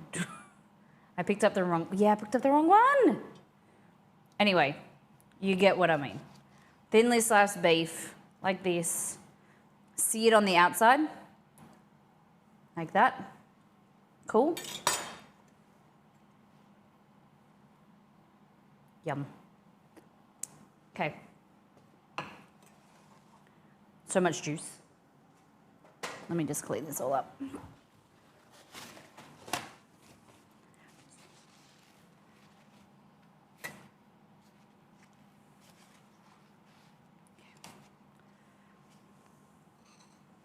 I've been stuck on home free a cappella for 8 years. Damn. Grab yourself a lot of water. You could also use sesame oil or some type of oil, neutral oil. That was a lot of oil. Okay. That. And then get the rice. A little mound like this. And you want to squeeze it between your hand and like that. And then I watched 2 videos on this, so don't trust me that this is right. So finger like this, like that. And then you pinch on the sides. And then, I don't know, something like that. It was press like that, pinch, something like that. And it looks like that, okay? You know, the only one I know on Twitch, Hunger Service. He used to be a sushi chef. Okay, or Sushi Day. She's on YouTube now. Pinch. Looks like that. Doesn't need to be fancy. This is Molly's kitchen, not a sushi kitchen. Okay.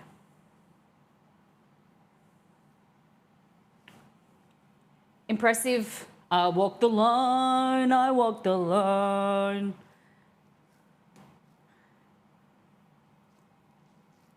Like that. Something like that. And just keep wetting your hands or add some more oil. Wetting is good. A little bit of oil is nice. Seems to be better. Okay. So, sorry to all the... You know why, sushi masters train for so long? Okay. Like that.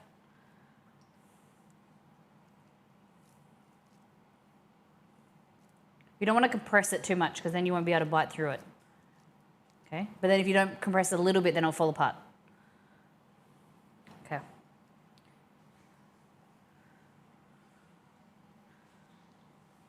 bit.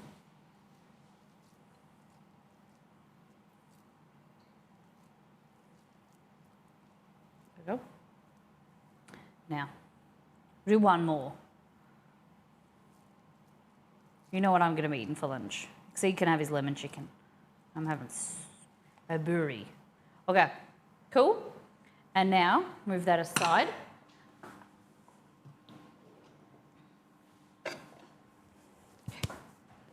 Like that. Okay.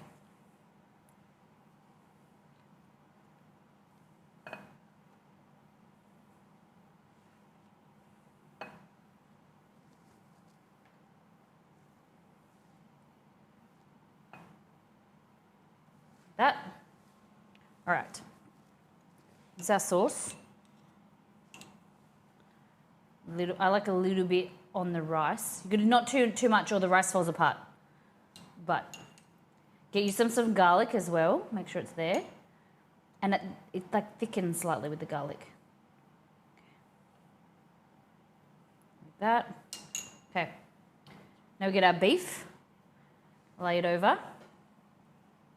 Like that.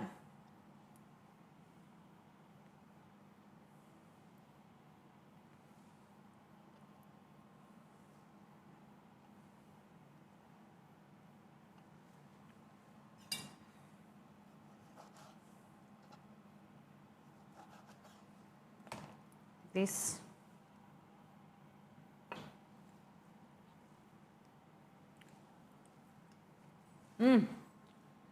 Okay.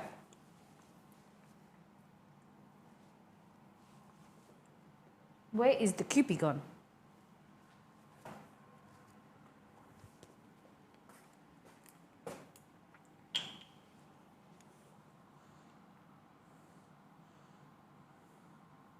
This is a big Kewpie bottle, so it comes out really thick, which I would have preferred a drizzle. Okay.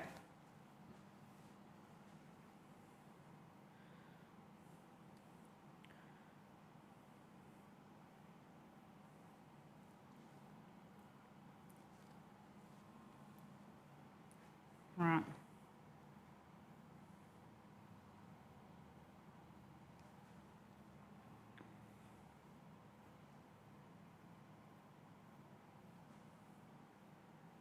Like that.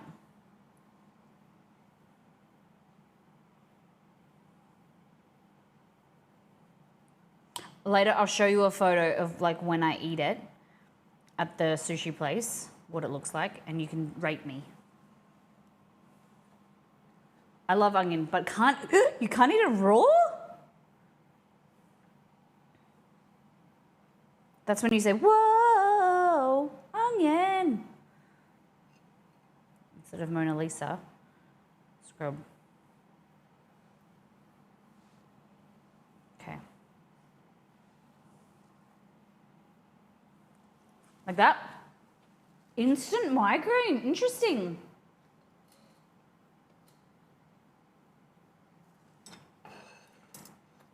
Okay. And then a little bit more of the sauce.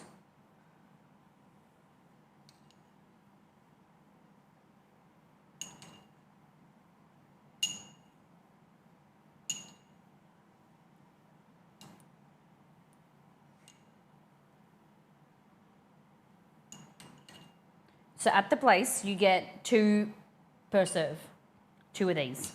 Obviously, that's not enough. Okay. I'll see if I can find the photo. And you guys, what do you think of that?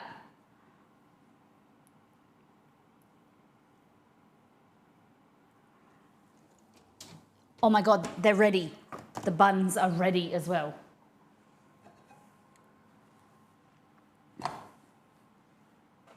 In the meantime, do you want to see some buns? I'd like some ums in the chat, please, if you'd like to see my buns. My buns, my lovely little buns. You take it, even with some wasabi. Guys, buns in the chat. Not buns. Ums in the chat. The Miss Molly makes emote, like grumpy, Or, we need some hype. These are good buns. They're worth the I promise. They're worth the effort. They're good buns. Give me some buns in the chat, but no, not for the buns. Buns, buns, buns. Ready?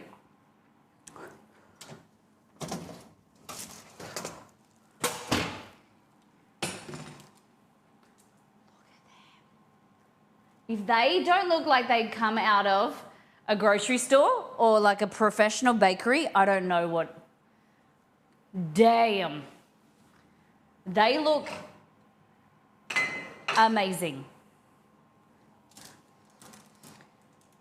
Look at them, guys. I don't know if you're looking.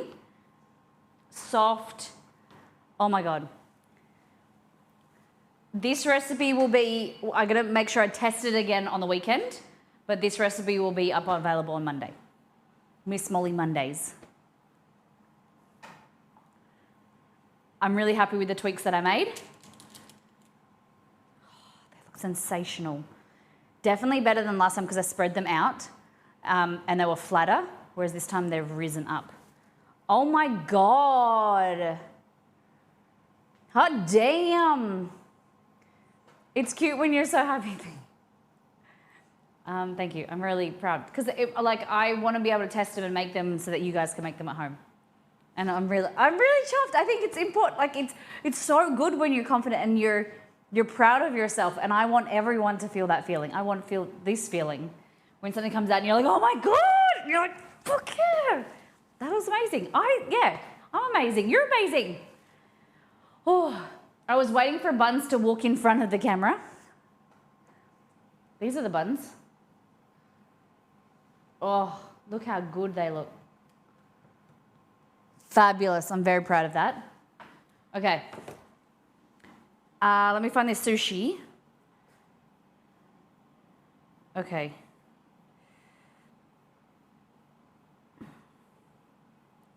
Don't stop moving. That's 2021.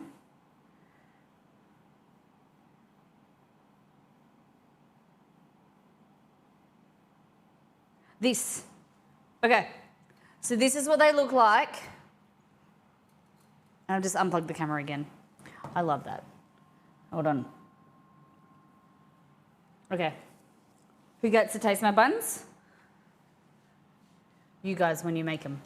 Okay, so that's what they look like when I eat them at the store, okay?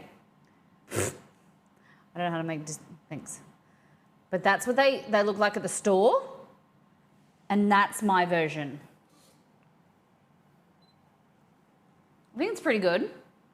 I think mine's pretty good. Obviously, there's a bigger, thinner slice of beef. Look at that.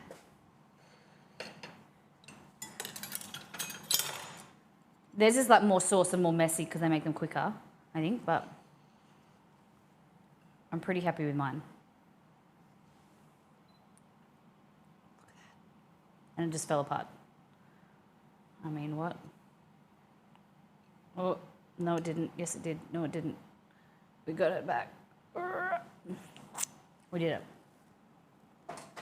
Really no different.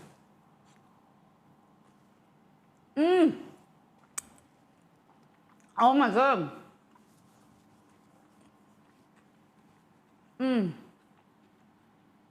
I said to my husband, I need to go and try them again. But it's at IKEA. It's like an hour and a half drive. So I was like, I'm okay for this. Like, this is my recreation, and I love this. One day I'll go again to try it out and show the difference. I'll make these, take them up in a cooler, and then try them side by side. That would be good. That would be really good. Or go in and get them, then eat them in my car side by side. That's probably less weird than someone bringing food into a restaurant. But yeah, that is how you make my favorite sushi. Watch the VOD.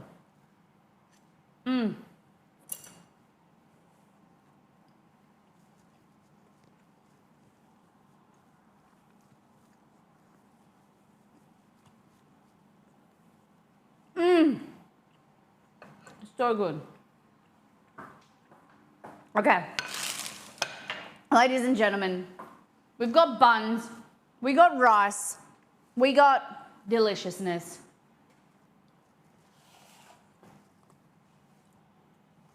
I give you lemon chicken, a la Molly, coming out in 2 weeks.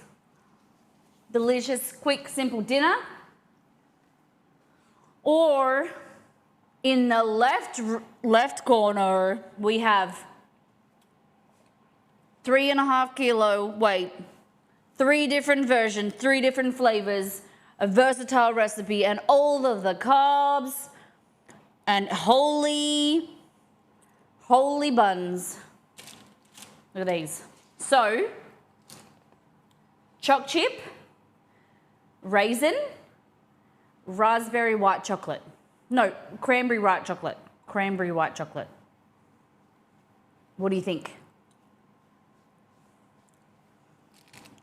I'll pull one apart for you. Oh God, they're really hot, guys.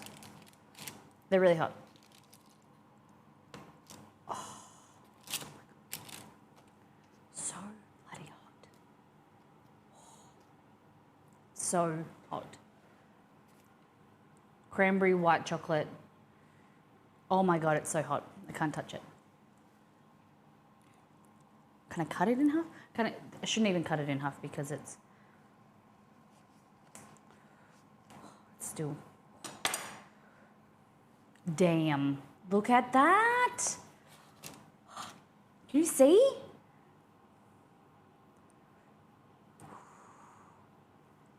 Oh, soft.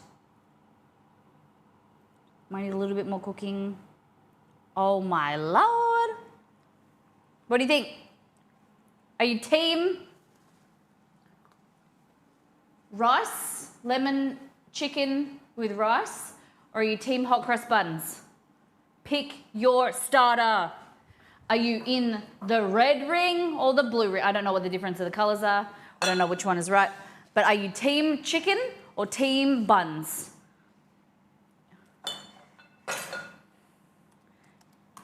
Say breasts or buns. Are you lemon chicken or hot cross buns? I don't know if there's a way to like have them both on the screen without me. Team chicken, team buns. Team chicken, team buns.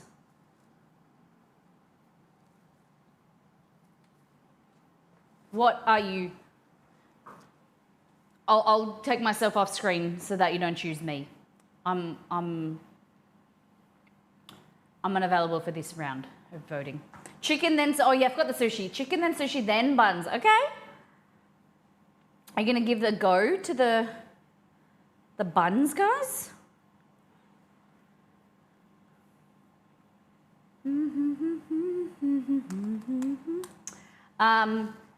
I'd have to go for the chicken, lemon chicken, then still a bun. Wayno says chicken. Hey, Molly, nice buns. Sorry, I had to. That's okay, Lord Phoenix.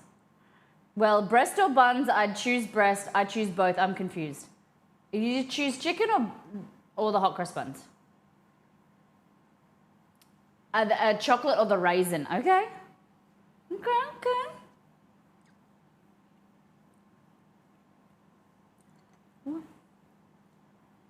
I'm pretty keen for the chocolate buns. Definitely.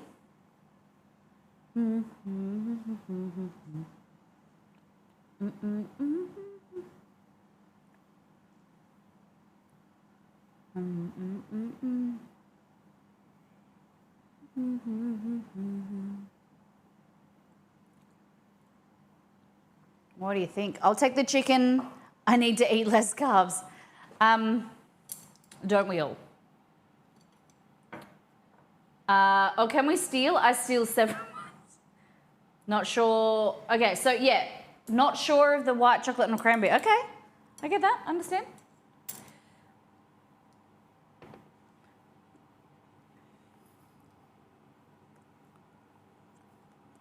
They're so soft. You see that? Ooh, they're really hot. They're really hot.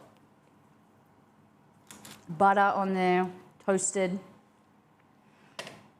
Yum. You can freeze them, so that you can divvy them up now. Cool them completely to room temperature, divvy them up, freeze them. Or if you want to go an extra step, cut them in half, then freeze them. Because then you pick them out of the freezer to put them in the toaster, and then you got like a perfect breakfast or, you know, snack. I do like soft buns, that's what I'm saying. Or, are you team chicken? Chicken, chicken, chicken.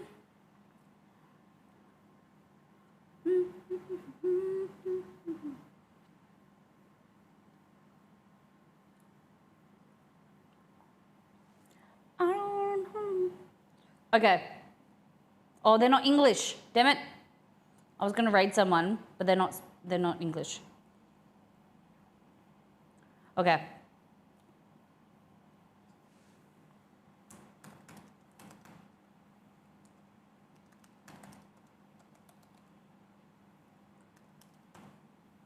One day I'll be able to spell. A-L-L-Y. All right, I'm gonna raid Iffy.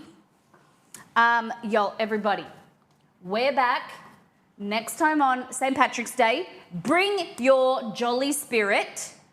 No tricking or treating or being a naughty leprechaun. We're gonna have some fun. I'm going to theme the kitchen, hopefully, and make some themed food. Haven't finalised the menu, so let me know if you have any suggestions for Irish food.